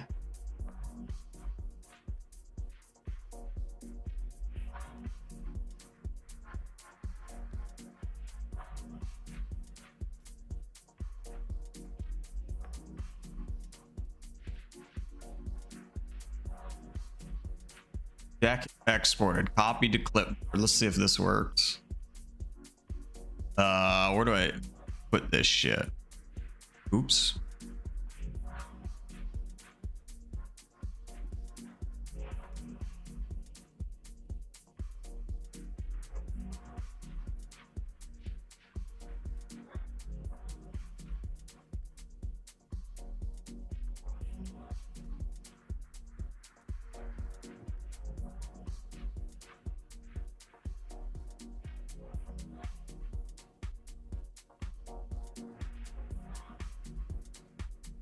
I'm gonna see if this works somehow. Pasting the thing in here.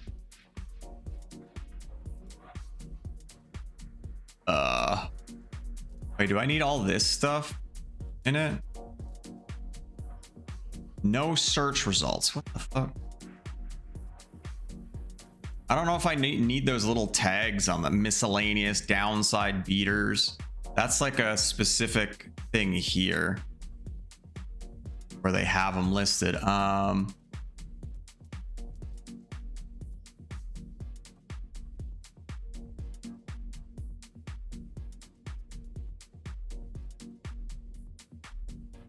What?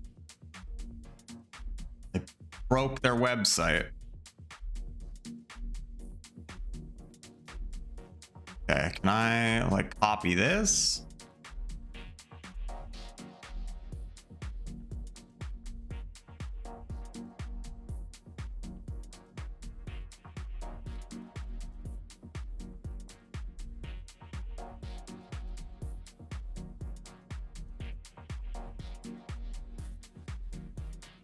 Fuck.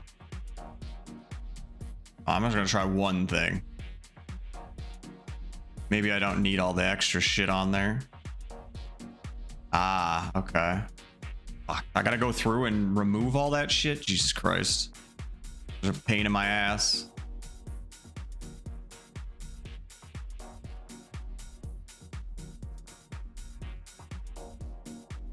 Oops.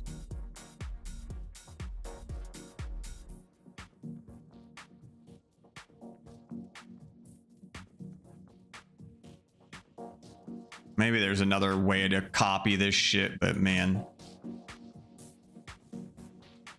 The fuck?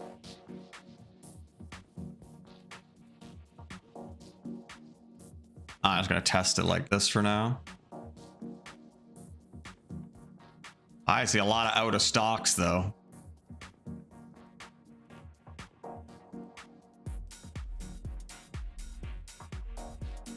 Oh, some is in stock.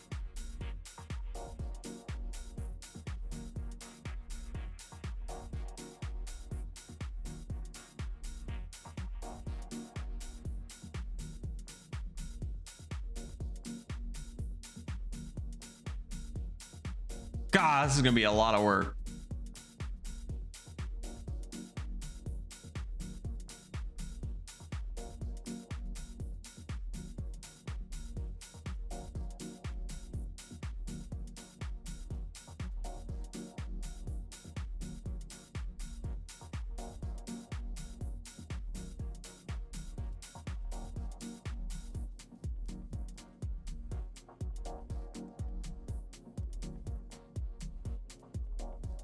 Any printing, all are in stock. Exact is only 90 of 100.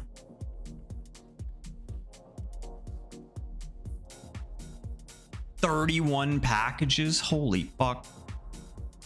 $41.99 shipping. God, it's gonna be such a pain, man.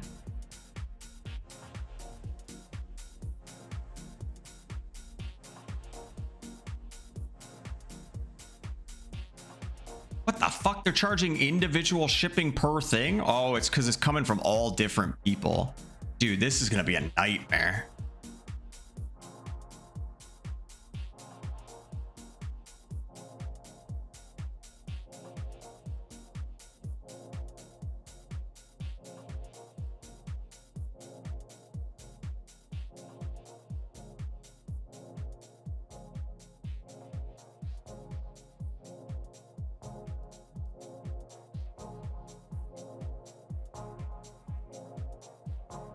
That's just going to add up. 2 cards from this guy, 3 cards from this guy.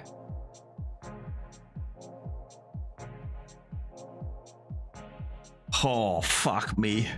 Now, that's the one thing with standard is at least you're buying, usually like you're buying 4 ofs, but this is all like 1 ofs. It's just all over the place. Like $1.25 shipping for one singular 18-cent card.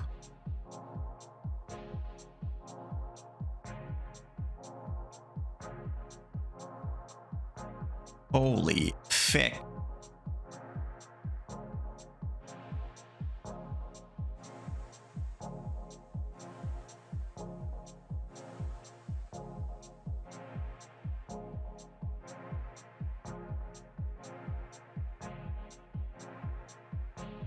Yeah, this is gonna take some. This is gonna take some work. I'll fucking figure this out later. I'm gonna have to sit here for like hours with this shit. Oh my god.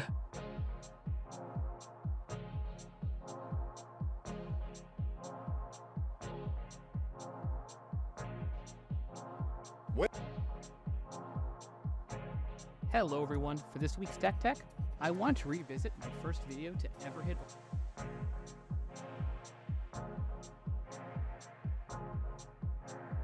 This guy's deck is apparently a budget version. How many monies is this one? Buy deck. It's about same price, $84.96.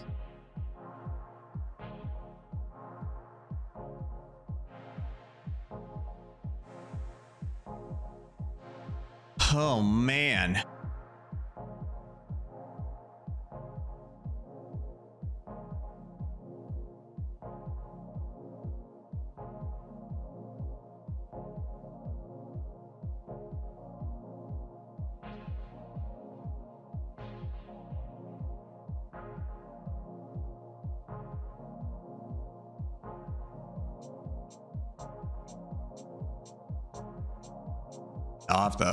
I'll have to sit down and figure that all out at some point.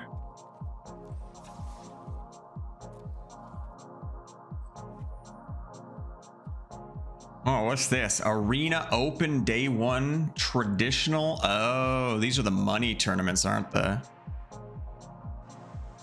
It's best of 3. One traditional. 25,000 gold. Holy fuck. 0 wins, you get a sleeve. Sign up for this day 1 event and get all 4 wins to qualify for day 2, where top finishers earn monetary rewards. Players may enter day 1 as many times as they wish. You can only enter day 2 once, even if they have qualified through day 1 multiple times. Format for the day 1 event is traditional sealed. Best of 3 matches using sideboards.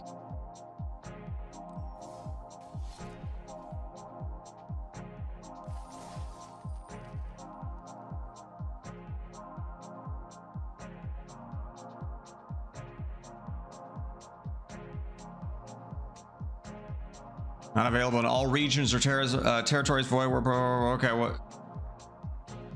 Okay, I can never do shit in Canada.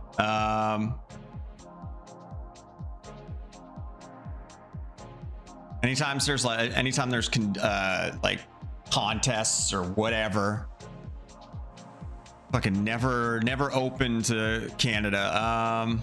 To participate, you must be 18.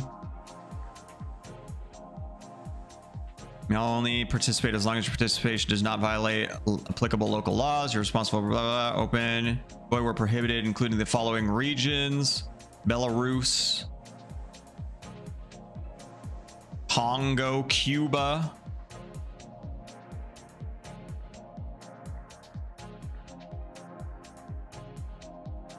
Russia, North Korea.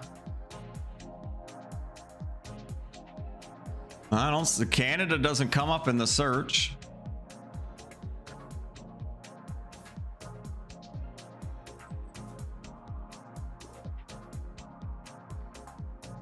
Just so much in this game. I feel like even if I wanted to get in Magic again, I don't have the time. Yeah, there's quite a bit. But it'd just be nice to buy like one deck and just play that deck. I mean, it's not any different than You're Altered.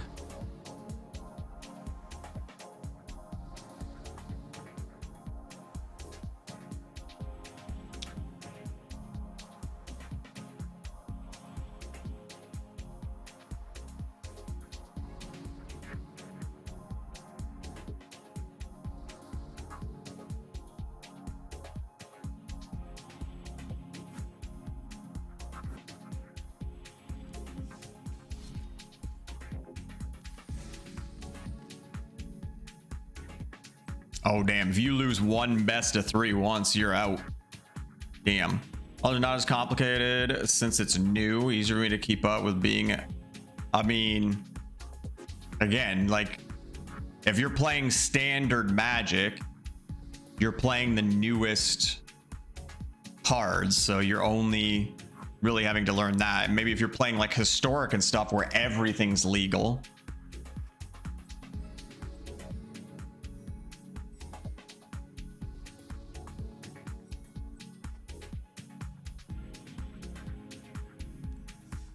I don't think it's going to be that much different than learning Altered.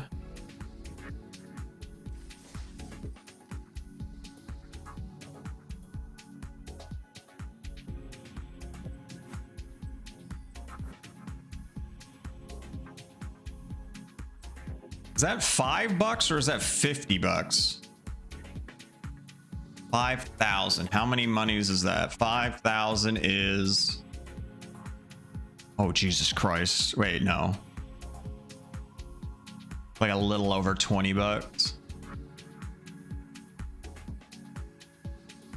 Not a little over. It's probably like 25, 30 bucks.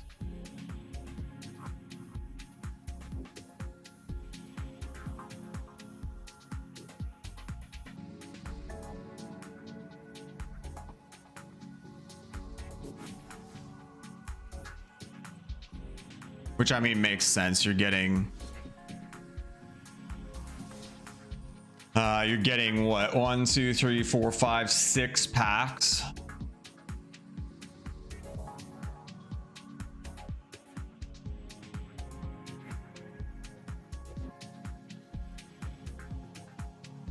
If you've been playing this shit forever and just saving up your gold,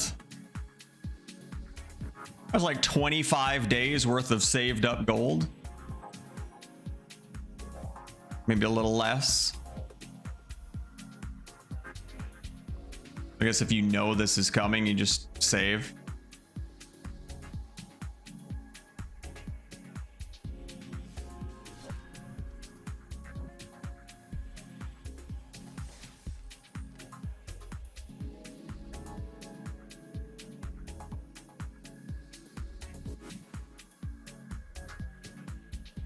After this, I'm gonna go feed the beast. I don't want her to hear me. Come bug me.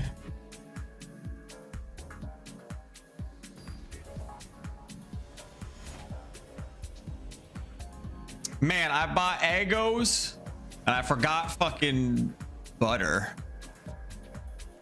How lame is that?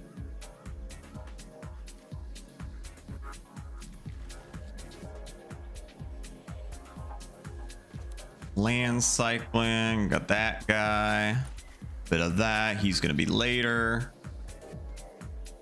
Not gonna have much to do for the first 3 turns or so, but probably gonna end up land cycling him.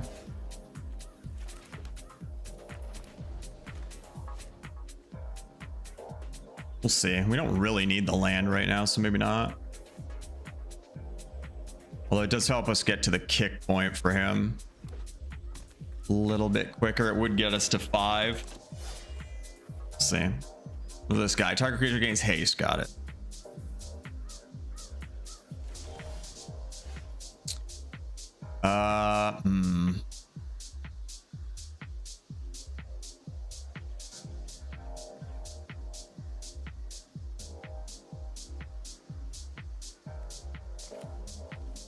Do this one for now.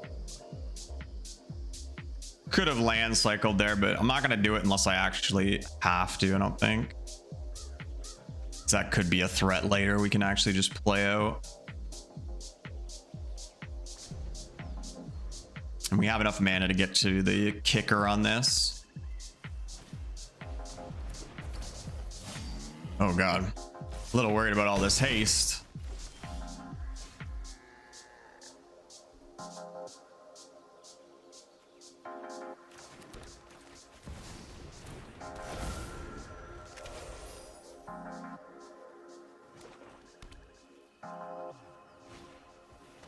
Oh, he's got that chick.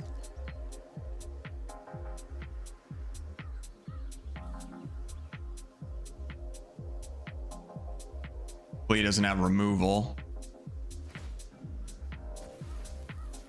I don't think he can pay her thing, right?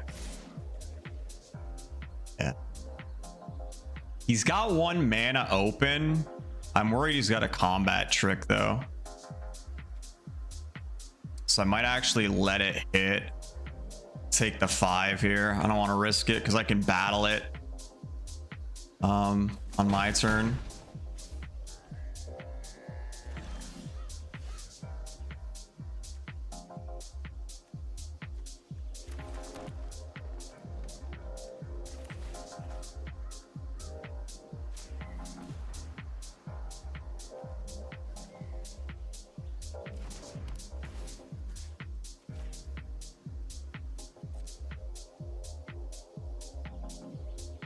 See what that 1 mana he had is for. Oh, apparently nothing. All right, we can kicker toss that next turn. I think for now we just hold. Yeah, I'm already pretty low. I can't even swing here. Gotta just chill. Try and stabilize a little bit.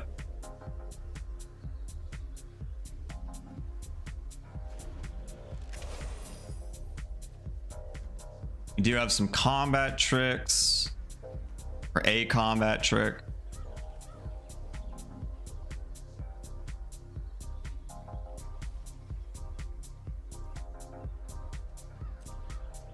Probably gonna block here because we do have this.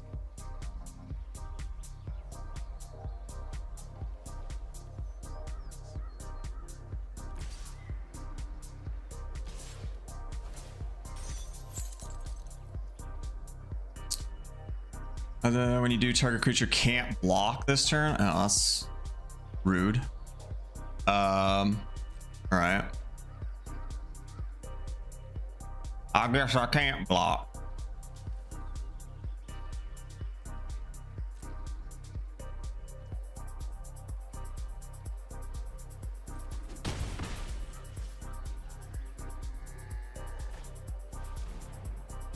Deals 3 damage to any target. Yeah, we're gonna be in a rough spot here.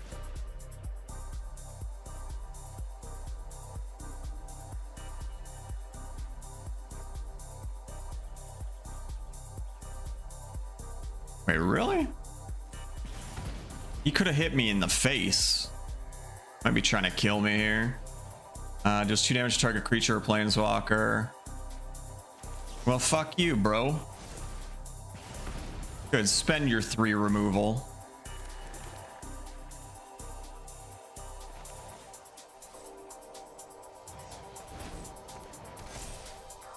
I'm gonna attack here because his thing's exhausted for a turn, so.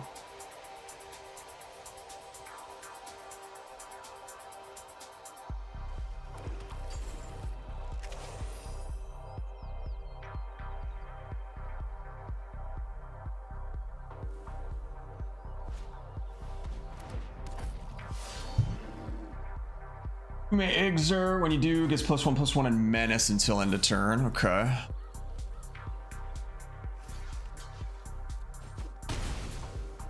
What the fuck was the point of that?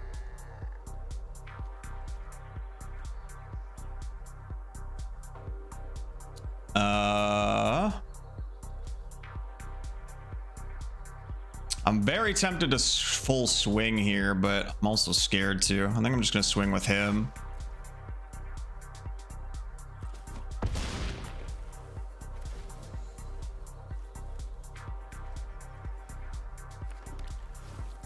And we'll get down our death touch here. I don't like the mill part, but I don't want another blocker. No, sad losing that. Kind of sad losing that too, but.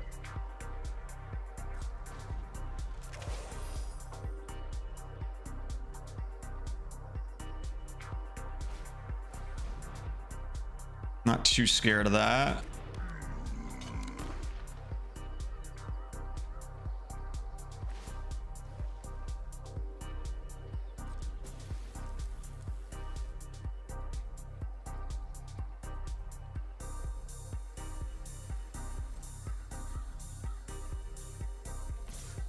Guy's like a typical red player. He's just fucking click. Just click, just all in.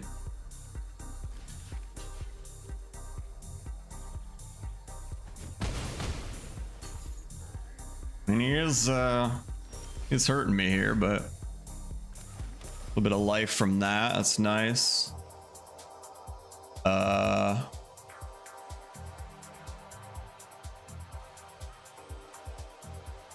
9, 10, 11. Shit, we'd have him on 1. Just slightly not enough.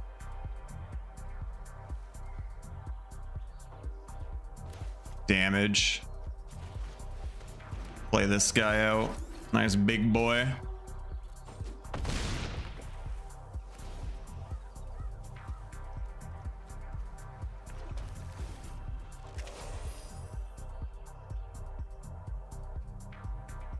Now we've got him on a block 2, but Zorro, hello.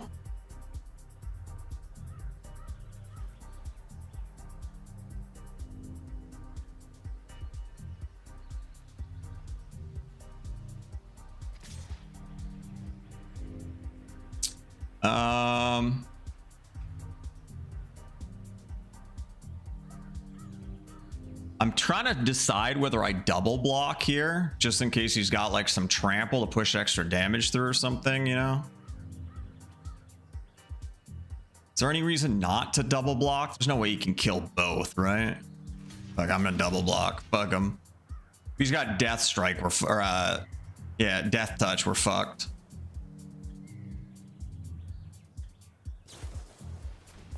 +3.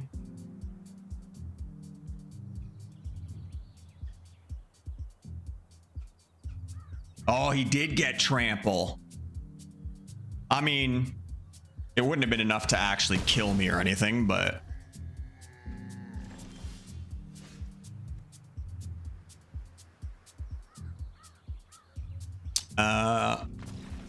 fucking got him. How are you? I'm doing all right. Doing all right, especially when I'm winning.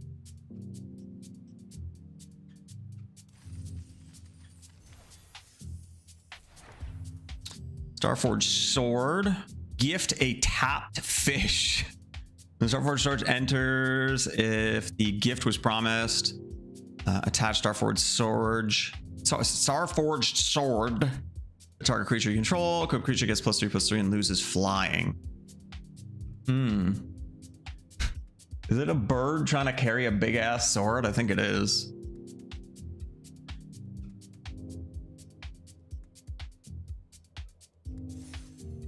Okay.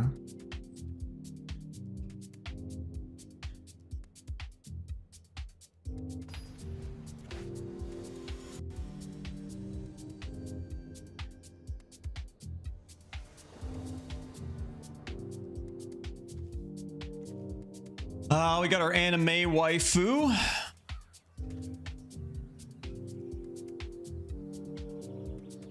Okay, we got a little ramp there too, and we got that guy. We'll keep these.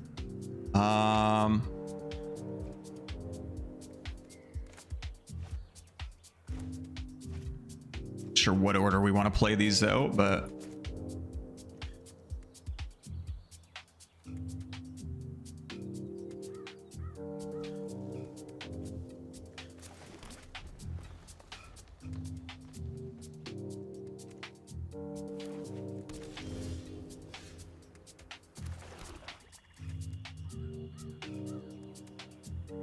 do we want the ramp or do we want her? I'm gonna get her out. Potentially start making some snakes.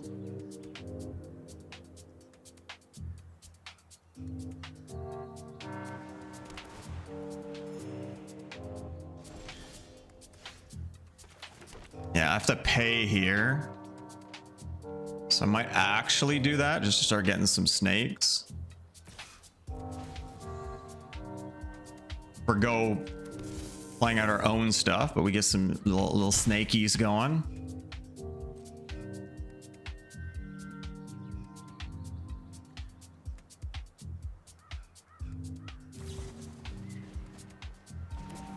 What was that?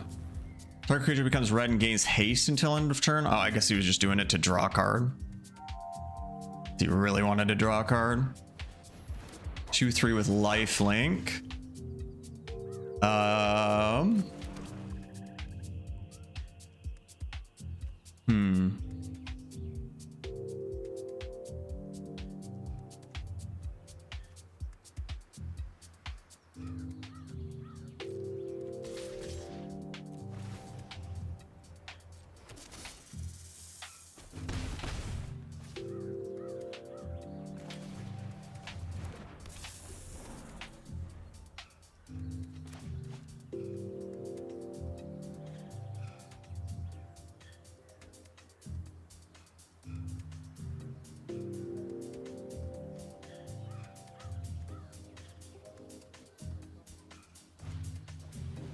Oh, he's gonna give that flying. Okay.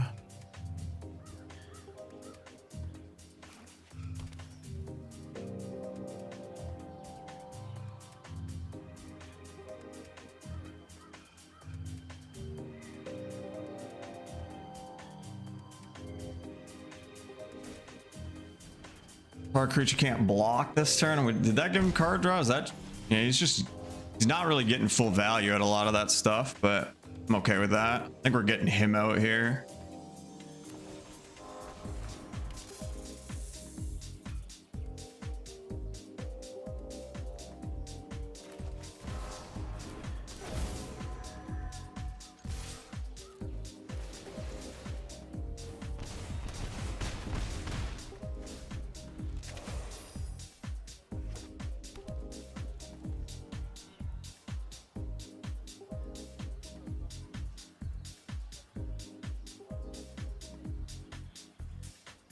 You guys here for long today because there's an important football match going on.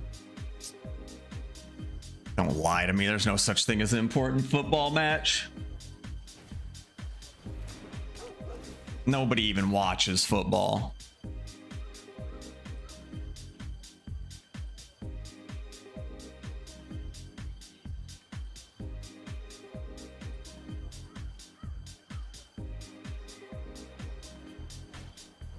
We got is going all in on this guy. 3/6 now. And through live chain creatures +1/+3.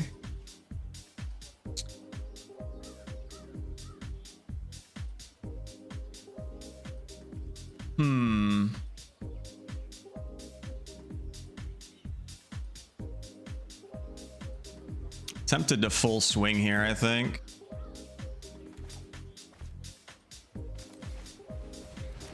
Do I full swing?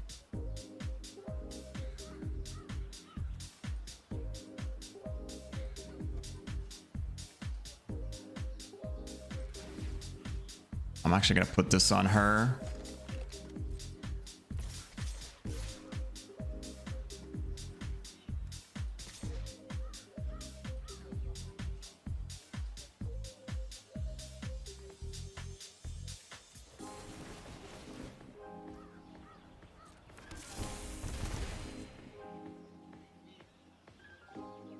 I just wanted to put her toughness out of the way of that guy.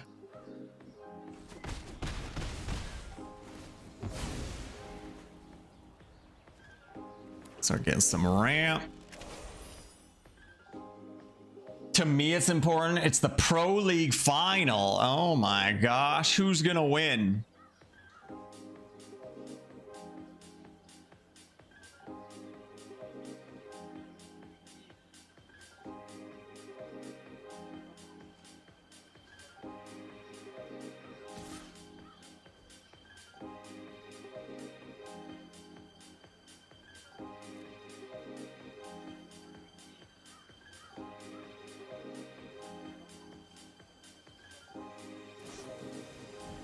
+4 with trample. Okay. I'm gonna switch that Gorgon thing over to him so he's got death touch, or I'll put it on him. Probably better on him to trade.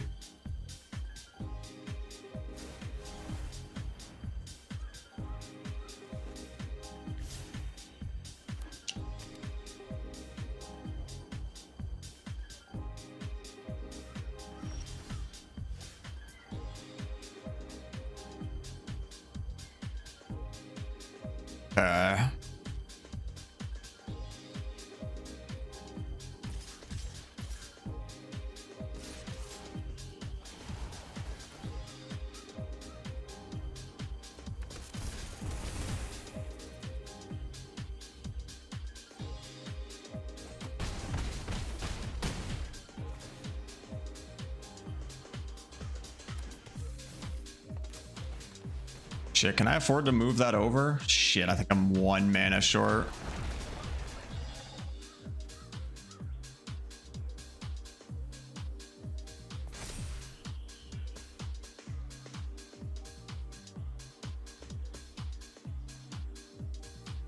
It's okay, we still have some combat tricks here. Well, that, not that, but this. Draw a card until end of turn, target creature gains trample +1. Man, this guy's just using all these like things to just draw cards. He's not like getting the full benefit of the cards. He's getting like half the card's value.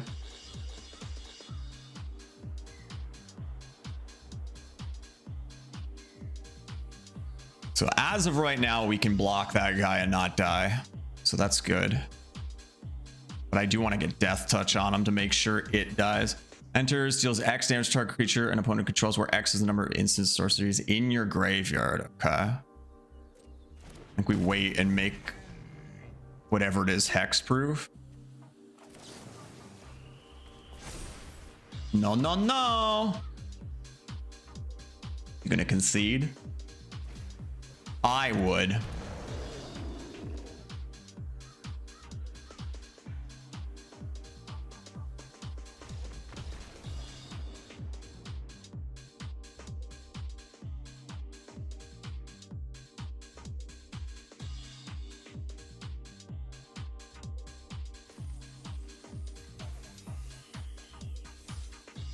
Definitely getting diminishing returns on rewards now.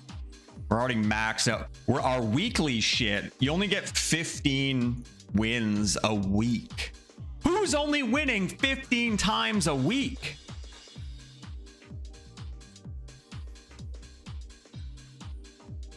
I got half that in a day. I'm not even trying.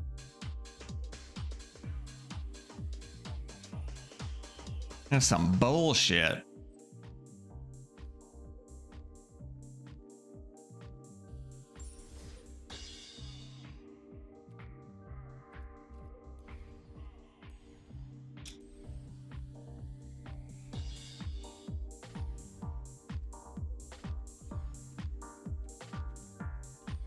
Oh, that reminds me. That's something I wanted to look up too. I want to see John Irenicus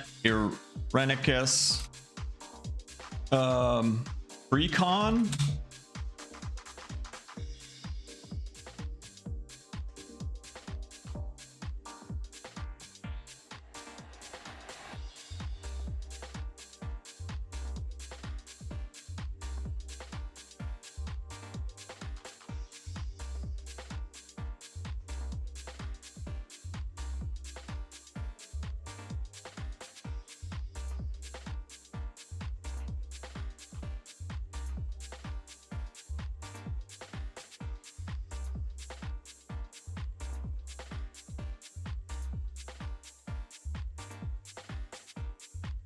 Ooh, this is interesting. I don't know if it's actually in that deck. I was looking for precons, and somebody was like, oh, how do I win with John Irenicus? This is a huge tech piece. I want to see if it's in these other decks at all, because if not, I am absolutely putting it in here.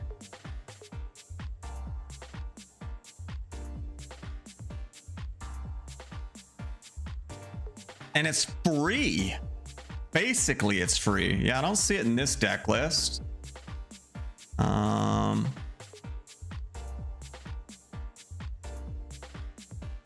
Dude, look at this card.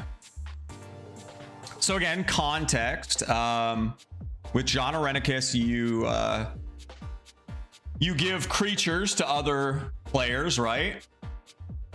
This is so good. This is like fucking, look at Homeward Path. It's a land. Add colorless to your mana pool. Tap it, free. Each player gains control of all creatures he or she owns. So all those creatures you've sent out, you could tap this, get them all back for one final turn or whatever to do a big push. That's a huge piece. Gotta add that to the list, because most of the stuff you'd like want to do that in your first main phase, right?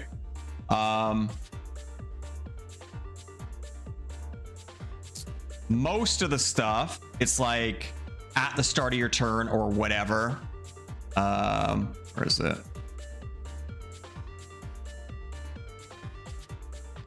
Whenever it deals combat damage, sacrifice a permanent. Some's not so great, like with the eye thing. Non-eye creatures you control can attack, so it might be a little bit rough there. But I mean, you don't have to use that. That's one little piece where you could potentially use it. When it deals combat damage to a creature or opponent, Flesh Reveal deals that much damage to you. That doesn't matter too much if you're like swinging in at the end for one last big push. Like sacrificing all these permanents when it deals combat damage doesn't really matter if you end up killing them.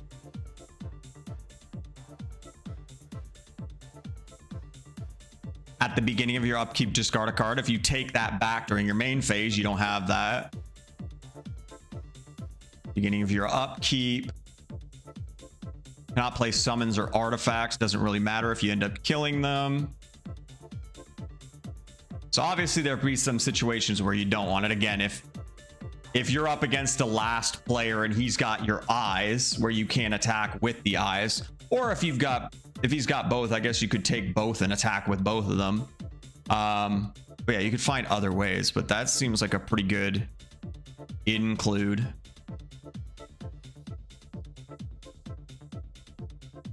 That's whatchamacallit, homeward bound or whatever the hell.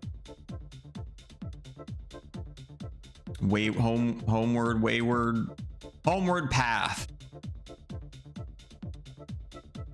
Yeah, just have that as a one of in the deck seems pretty good. Just another option.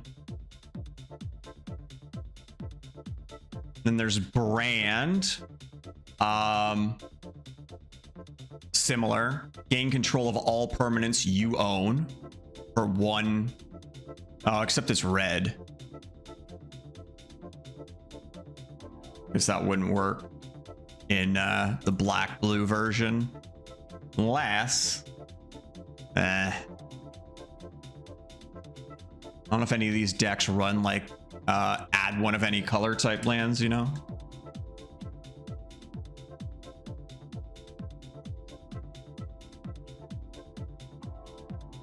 Most I don't think do.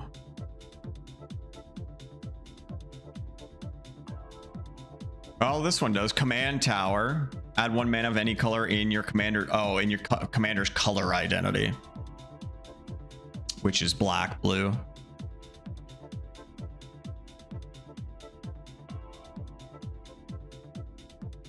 don't know if it's worth adding like just 1 or 2 lands that are.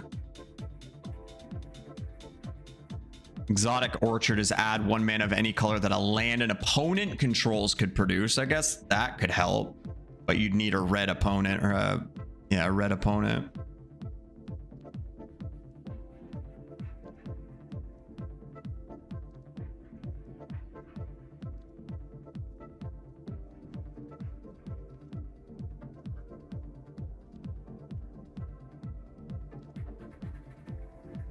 Yeah, I'm not sure if it's really worth running 1 or 2 lands for that specifically.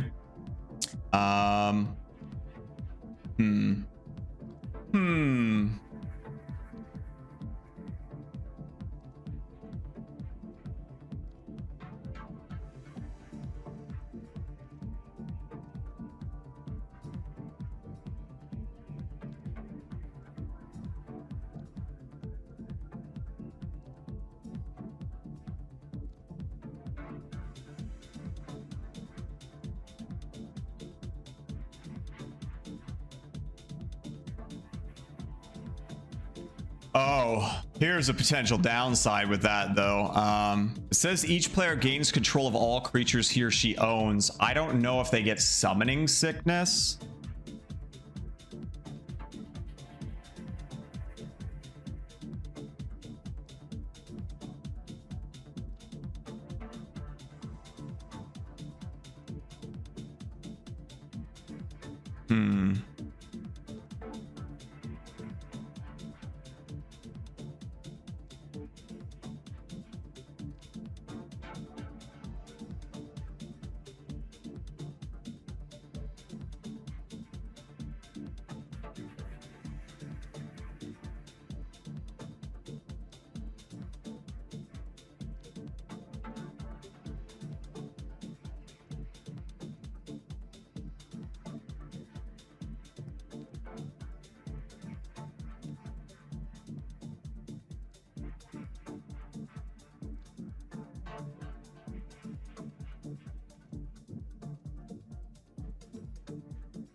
If I give away creatures with John Arenicus, Shatter One, and then get him back with, let's say, Homeward Path, do they still have the +2/+2 and this creature can't be sacrificed ability? Does the same apply if my opponent dies?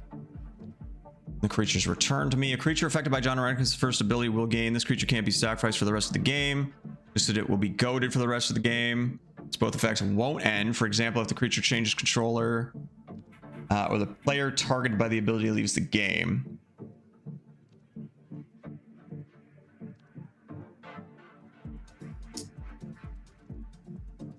John Arenicus plus creatures when opponent loses in multiplayer. Your creatures return under your control. Objects controlled by a dying player are only exiled if they still control them after all control change effects end. Since ending the control change effect would make you regain control of it, that's what'll happen.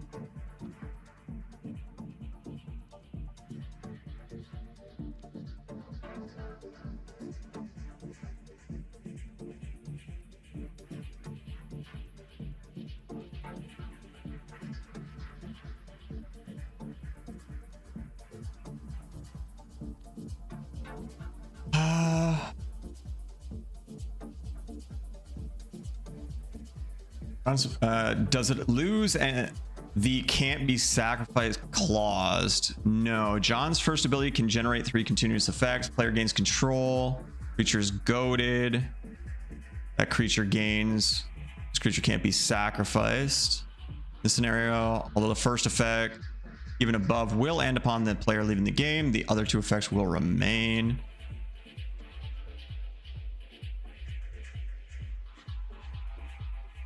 Man, there's a lot of like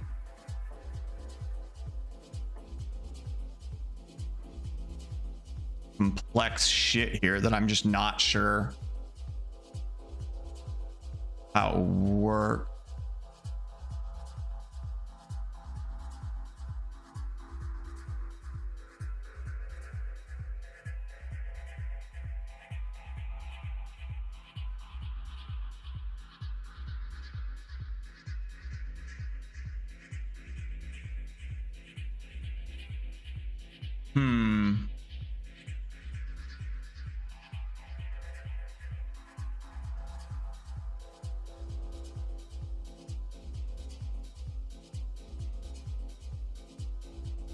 Trying to find the specific interaction with John, but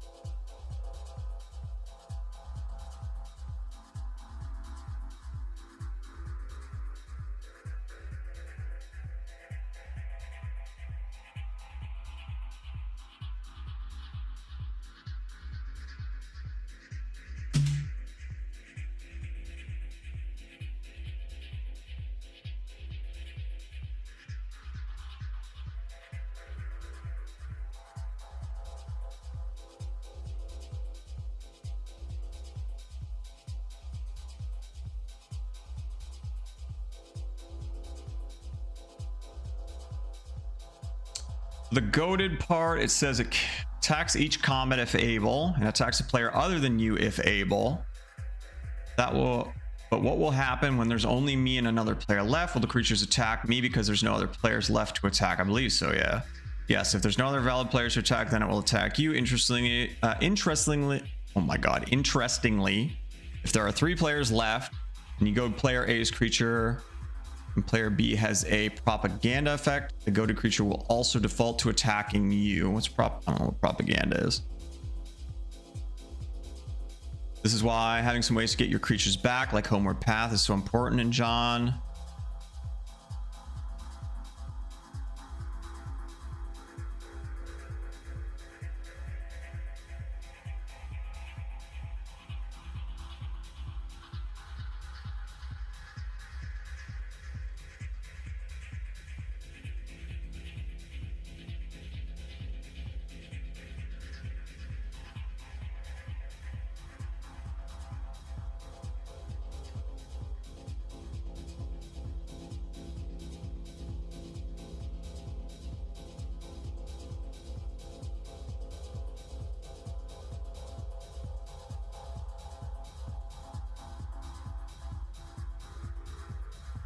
Oh man, so much to take in here.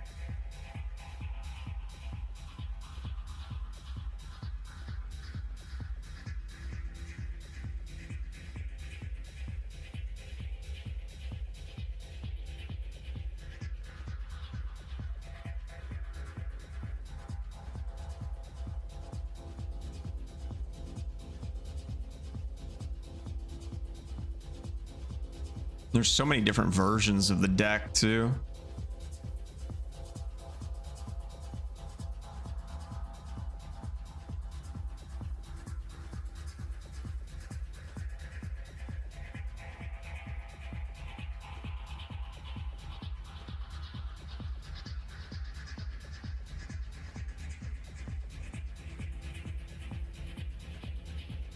Phyrexian Soul Gorger, Snow Artifact Creature Construct, cumulative upkeep, sacrifice a creature.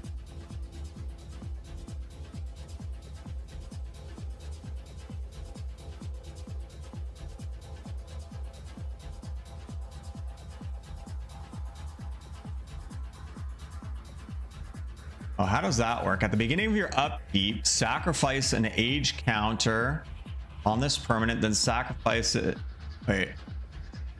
Sacrifice a creature. At the beginning of your upkeep, put an age counter on this permanent, then sacrifice it unless you pay its upkeep cost for each age counter on it.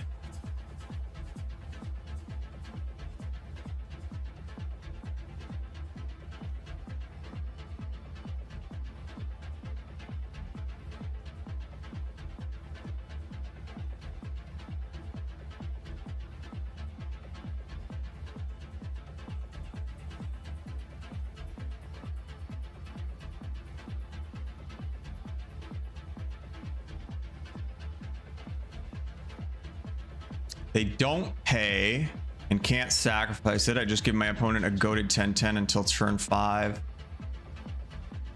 Or with a little ramp.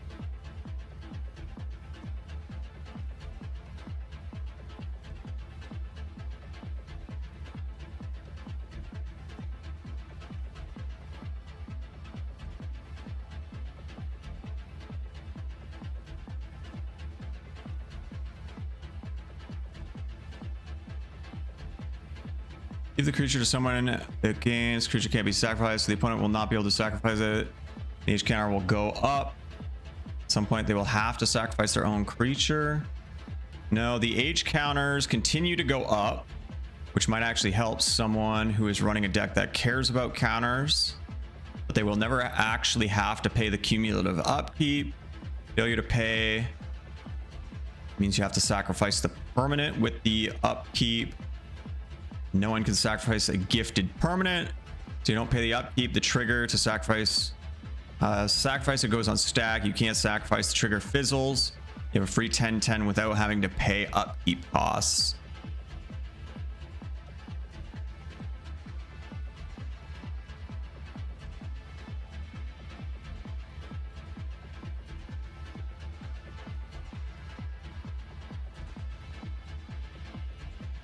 God damn, there's some fucking deep shit in this.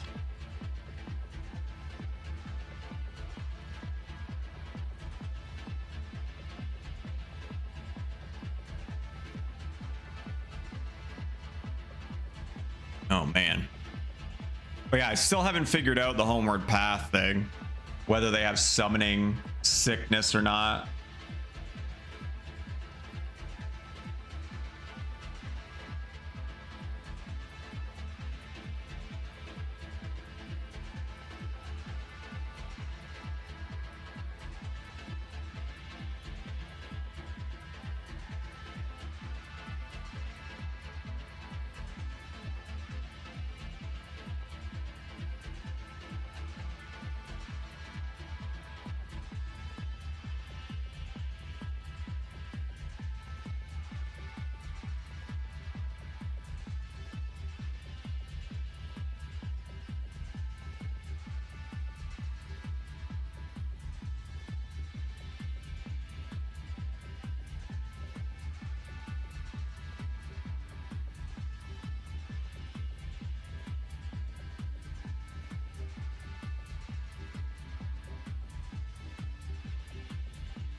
That homeward path, for the moment you play 1v1 to regain control over your creatures, you might be able to take multiple advantages out of them. Not to mention they can be cheap beaters your opponent might attack each other with.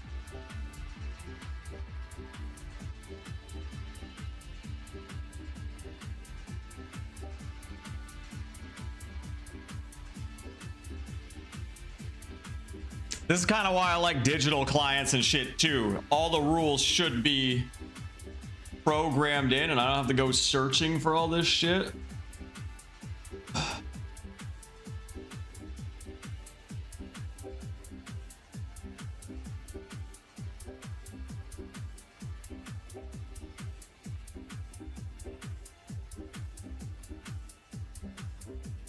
I have no idea.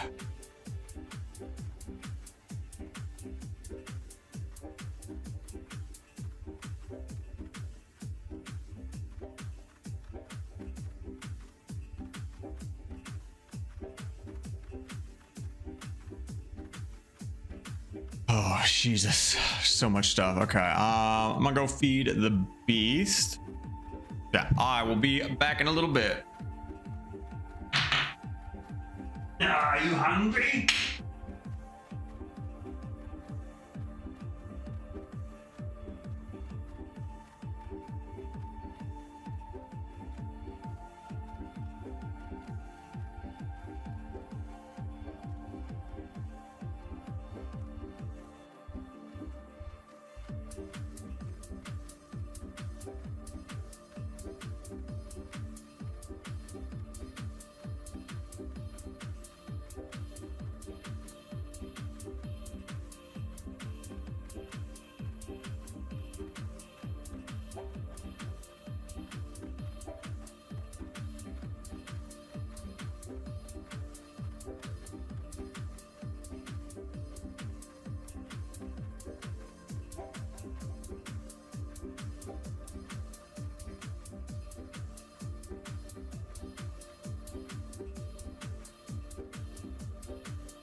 Okay.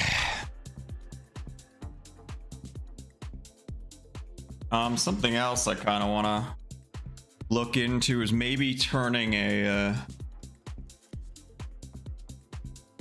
starter deck into like a standard constructed deck in this that I can play.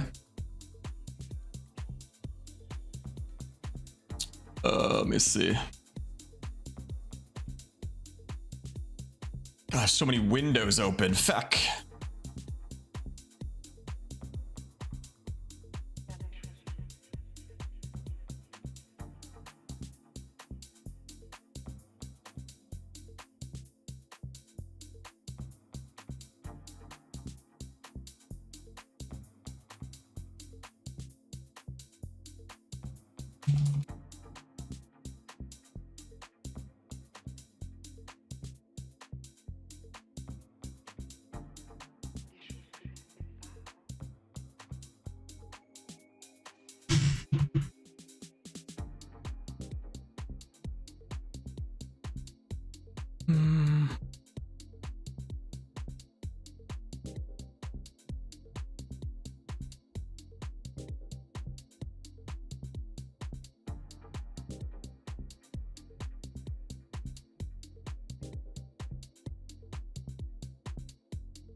Upgrade guide for all 25 arena starter decks. Goddamn.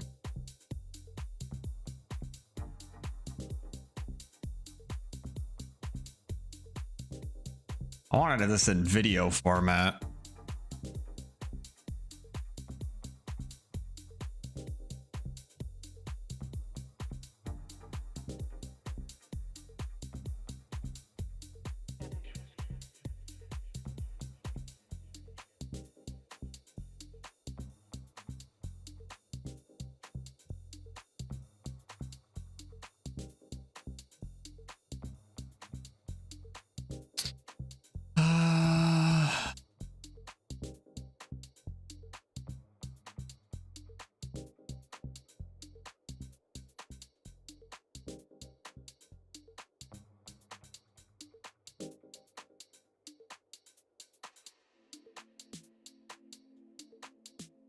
I don't know if this is in any specific order.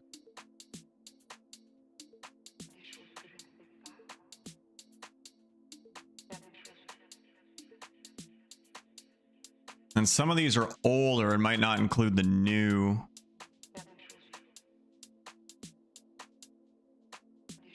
And not include the new starter decks. Ugh.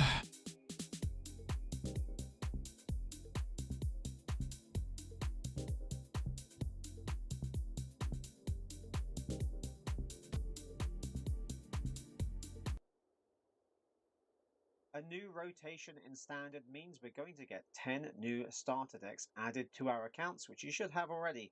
So let's go through what's included in These aren't the decks, which newest cards are ones, the but most important for your collection, and maybe which one of these decks seems to be the best at the moment, especially if you're going to be playing in the starter deck duel format.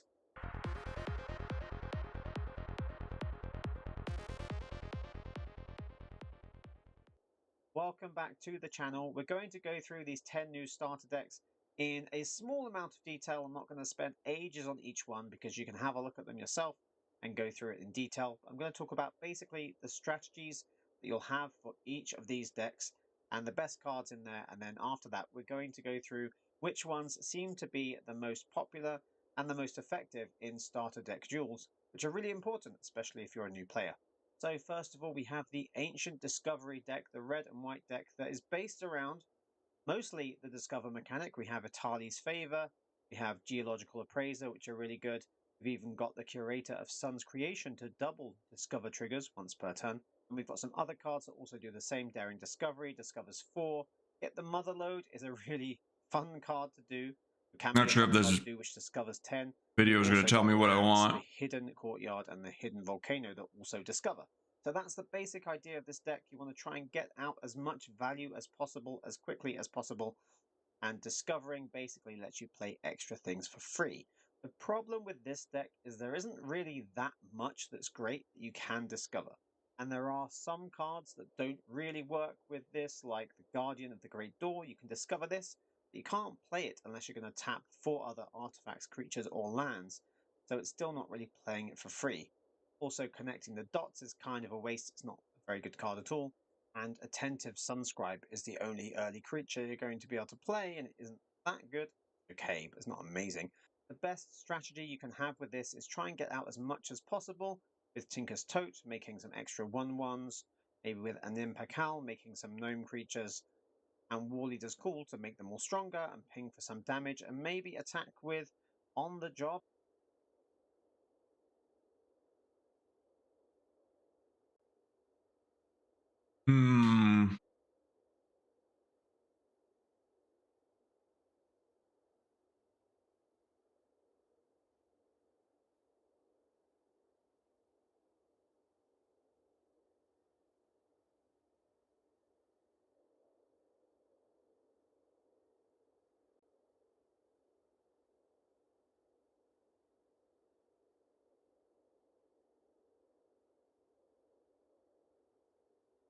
Let's see. Like I have a starting point anywhere, you know?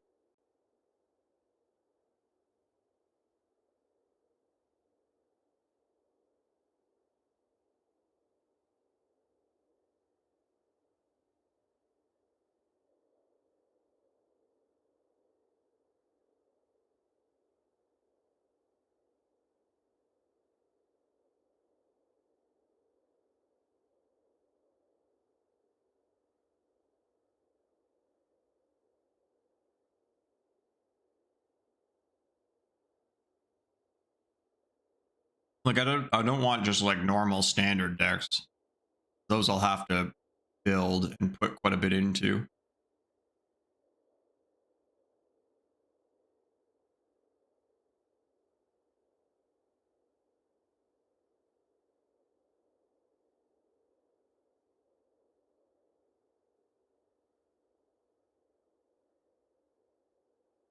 Lorcana, that's not what I want.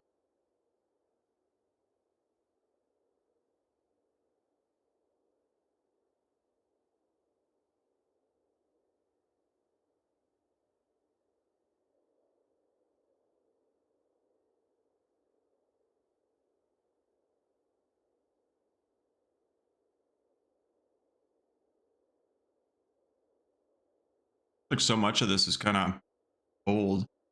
It's the one we were just watching.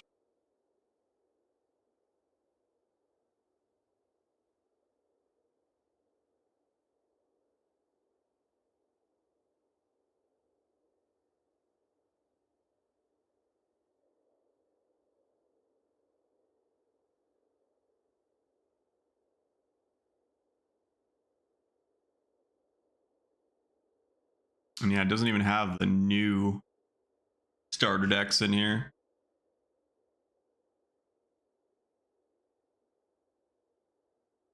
How people like where are all the content creators for this game? What the fuck?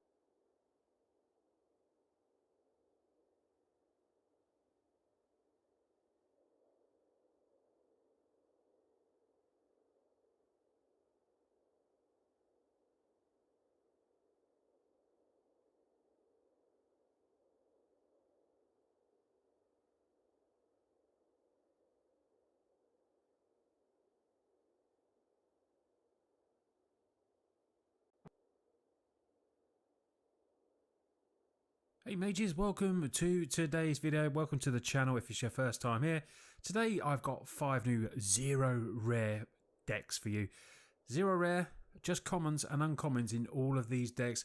And I will give you some upgrade still kinda suggestions as old. well that I will put down in the description. So if you're interested in upgrading these decks, let me know in the comments of which deck you want to do. And then I'll try and help you with the upgrades that I do put in the description down below. Deck list obviously will be there as well.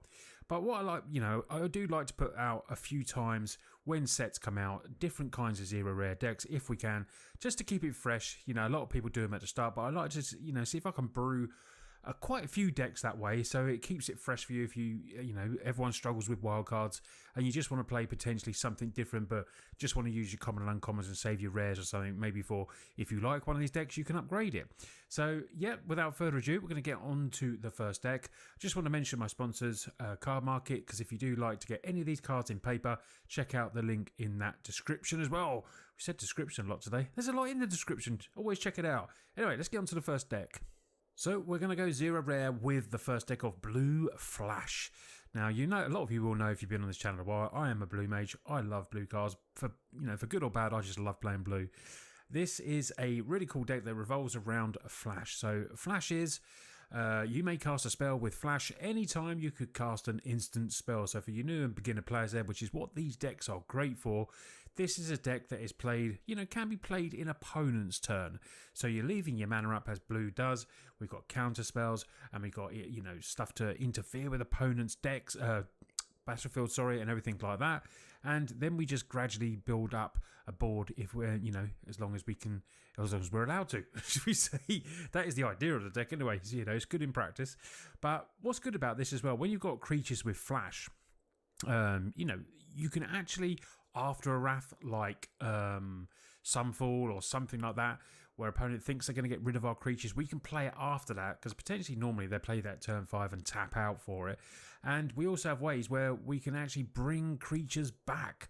So we've got a card in here called Get Out, and I did this to win one of my games in practice for the deck, where it says return 1 or 2 target creatures and enchantments back to your own hand. So there was a Sunfall on play. I had 2 of the Plume-Creed escorts on there. Opponent wrathed out. I got both of my creatures back and still had a 4 mana spare. And basically, yeah, I played him straight away again after, and opponent just rage quit, because of course they thought they were going to just keep alive with that. But we got tricksy ways to do with this deck, which is what I like. So if that appeals to you and you like playing a little bit of control, this is going to be the deck for you. So we'll have a look at the stats quickly first. We've got 18 creatures and 18 non-creatures in there, 24 lands, because we don't want to be missing our lands, and it is a 2.7 average for each. What the fuck is that? Is that supposed to be a Super Saiyan Weasel? Eddie Merc. Got a fucking Scouter? It's a 5/5. Flash comes in, costs 1 less to cast for each instant and sorcery spell in your graveyard. And we have 18 non-creatures in there, so we are able to do that and get this costing, a little bit cheaper. Now, this comes in tap a turn. It comes in tap if it's not your turn, but then we get to tap up to 2 target creatures, and it's a nice big 5/5. So that is our top end and our, one of our main win cons of getting in there. But we do have a lot of other creatures in the deck that can just literally just peck away at our opponents. We got Flood Pit's Drowner. This is Flash and Vigilant. When it enters, tap target creature an opponent controls. Then you're going to put a stun counter on it as well. You can pay 2, shuffle Drowner and target creature with a stun counter into their owner's library as well. So a nice utility card for an uncommon as well from that set, from the new set that we have. I spoke about Escort, Flash Flying. This can give one of our creatures Hexproof. So with all the removal that is in standard, we're using this potentially sometimes just to protect our creatures if we can. But you can play it in there and then protect itself if if you get the chance to do that. Or, just like the idea of it is to come in and protect something else.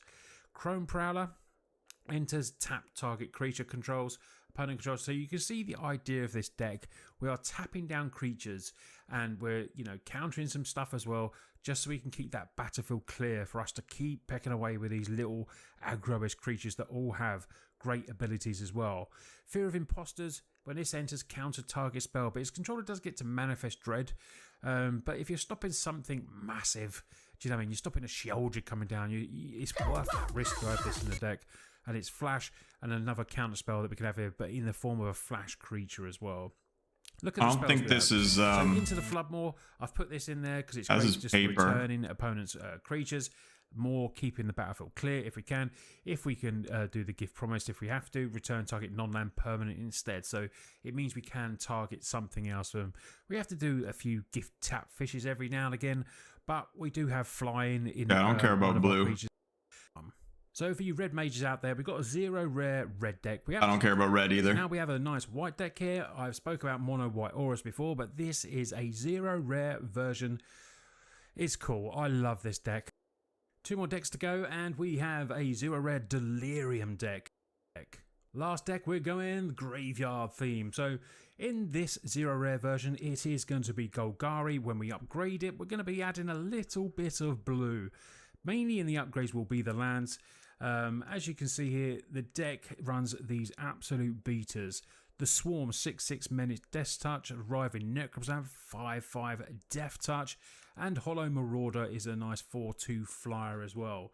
So we're looking, you know, basically drawing cards off up the beanstalk, playing these cheaper, and then you still draw the card. So even if you get to play this for, you know, 2 mana, it still sees that it's 8 mana and you will get to draw that card. So it will be 5 or greater for those new players that don't know that. So you will get to draw the cards of these even if they are cheaper. Now, we have ways to mill in the deck. We've got Gnawing Vermin to get stuff into the graveyard. We've also got Aftermath Analyst, Aftermath Analyst, 0 rare red deck. We have to do a red. So now we have a nice white deck here. I've spoke about mono white auras before, but this is a 0 rare version. It's cool. I love this deck. 18 creatures, 20 non-creatures. We've got 22 lands in here, 24 enchantments in this deck. So, you know, nearly half the deck is the enchantments, which is what we want. So we've got a lot of the staples that you see in blue-white enchantments, the rare version of this mono-white. We've got the Scavenger in here. We've got lots of the same cards, you know, all basically built around this great reprint Ethereal Armor. +1/+1 for each enchantment we control as well. It gives it first strike. Protection with Rescue, and one of the best cards printed was Sheltered by Ghost for the Aura decks. This is amazing. Gives it War 2 lifelink, and you get to exile target non-land permanent opponent controls. Just such a great uncommon. Super powerful. And then we have various creatures. Now, some of the creatures obviously that get used, by dropping the blue, we make it easier to cast, but we do miss some of the creatures that obviously get enchantments cheaper. But this makes it a little bit easier with the land base, and you're not worried about upgrading to those expensive rare lands.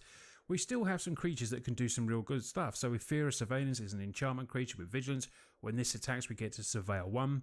Even though this is not an enchantment, it's going to be great to build up on because of the double strike of the Toxic, which means a bit of poison potentially. They're getting those double strikes in there, but double strike with, you know, an Ethereal Armor and plenty of enchantments is going to be massive on this. We then also have Annex Sentry. I think this is just good in there. We've got the little bit of Toxic with the Duelist. We've got this in there. This is just great removal as well, and has really good 1/4 stats. So this can become some big protection against some, you know, with an Ethereal Armor on, it can become big protection against some big creatures. And the last creature I chose for, even though it wasn't an enchantment, but as you can see, we've got plenty of enchantments, is this because it has Ward 2 in it. So I'm sad there's no black with decks Ward in 2 this. makes it, you know, just a little bit harder for opponents to remove. And as long as it is equipped, it gets +1/1. I'll have to do more research on that.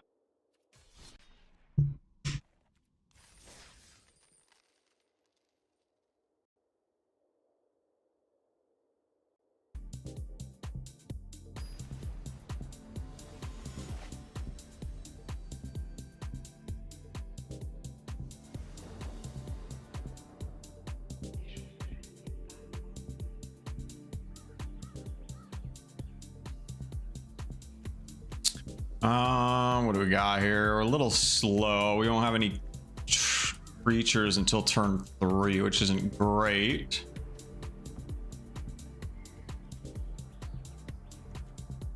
But we have decent amount of land. We have some combat tricks for later. Might hold on to it and hope we draw something a little quicker to play out here.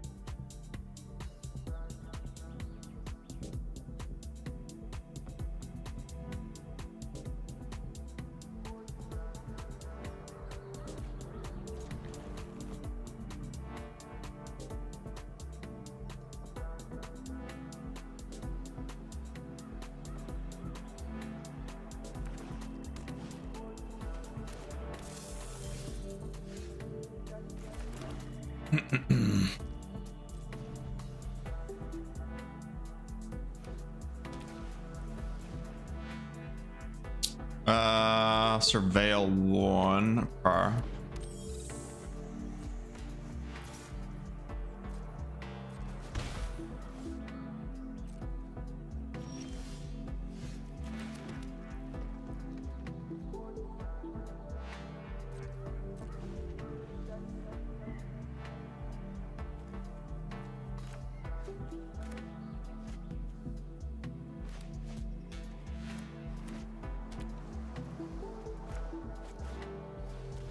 Got that too, goddamn.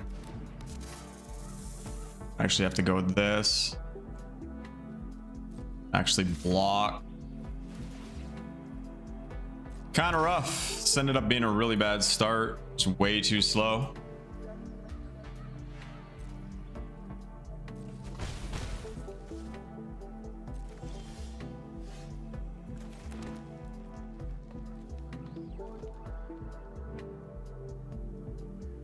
Not really gonna get as much benefit from this as I want, but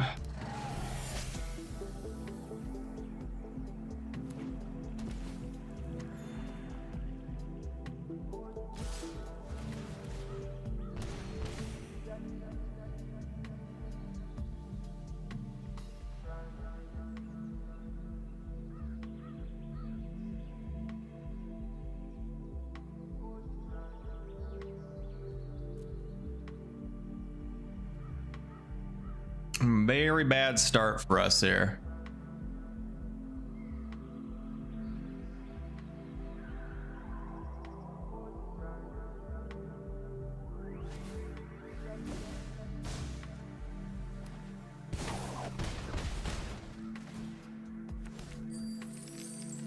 I just concede and go to the next game.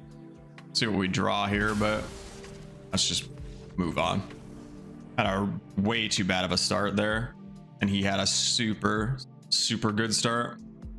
We'll just start a new one.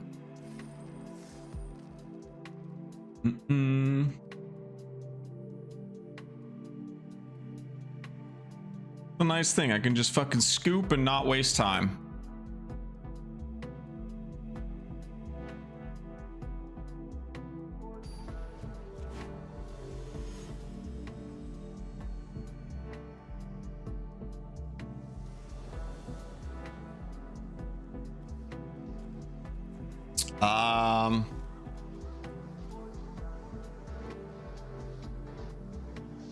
A little more doable, I think. You can potentially land cycle this. Try and get our forest.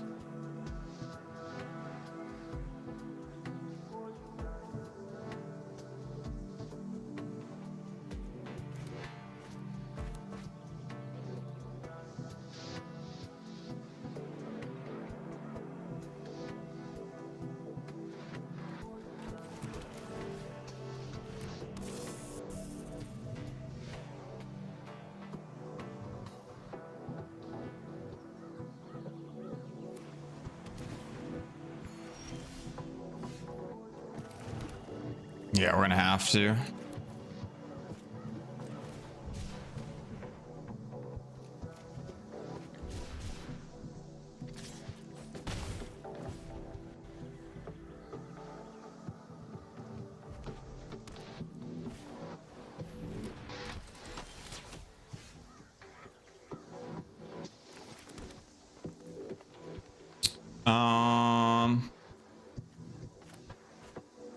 This whenever you cast a non-creature spell, it's just 1 damage to each opponent. Okay, can't imagine he's gonna block here, but we'll swing in.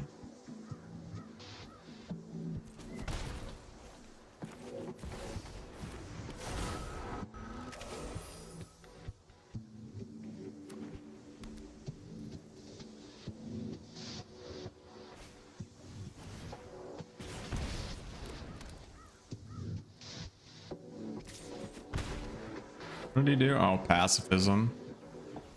It's mostly fine.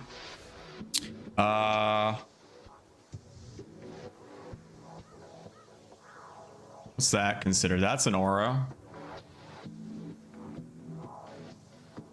No land, sadly, so I'll just drop this in.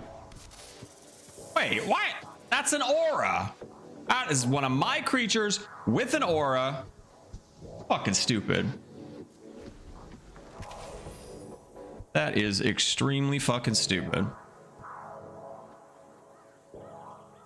Doesn't say an aura you control. It is a modified creature. Oh, yes, it does. Shit. Does say auras you control. You fuckers. Still fucking stupid.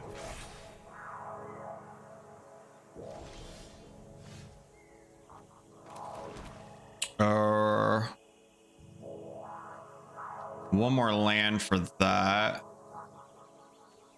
Might just hold for now. I don't know if I want to get this out or not.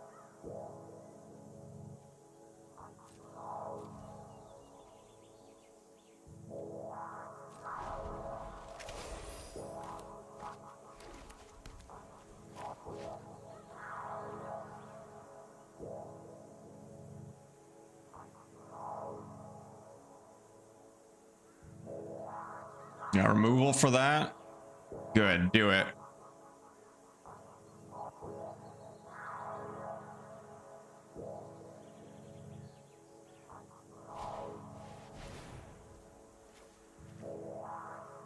You really don't like that guy, eh? Well, fuck you.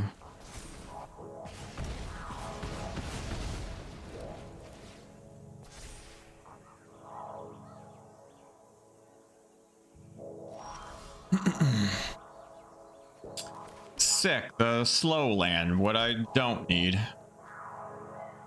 Thanks for nothing, game. I don't know. Not a great start. Oops. Not a great start at all.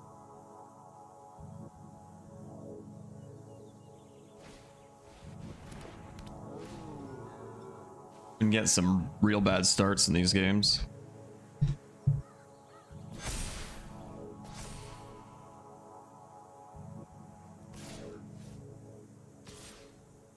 think it might be too little too late. I'm gonna move on. I'm not gonna waste my time with shitty starts. Dude, these guys are getting like the fucking nuts right out of the gate too.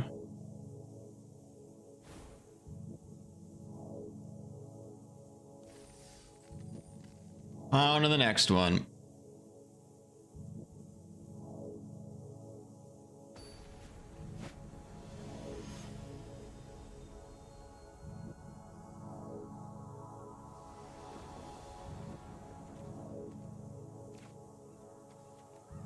It's not perfect, but we'll see.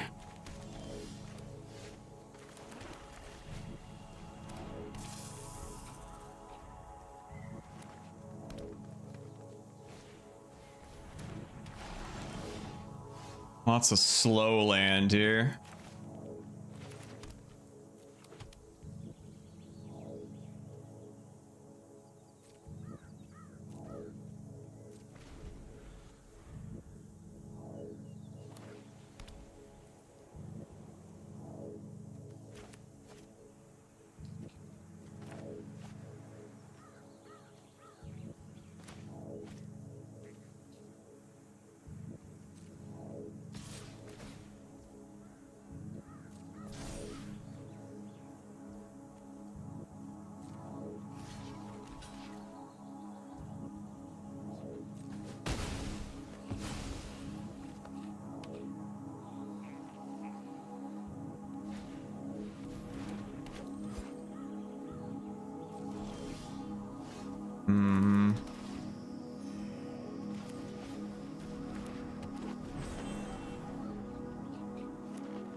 I don't know if we risk blocking here.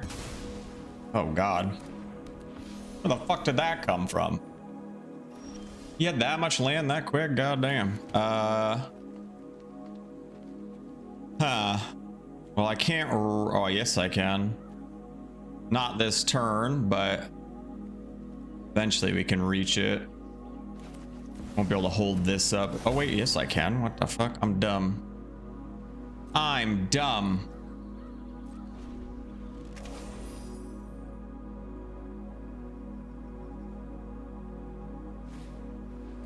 Obviously we have to worry about combat tricks of his own, but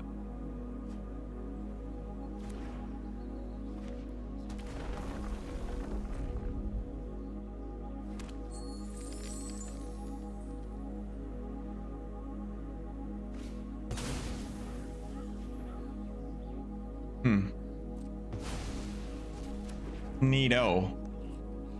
Dude, these fucking people have the answer every fucking time. I get the answer to their threat and they instantly have an answer to it. Crazy.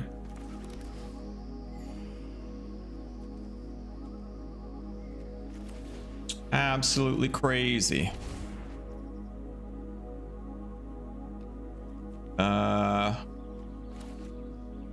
Cycle here, fuck it.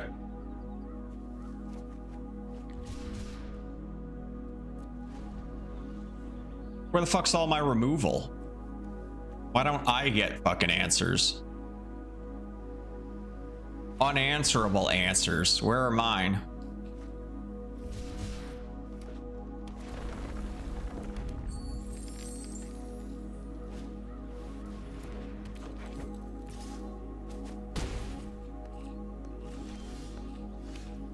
Not there, that's for sure.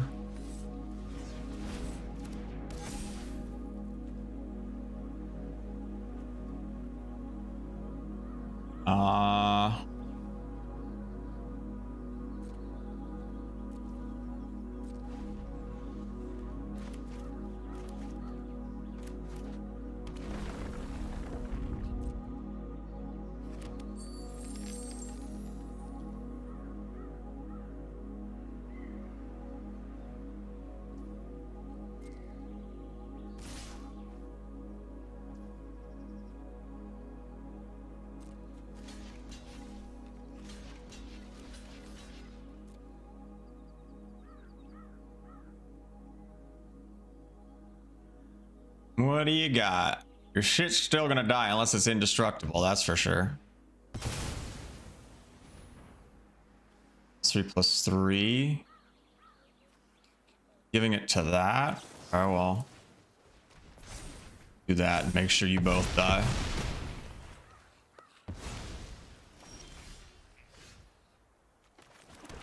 Oh boy, land! Sick!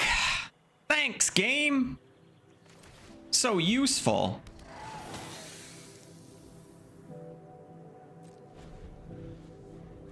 So awesome of you. Oh yeah, you're just gonna give him all kinds of shit and I get stuck with fucking lands. Thanks, game. Ah, yeah, too little too late, you fucking dickhead.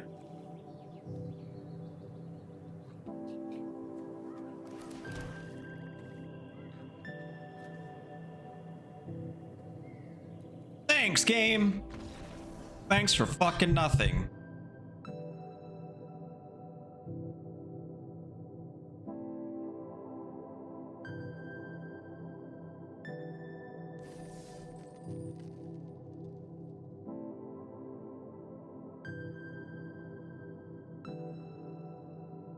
I'm about at the end of my RNG tolerance for the day.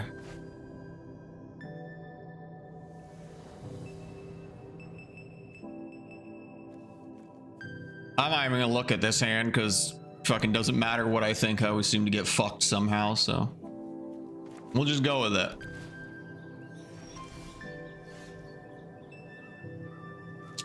These all enter tapped.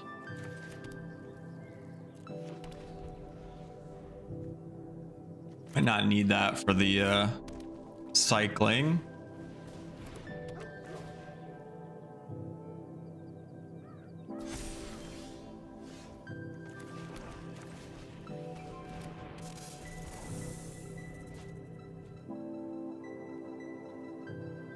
Get the no, we can't get it out because we got fucking slow lands. Ugh.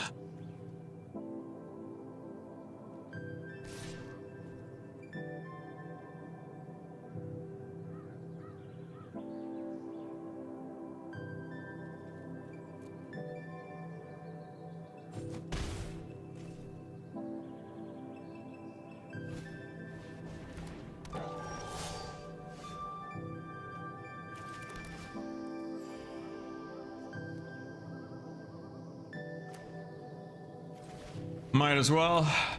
Next turn we can try and get out our Obra at least. We're gonna take a hit here.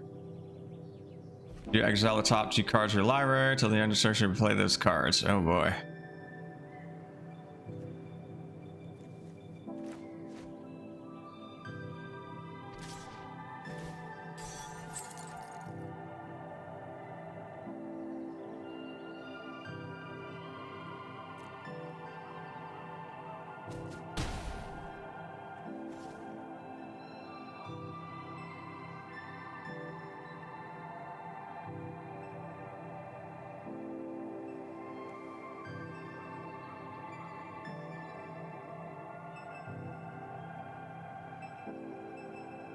I get a quick land. I think I can put this. No, we didn't.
I want to equip this, but cost me 2 and then I have 4 available.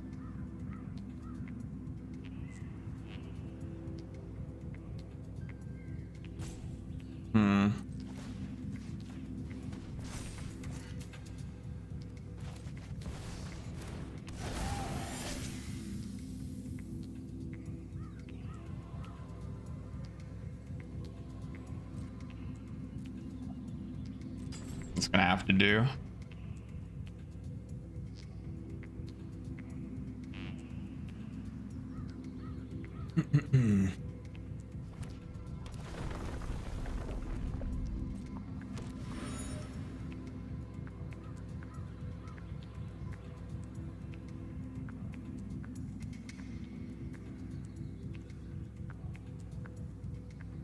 Doesn't give me swamps, which isn't great.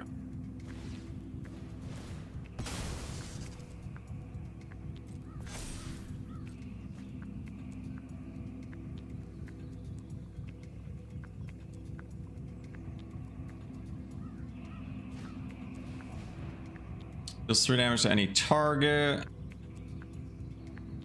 Can't really protect. He's gonna take her out.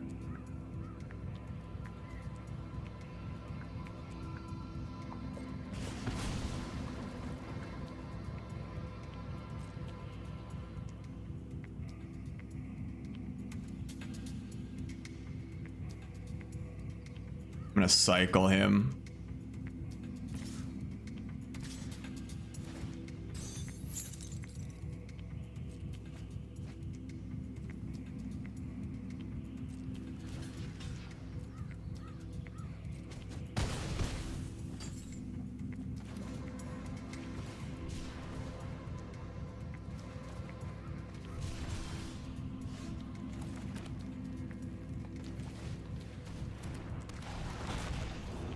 Actually, I probably should have killed the Minotaur there.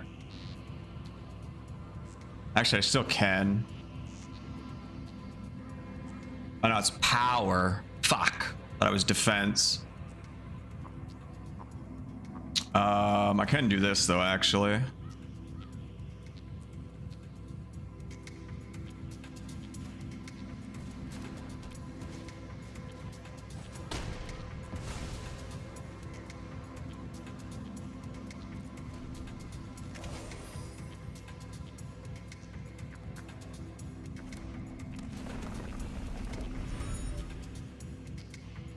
We know he's got big guy here. We do have death touch stuff for him. 'Cause I don't think we have 2, 4, 6. Yeah, we only have 6 for this right now. I guess if we draw another land, we can kill it that way, but... Okay. I think we probably do before it gets too big.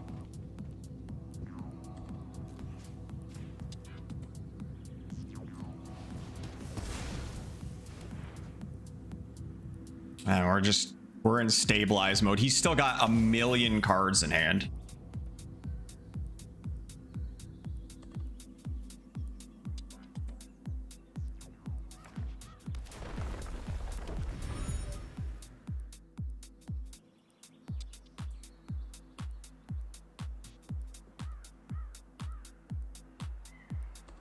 Don't really have any threats I can push through at the moment because I'm so low on life. I don't really want to risk swinging.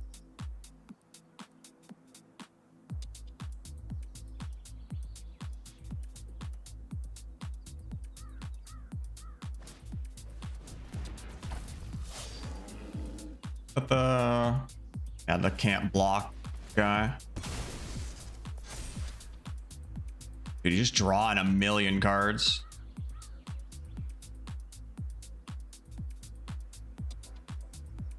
Need to kill that thing somehow.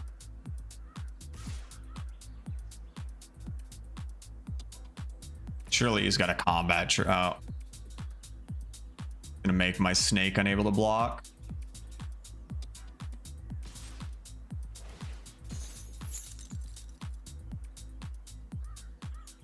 That is annoying. He's got pump, we're just dead. I don't know how we win this. He's got how many cards in hand? 5, 6. The R1. We've done no damage to him.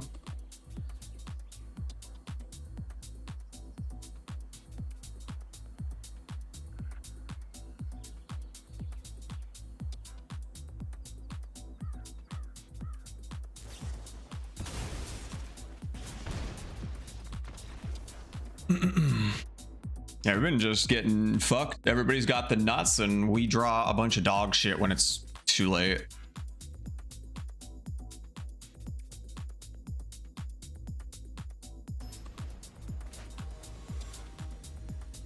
Last one. If we get fucked again, I'm over it for the day. Sure. Sure, why not? Only so much RNG I can handle.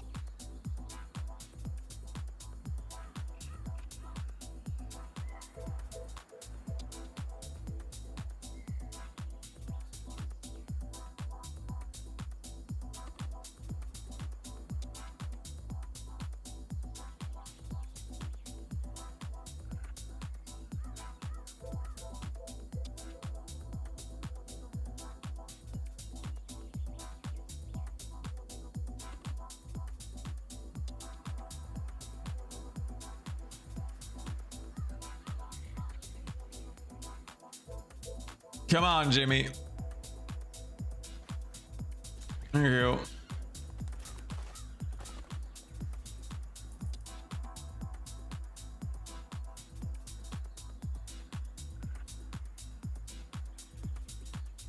Come on again, Jimmy. Not rocket appliances. Man, people are so slow in card games. So damn slow.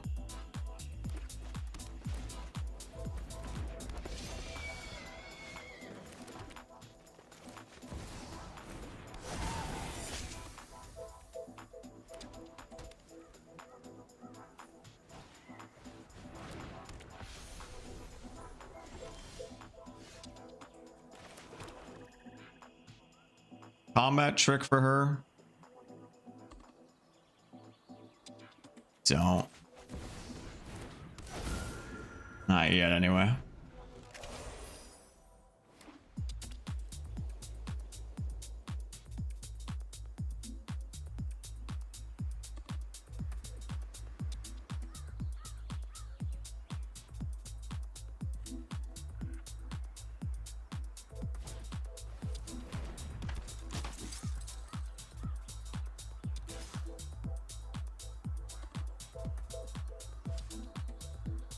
Yeah, that tells me he doesn't have a combat trick. Of course, we don't get a land.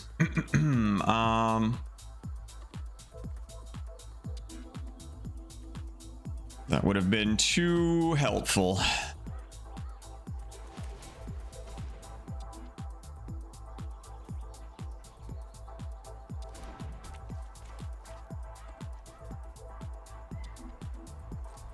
Not much I can do at the moment. Missing a land drop sucks.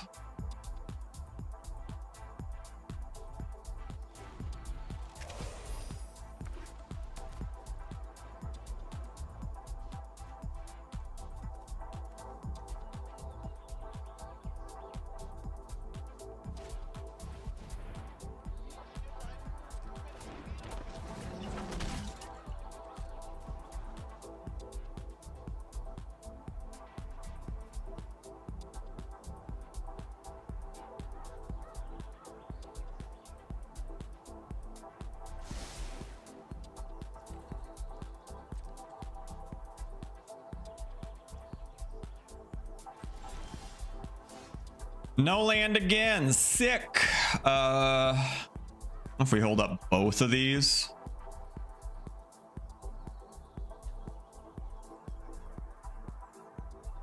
If I put this on here.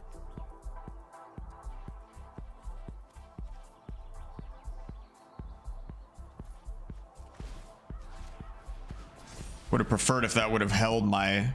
Wish I could have... I don't know if I could have manually chosen the... I would rather have had this held up, but... Fuck me, I guess. Why,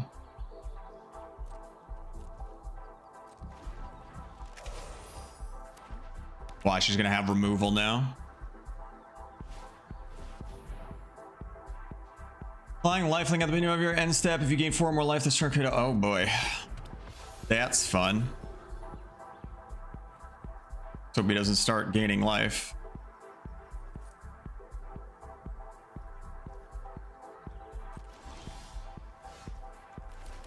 Slow land, not what I'm after.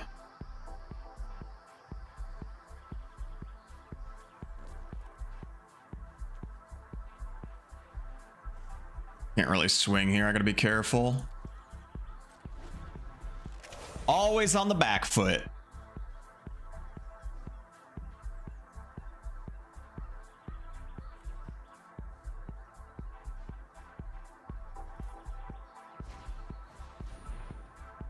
Put 1/1 counter on this creature.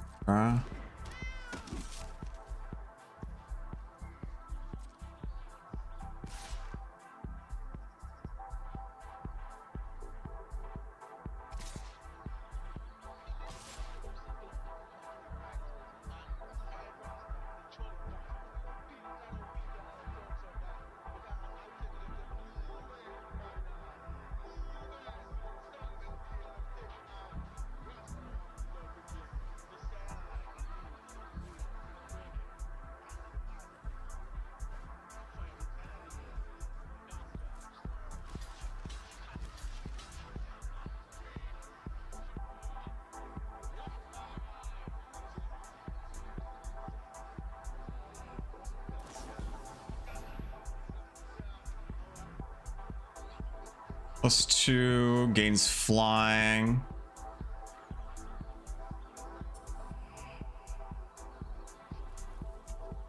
It's gonna go to 5. Unfortunately, I can't protect both here. Our biggest thing is to get rid of Yeah, it goes to 5. So even if I put a 1/1 counter on that, doesn't really matter. We still lose her. Yeah, and he's got first strike.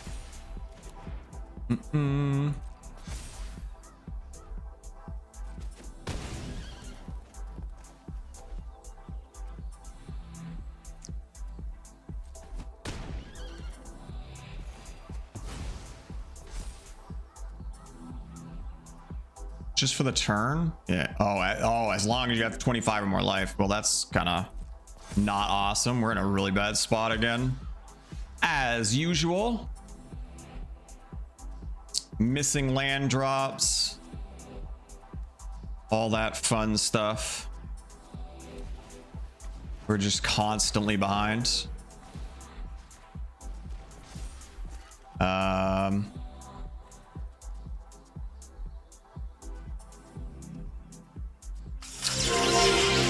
Always just behind. I can't really do much here. We're in a rough spot. Samwise, thank you so much for the kind raid. Appreciate that. Hope you had a good stream. Were you playing some Magic? I hope your luck was better than mine. I don't really know what I do here. Might have to just take this whole hit.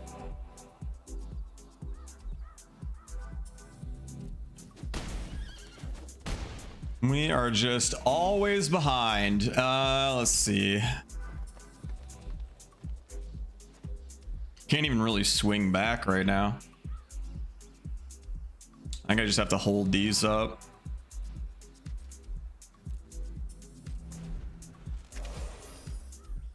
We can potentially stabilize. He is top decking. But this is gonna take some luck here.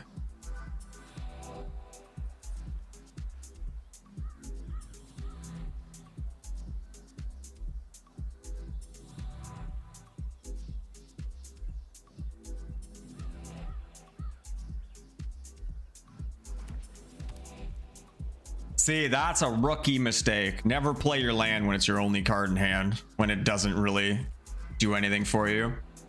I was playing Magic. I used to play Magic on Mondays, but no, my luck was awful in the game. I was playing, looking for some equipment, just not having. What are you playing? What were you playing? Interesting. He doesn't go for the attack there. More land. More land. Yeah, I can't really do anything here.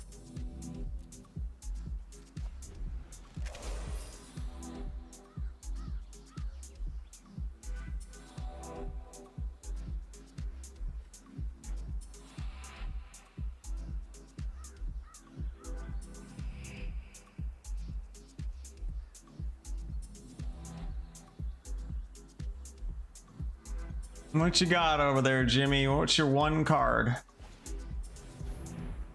Tap up to one target creature, you gain life. Oh, that's unfortunate. Probably taps my... I guess it could go either way. Reach or Death Touch are both probably scary.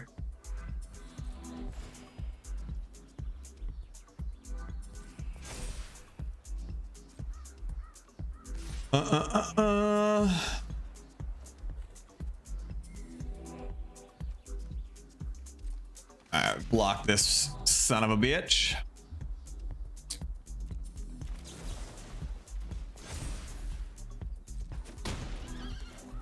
Get rid of that at least.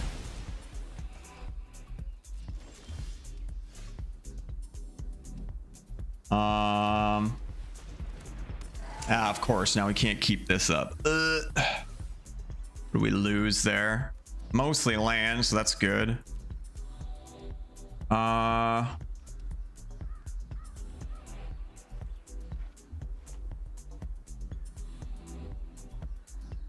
might shift this over to here so we can block that flyer. I don't really want to do it this way. I don't want to have to block with him, but at least the threat's there. Phantasy Star Online 2 New Genesis. That's a long name. Sci-fi anime, power fantasy MMO. I know of Star or a Phantasy Star. I've never really played it, but I do know of it at least. That sucks. You didn't get your equipment. Look at this guy is in green overrun. In green overrun is a beast of a card in green white. Yeah, we're doing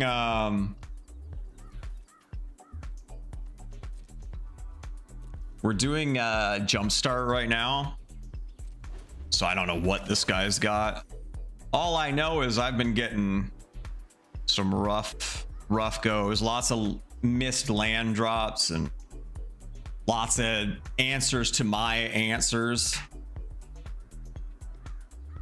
Opponents just drawing the nuts every time.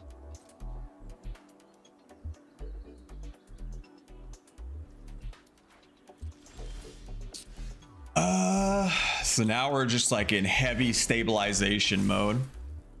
Still can't hold this up, which is unfortunate, but maybe we can start attacking with our bear at least. I gotta get something going here.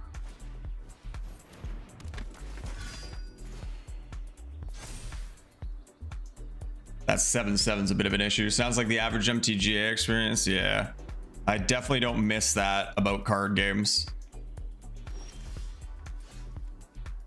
Okay, this is actually pretty big. Sort of.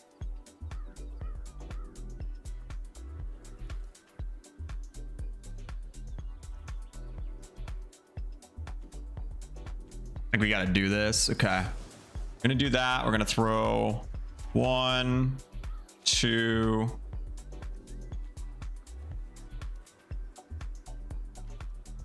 Three. Is that what I want to do? Do that. And do this. Kill off this at least.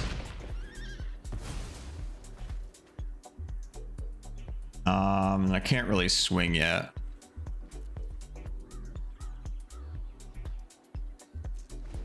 Probably should have put 2 things on him instead of this, because I would like to move this off onto my bear. 3/3 and has ward.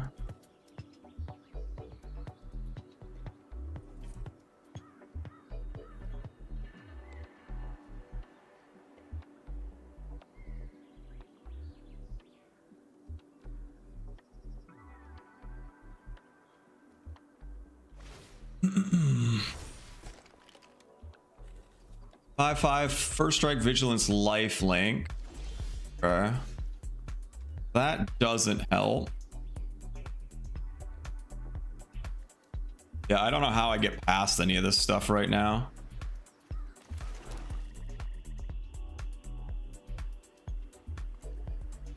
I want to attack with my bear.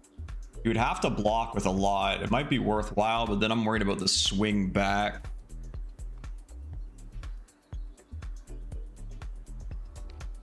Five first strike is kind of rough.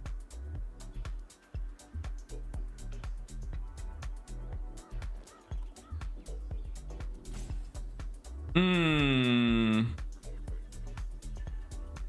think I can really do anything right now. I need an answer for that.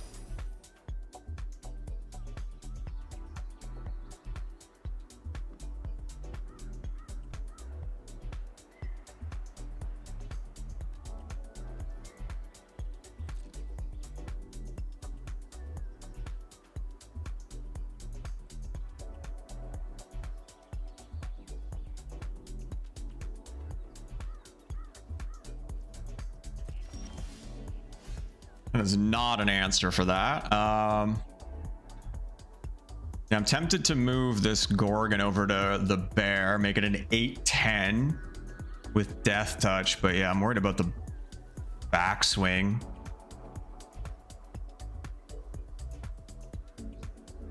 And even to try and use my finisher here, it's going to be so hard to get any damage on that when it's got first strike. Oh.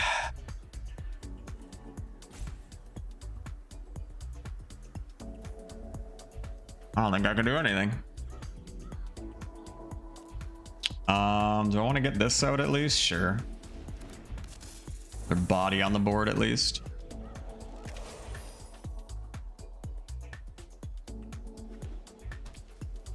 I'm just in a massive stalemate here. Again, if it wasn't for this, I'm swinging like crazy. Okay. Gotta have a combat trick if he's swinging with that, right?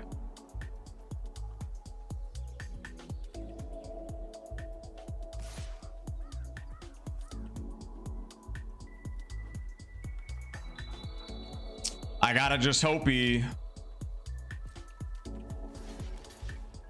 I'm tempted to like multi-block this thing.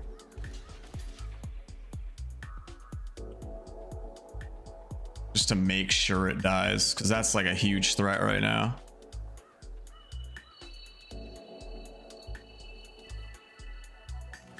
Double block it.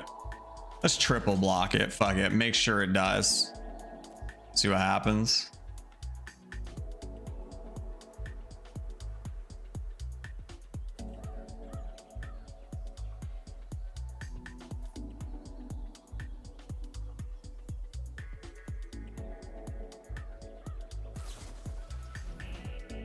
Four damage. Okay. I'm fine with that. That thing's still gonna die.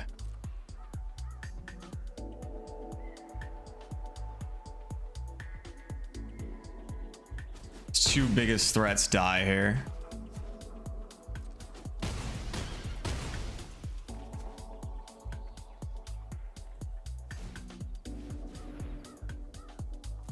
The double strike is kind of rough now too, though. Now I gotta find a way to deal with that.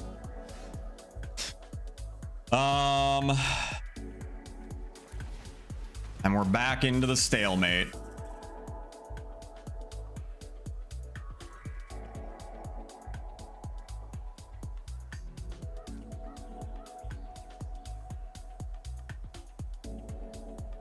Unless I could swing with this. If he blocks it, they trade, which I'm fine with. And do it.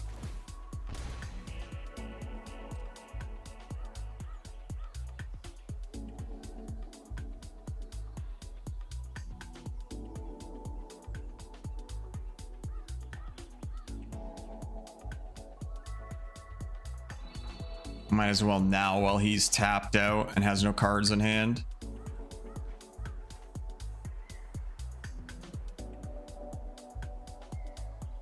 Not sure how I'll block on the back swing though if he does go in. Oh, what the fuck?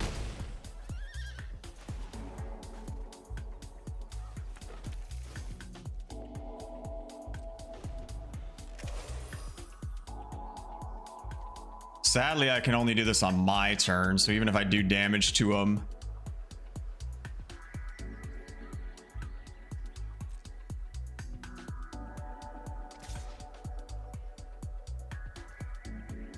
can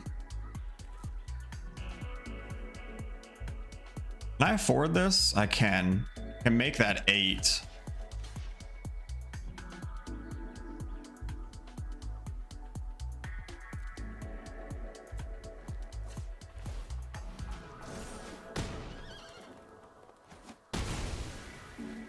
I'll take that trade.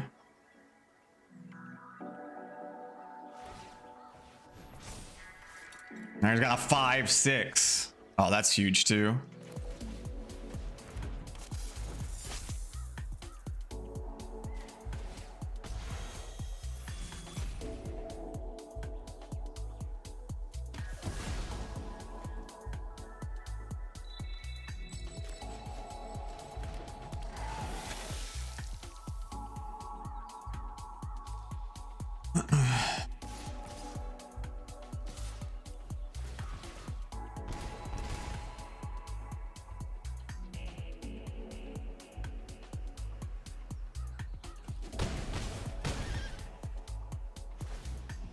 Okay, we're starting to make a pushback here.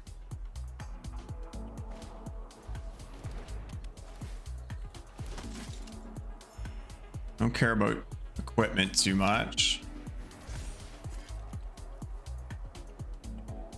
Another 5/5.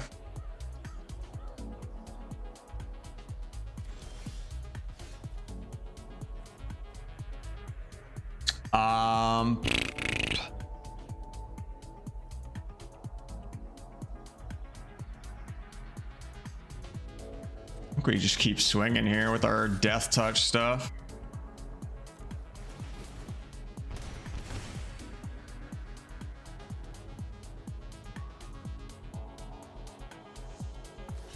Eventually, if we just get rid of all his troops, you won't be able to put equipment on anything.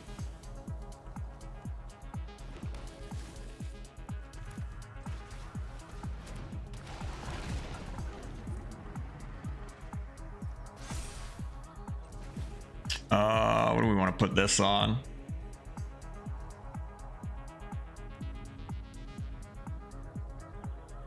Kind of spread out the death touch, maybe. How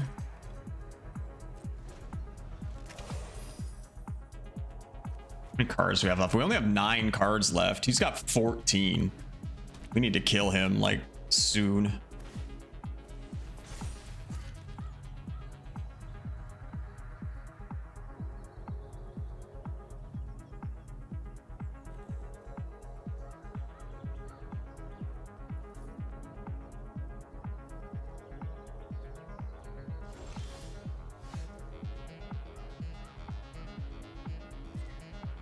A full swing here.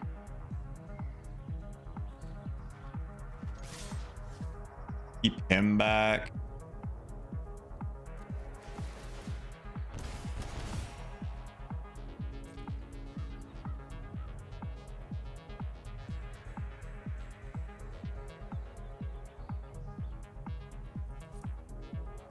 As long as we do a little bit of damage to this thing, we can kill it with finisher. And we can get our 6/5 out as well.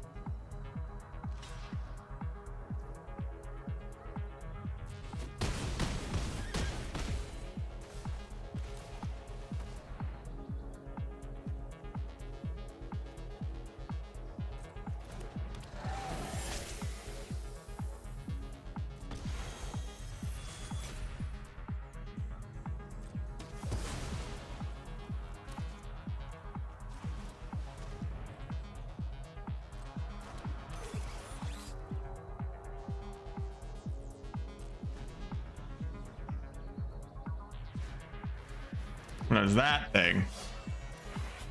Attacks, other creatures you control get plus expo. Got it.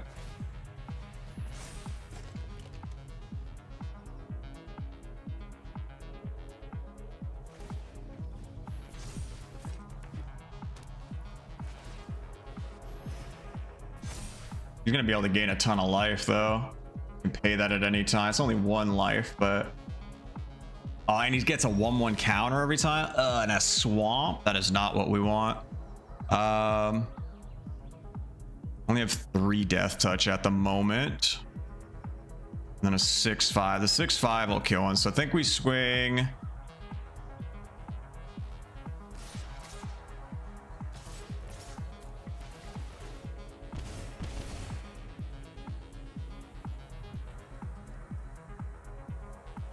Yeah, all our death touch. So if you basically swing with all the things that can trade here.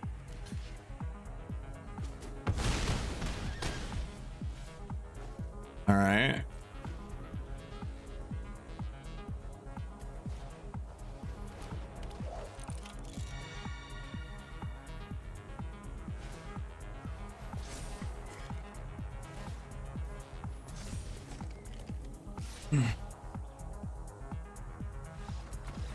Oh, that was exhausting.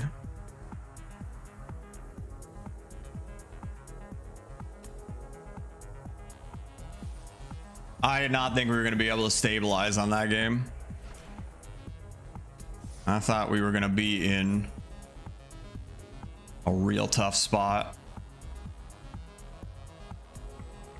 You rotate stuff around or something? Oh boy. Smothering Tithe. Oh, anime waifu shit. My favorite. It's a cool card though. I got so much waifu shit. Yucky. So yucky.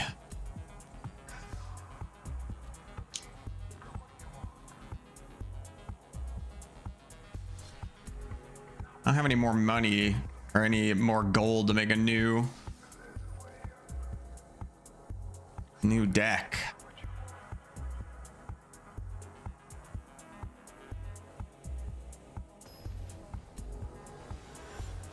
Nor any way to earn it.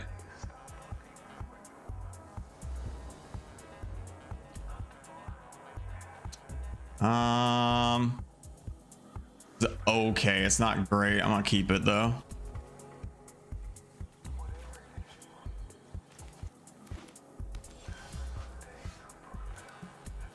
Ooh, that's not what I wanted.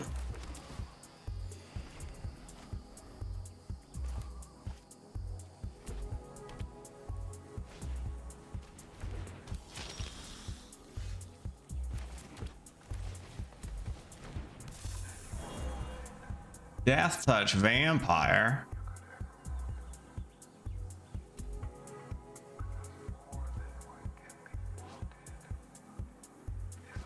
Those fight, which isn't great because it would still do its damage to me and kill me.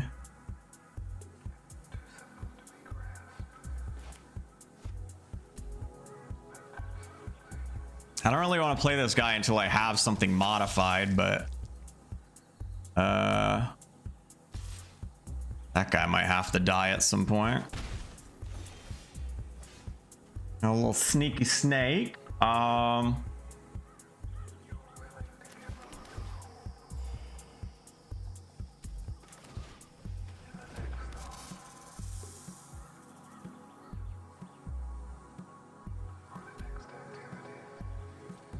Much else we can do here? That's a clock we probably have to try and get through. We could fight it, I guess, but have a 1-3.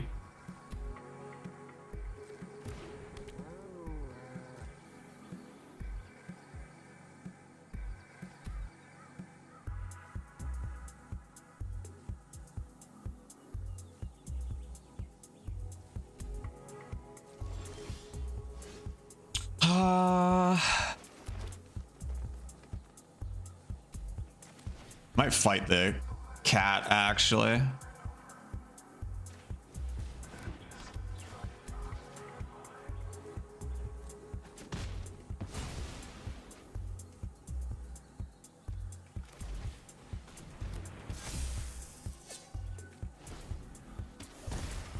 We gotta try and worry. Well, we gotta worry about that clock now because he gains one and I lose one, so we are gonna have to deal with that.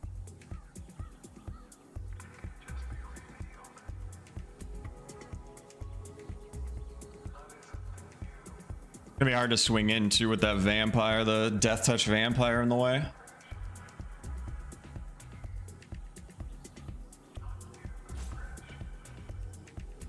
I don't know if it's really worth fighting that cat right now. I mean, I assume he's gonna get cats at some point, but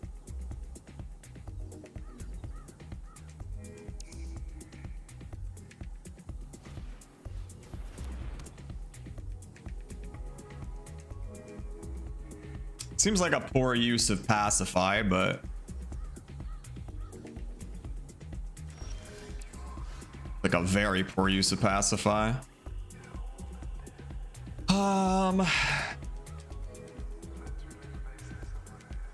Not really much we can do here.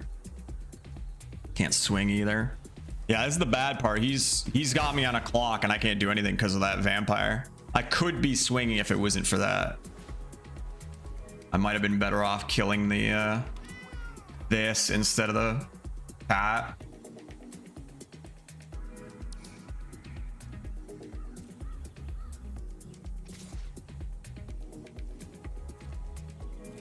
That helps me swing now, actually.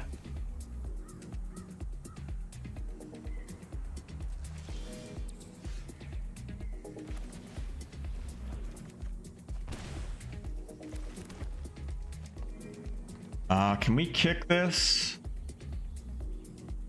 10.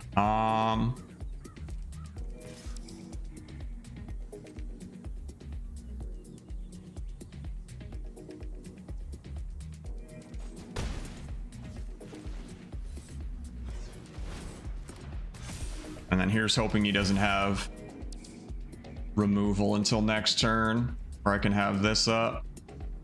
Maybe I should have waited his turn.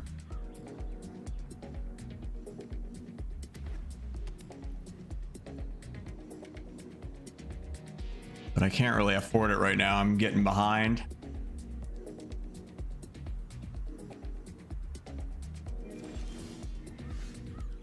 Oh yay, land.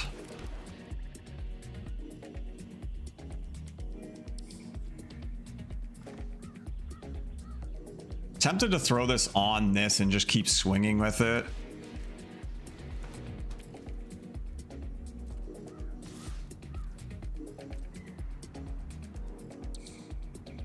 Like if we get rid of that vampire, it gets us off this clock, which is exactly what we wanted to happen here. Still push a little bit of damage. We get some card draw as well.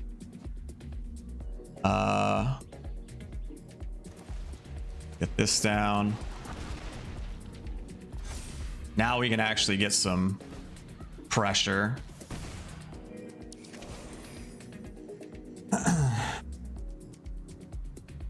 We wouldn't mind finding some removal. Even that snake assassin would be something.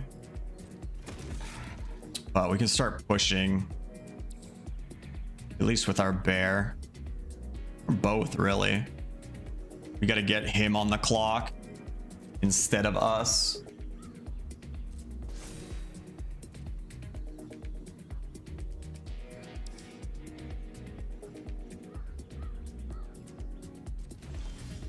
That is not useful at all.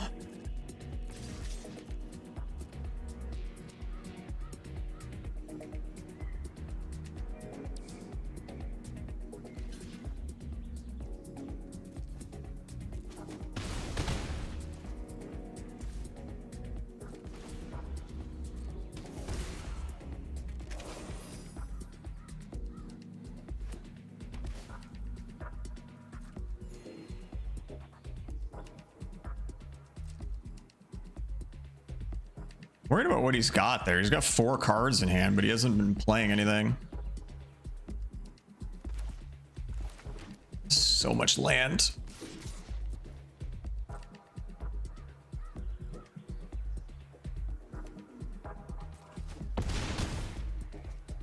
I don't know if I want to mill 3.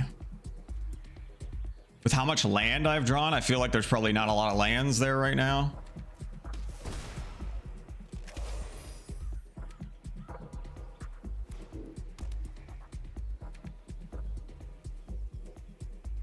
Much as I'd like to get a 3/3 death touch out there to push some more.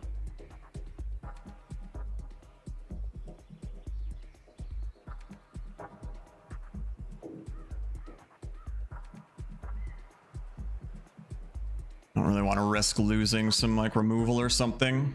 Because if we get that snake assassin, we immediately, well, no, we don't remove this threat. Attacking vampires you control have death touch and lifelink. Whenever a vampire you control dies, pay more. You may pay 2 life, you do draw a card. Oh god, it's kind of scary actually.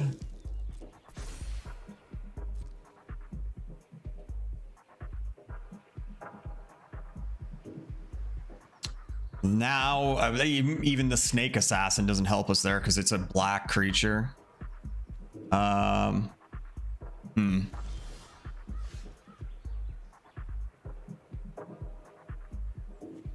could use finisher here. Bait the block with this. I think that's the play.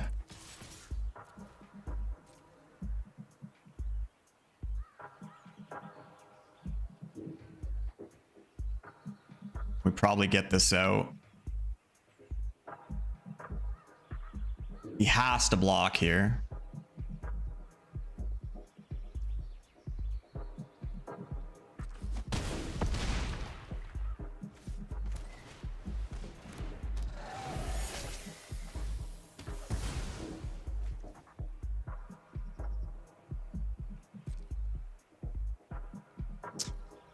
Do we mill? Yeah, I think we do. It's another threat on the board that he's gonna have to worry about. What do we lose there? Some stuff I didn't really want to lose, but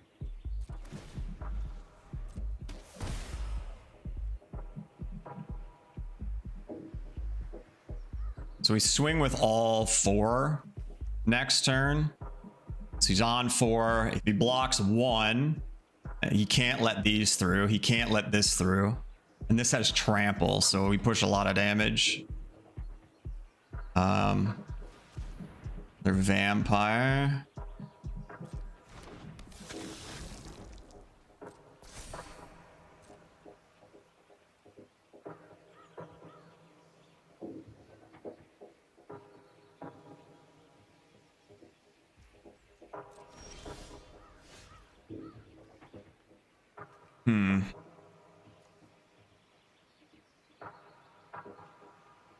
How many? Oh, I do have 1 death touch, so I do want to get this down now.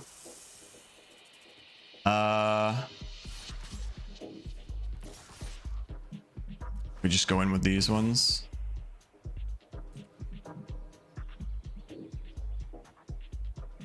So he needs to throw something.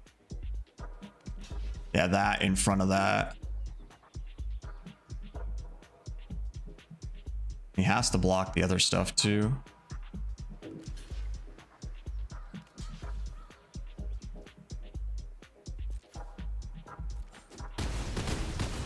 Oh, I could have killed him with this, I guess. Could have pushed lethal. I could have attacked with this for lethal too. I think we're in a pretty good spot. It's gonna be hard for him to do anything here.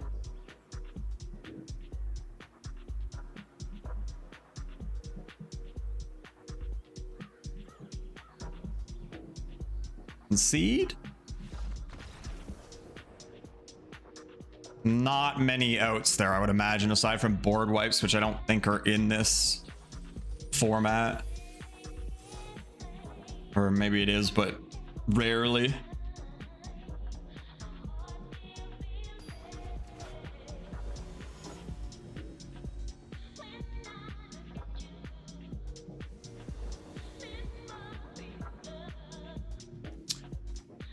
Oh, I'm not a big fan. Still not a big fan, but I don't want to mulligan anymore. Oh, okay. He must have had some bad mulligans.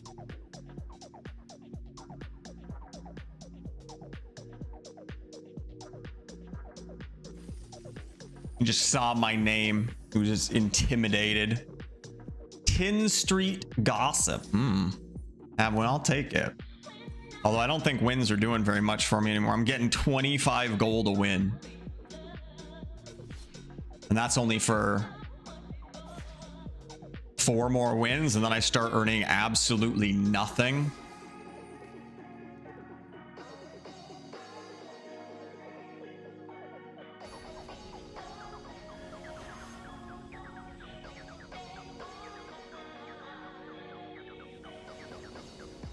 A lot of slow land, but it's a start at least. Ideally, we pick up 1 normal land so we can get her out on turn 2. We keep this.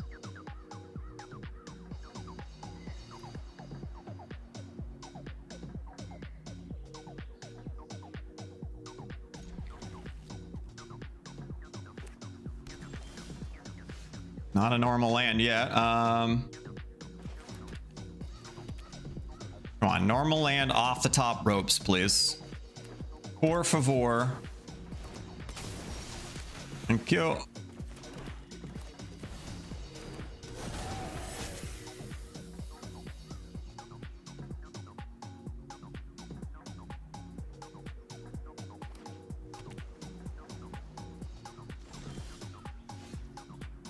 I'm actually gonna play the quick land out here so I can hold up this Venom.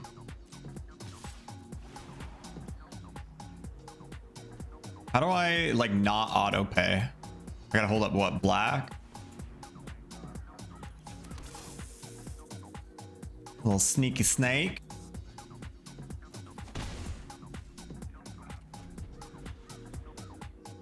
this guy do? Whenever you cast a spell on an opponent's turn, put a 1/1 counter on this creature. Okay. Got him! Too easy. 25 buckaroos.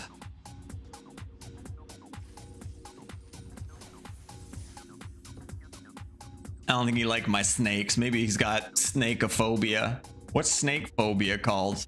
I know arachnophobia. Fear of snakes. Ophidiophobia. Ophidiophobia.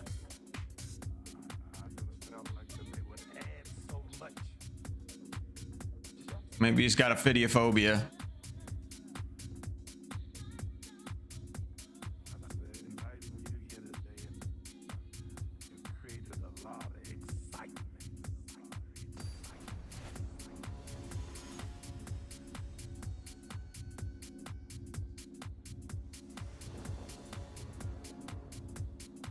Oh, I don't like this sand.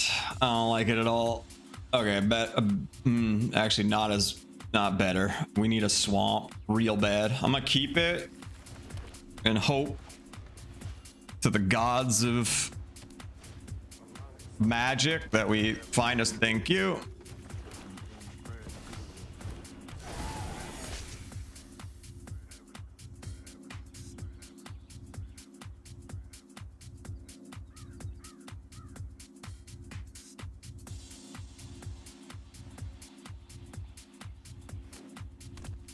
White.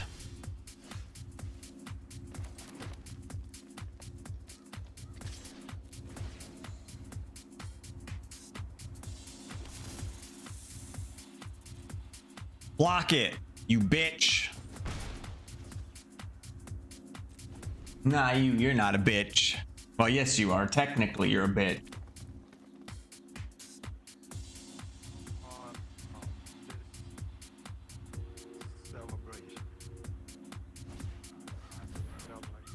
Enters 1/1 counter on target creature you control, whatever attacks 1/1 creature on each creature you control. What the fuck?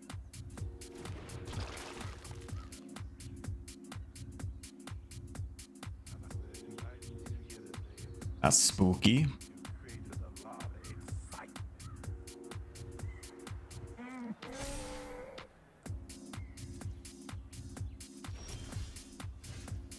Another sneaky snake, but I kind of wanna. I'm gonna swing here. Yeah, I'm a sneaky snake. Swing with both. I would like to pay that and that.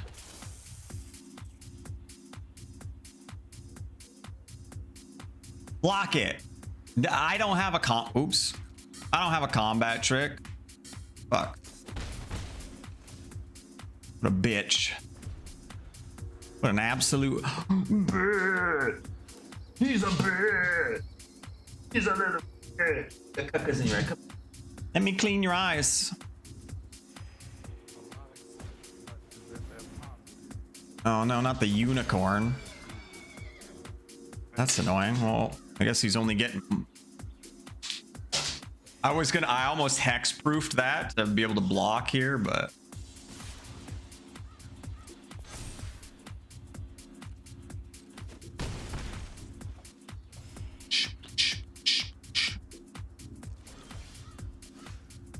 Another sneaky snake. I can't kick this. Would like to get that down, but I'm not going to. I'll keep one. No, I'm going in. I would love to pay that. Not really doing any damage, but.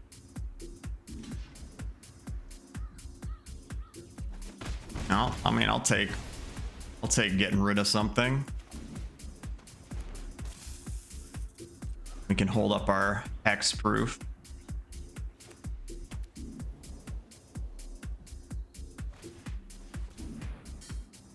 Stop breathing on me. What's wrong with you?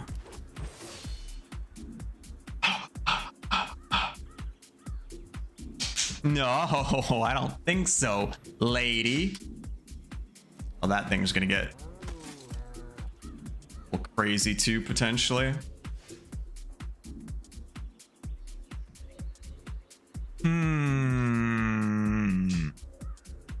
Still can't kick because I keep missing land drops. I can add 3 defense to that.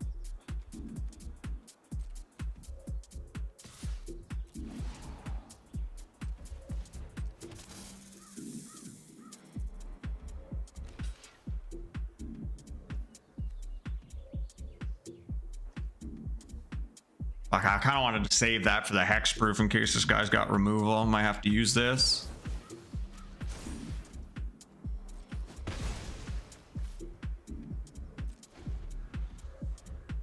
Can I get some land, please?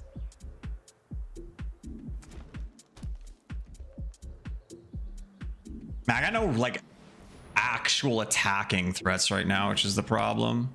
I can't like actually do any damage. A creature you control deals damage. No, fuck you. No, thank you. Ooh, that's nice. I mean, I would have preferred land, but I'll take it.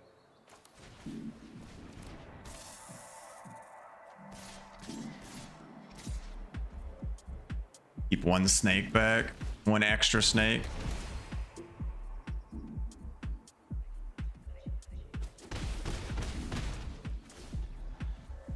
I hope you draw land. I still can't kick my bear.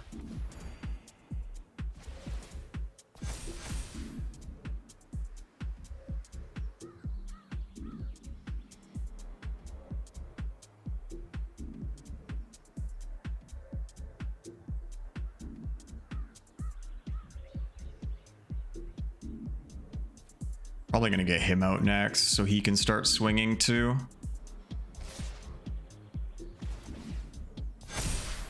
Interesting. I think we've got enough little snakes now. We block that. We block that. Fortunately, I can't block that. I think I need to keep him alive.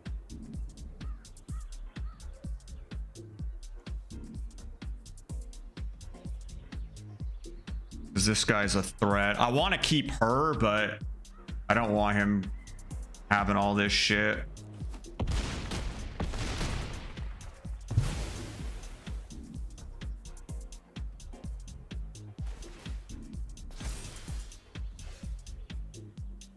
That's actually big. I'll be able to play him out though. But let's just get rid of that. Oh, am I full swinging? Keep him back.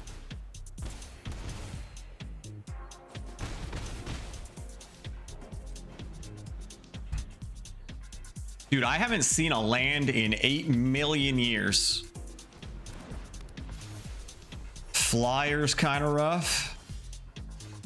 And finally, so I can kick my bear.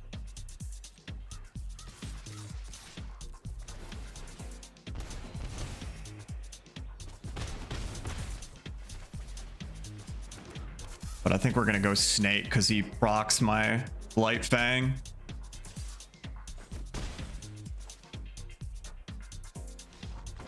Caught him again! Get out of here, angel boy!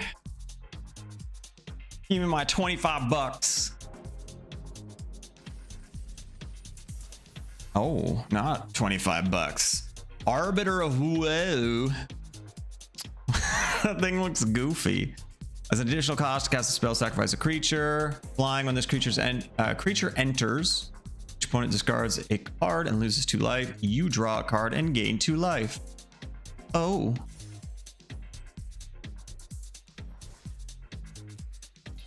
Oh god, I have 2 wins left before we get fuck all.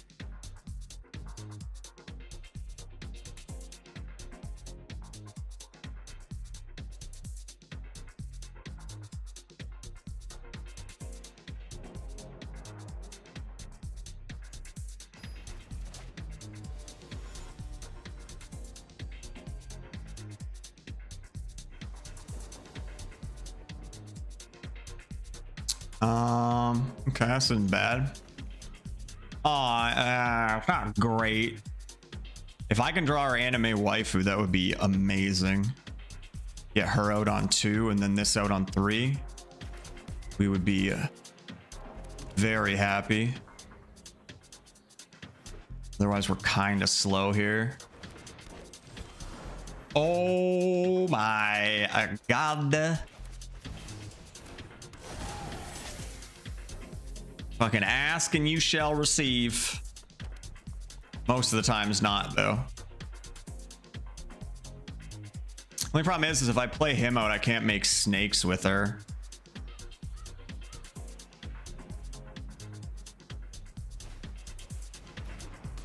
That's kind of annoying too. How do I deal with that? Might not be able to. If I swing, he double blocks and we lose. Pretty big threat.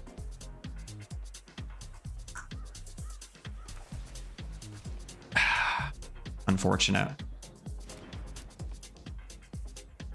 Unfortunate. Does this do anything special?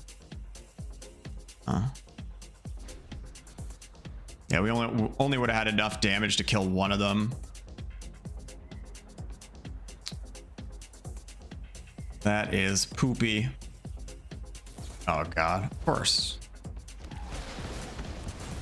Of course he's got that. Why wouldn't he have some removal? Why wouldn't he? Just as I draw my snakeskin veil. Well, at least we can keep it up to protect our light fang, but we lose our snake generation, which sucks.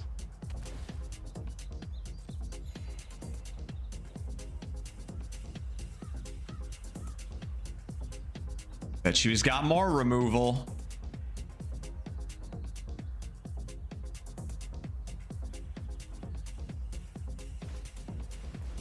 Not elves you control have whenever this creature becomes tapped and blah, blah, blah. Got it. So I gotta make sure I hold up mana now.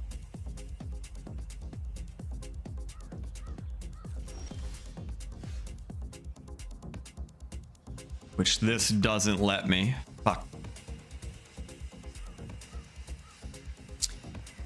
Fuck.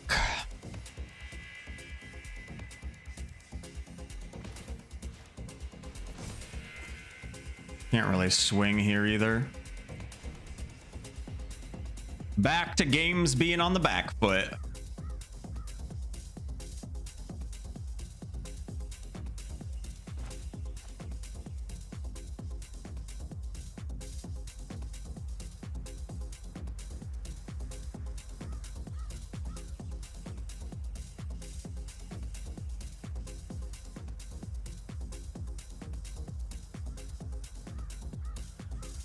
One more land lets me kick this, but then I wouldn't be able to hold this up, which would not be awesome. Going all in, eh?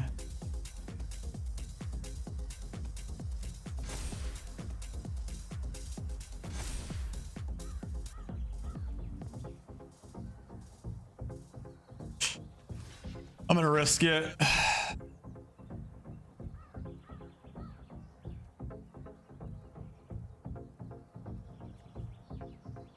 You can pump more than 2, which you probably can. He's got... What is it? Trampling +1 for each card you've drawn. So what is he getting? How many cards has he drawn? I don't know. I don't know how many cards he's drawn, so we'll just have to hope this works.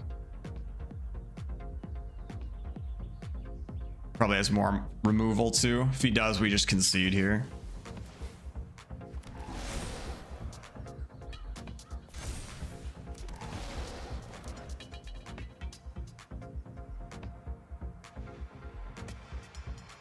And he still has 1,000,000 cards in hand. I'm just gonna move on. We just had a bad start there. Real bad start. And did you have fun in the match? Nope.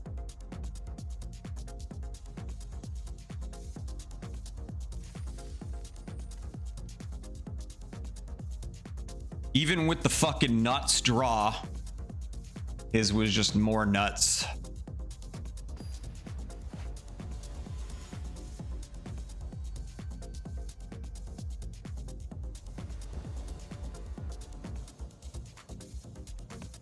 This is a dog shit hand. Complete dog shit. Slightly better.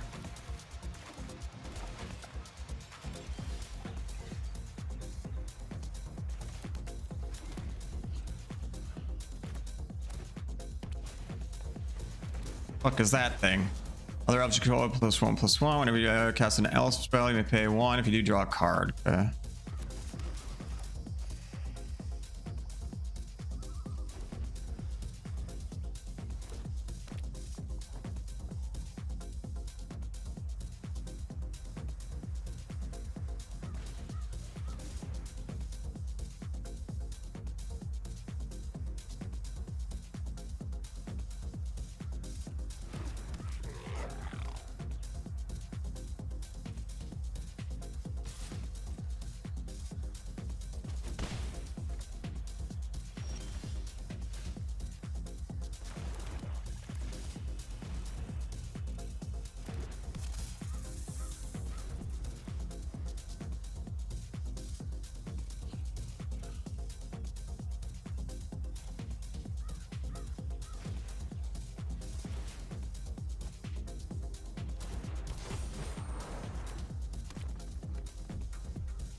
I'm gonna swing here actually.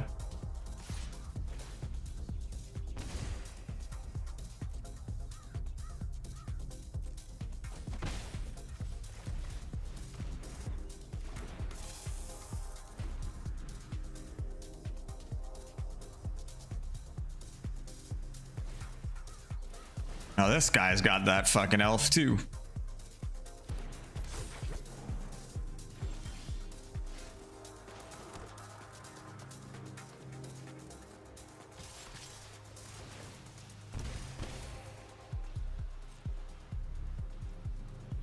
Just gonna take it, eh?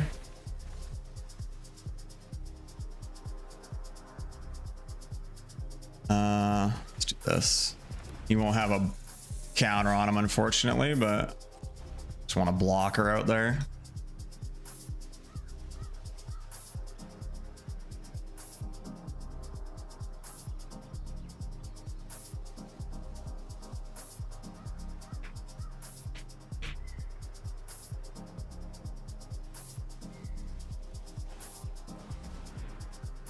One counter on target creature control. Deal damage. You okay? Well, unfortunately, I have to do this then.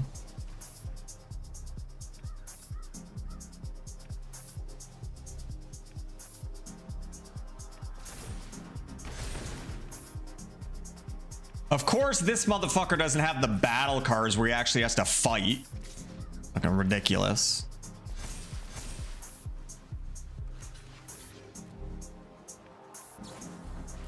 Wait, how the fuck does he afford that? What? Oh, the Llanowar Elves. Fuck. I was so confused there. God damn.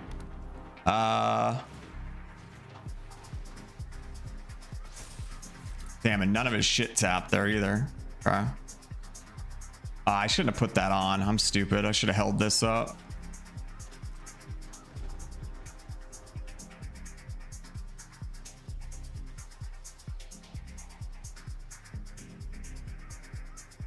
Fucking ridiculous. Yeah, it's not even a fight card. It's just a fucking cheap ass, just do damage. Fucking just free. Stupid.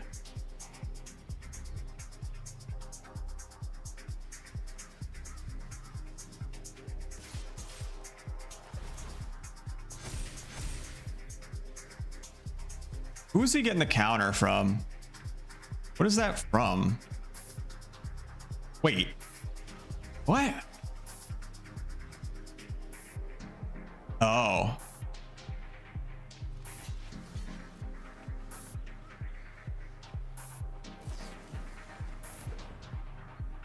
Dude, this guy's got literally everything. I'm out. Fuck this guy. Dude's got every fucking combat trick known to man. Every fucking answer.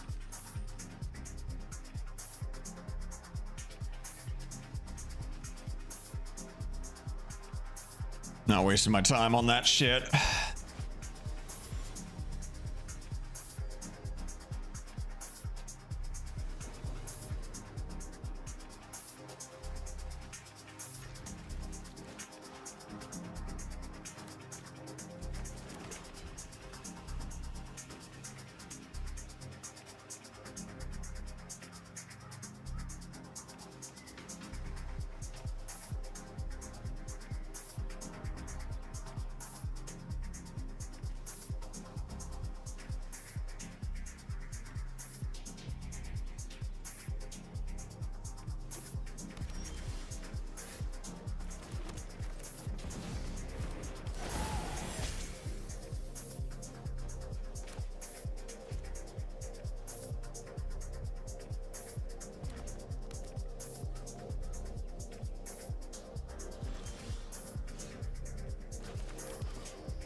Get that down. We'll make some snakes or a snake.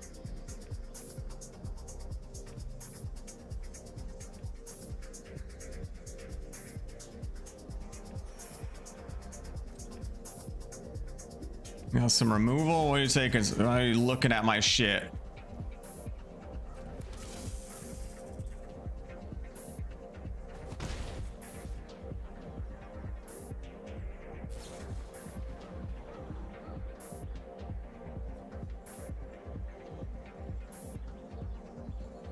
We probably get this guy out next. We'll be able to play him and still get a snake too. Well, depending on what he plays here anyway.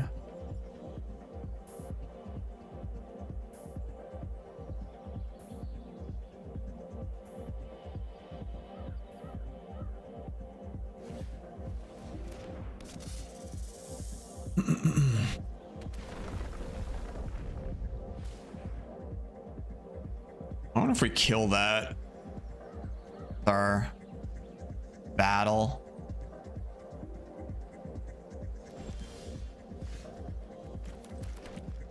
I feel like we do. I don't want him ramping.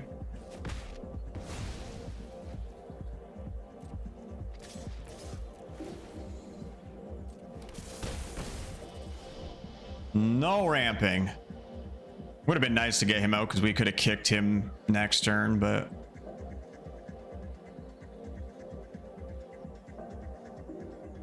actually I'd probably get him out because this is a modified creature, so we get advantage off that. Unless of course he's eyeing it, so he might kill it. Although I don't know why he'd kill that instead of this.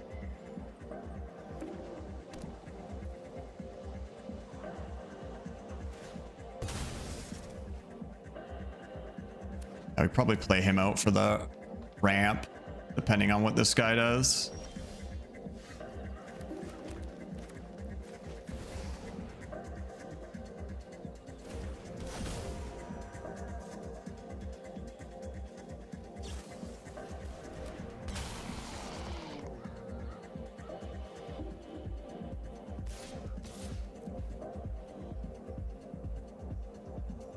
He counts as modified, right? Yeah. Well, since we can't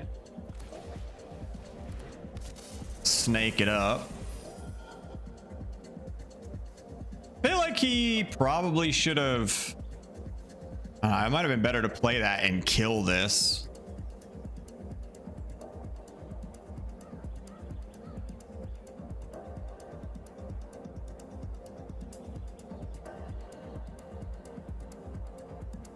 He's got so many cards still, though.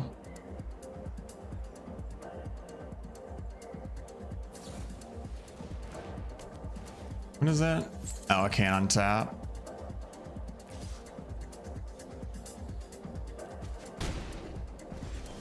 Okay.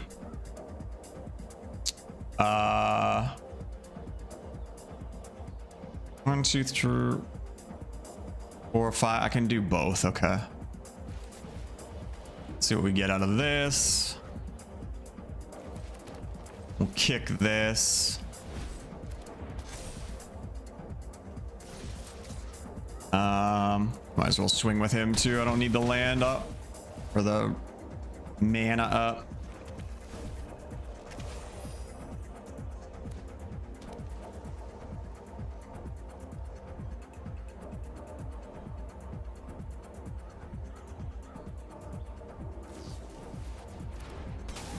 Four or 5 spells you cast with mana value 5 or less. Oh, never mind. He just wanted to show me his big fly dude before he conceded. 25 bucks. Oh my god. I feel like the last thing should be way fucking cooler. If you just grind it out 15 wins in a day, I feel like you should get something cool there, not just a fucking shitty ass card. I'd honestly rather get gold.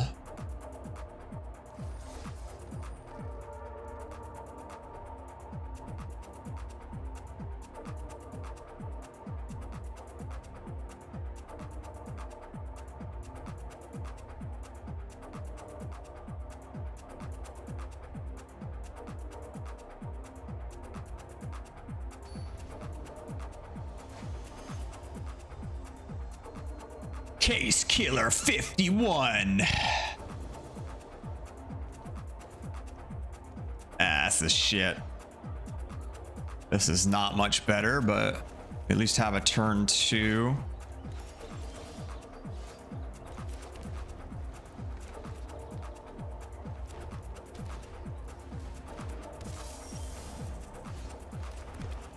I got a snake too. So he is my green half with some kind of red half. Okay.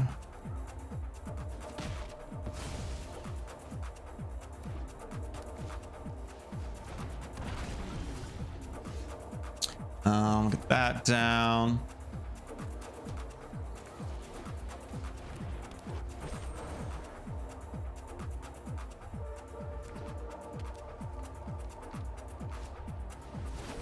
Damn, he's already got the kicker for that? That's fucking ridiculous. Oh my god.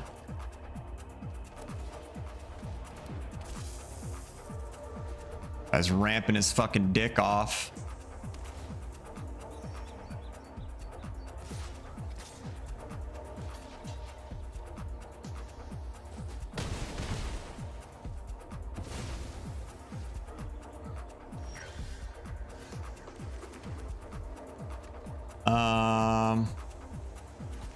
We'll just get this down. Listen, no, it's a sorcery. I'm gonna hold then.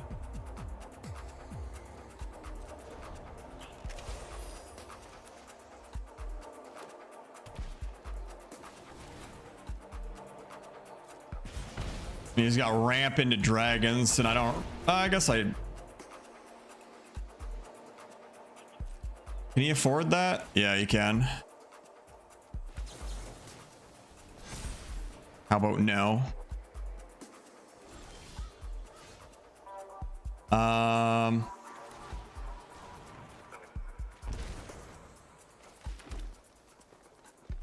really much I can do here. Kind of have to hold back.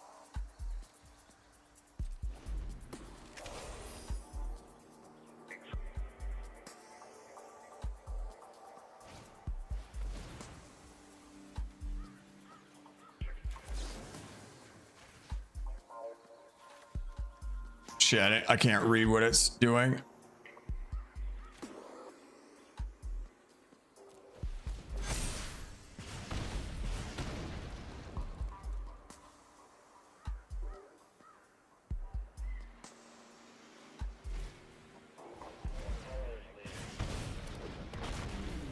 You just got fucking dragons at his asshole right now. When's this one? Can I still? No, I can't afford to cast that. I gotta take this. Guy's just fucking brain dead click buttons deck. Not much I can do. Let's move on.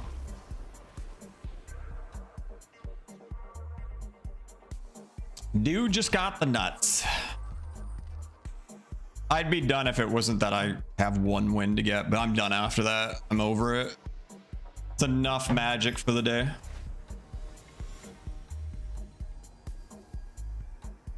Sick of getting RNG'd.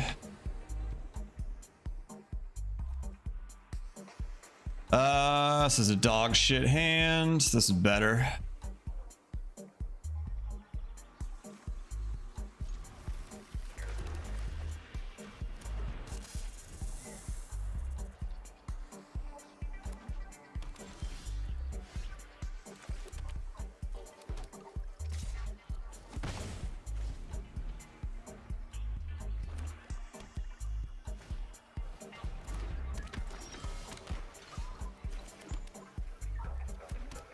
I don't really want to swing into that guy. We pass for now. Not really worth trading a death touch for that guy. Who wants to die?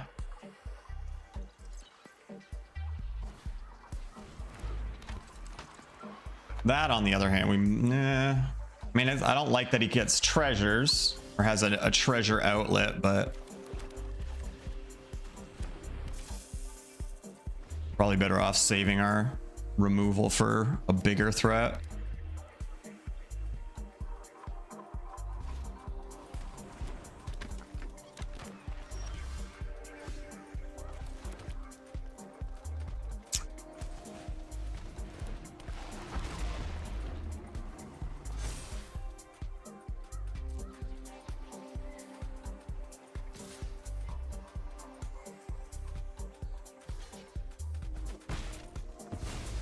I mean, he wants that to die because he gets a treasure token. It's a bunch of treasure tokens.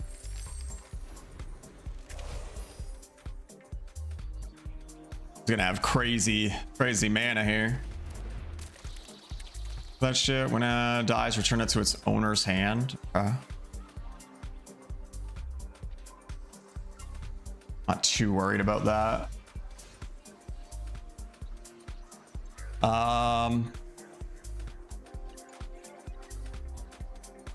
Kind of want to start swinging here, honestly.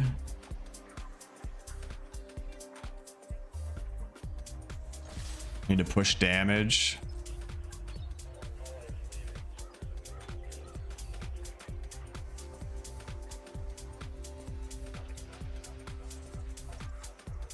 He does have 4 land up though, so see what happens.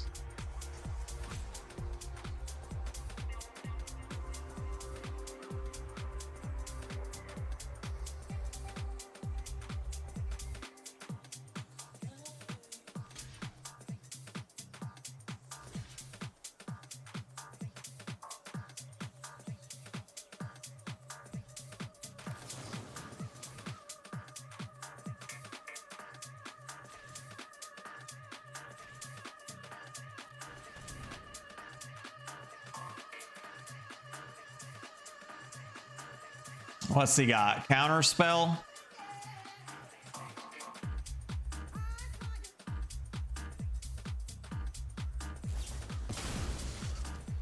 Sure.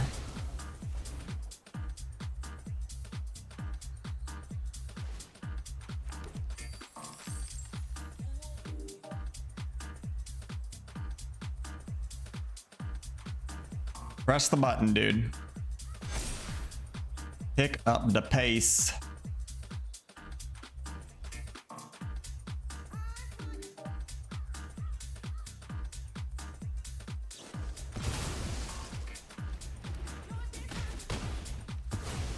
Sure.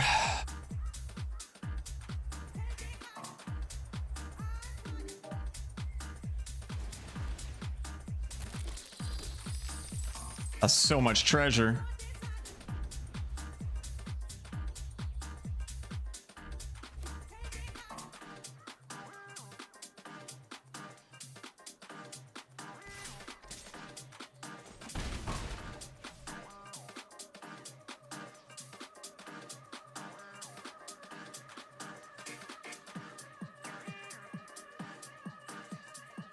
And more removal.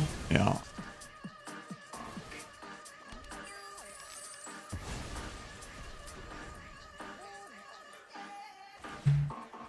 Move on to the next one. Dude's got all the removal. Actually, you know what? I don't give a shit about it. This last one. I'm over it. I'm over it. Too much.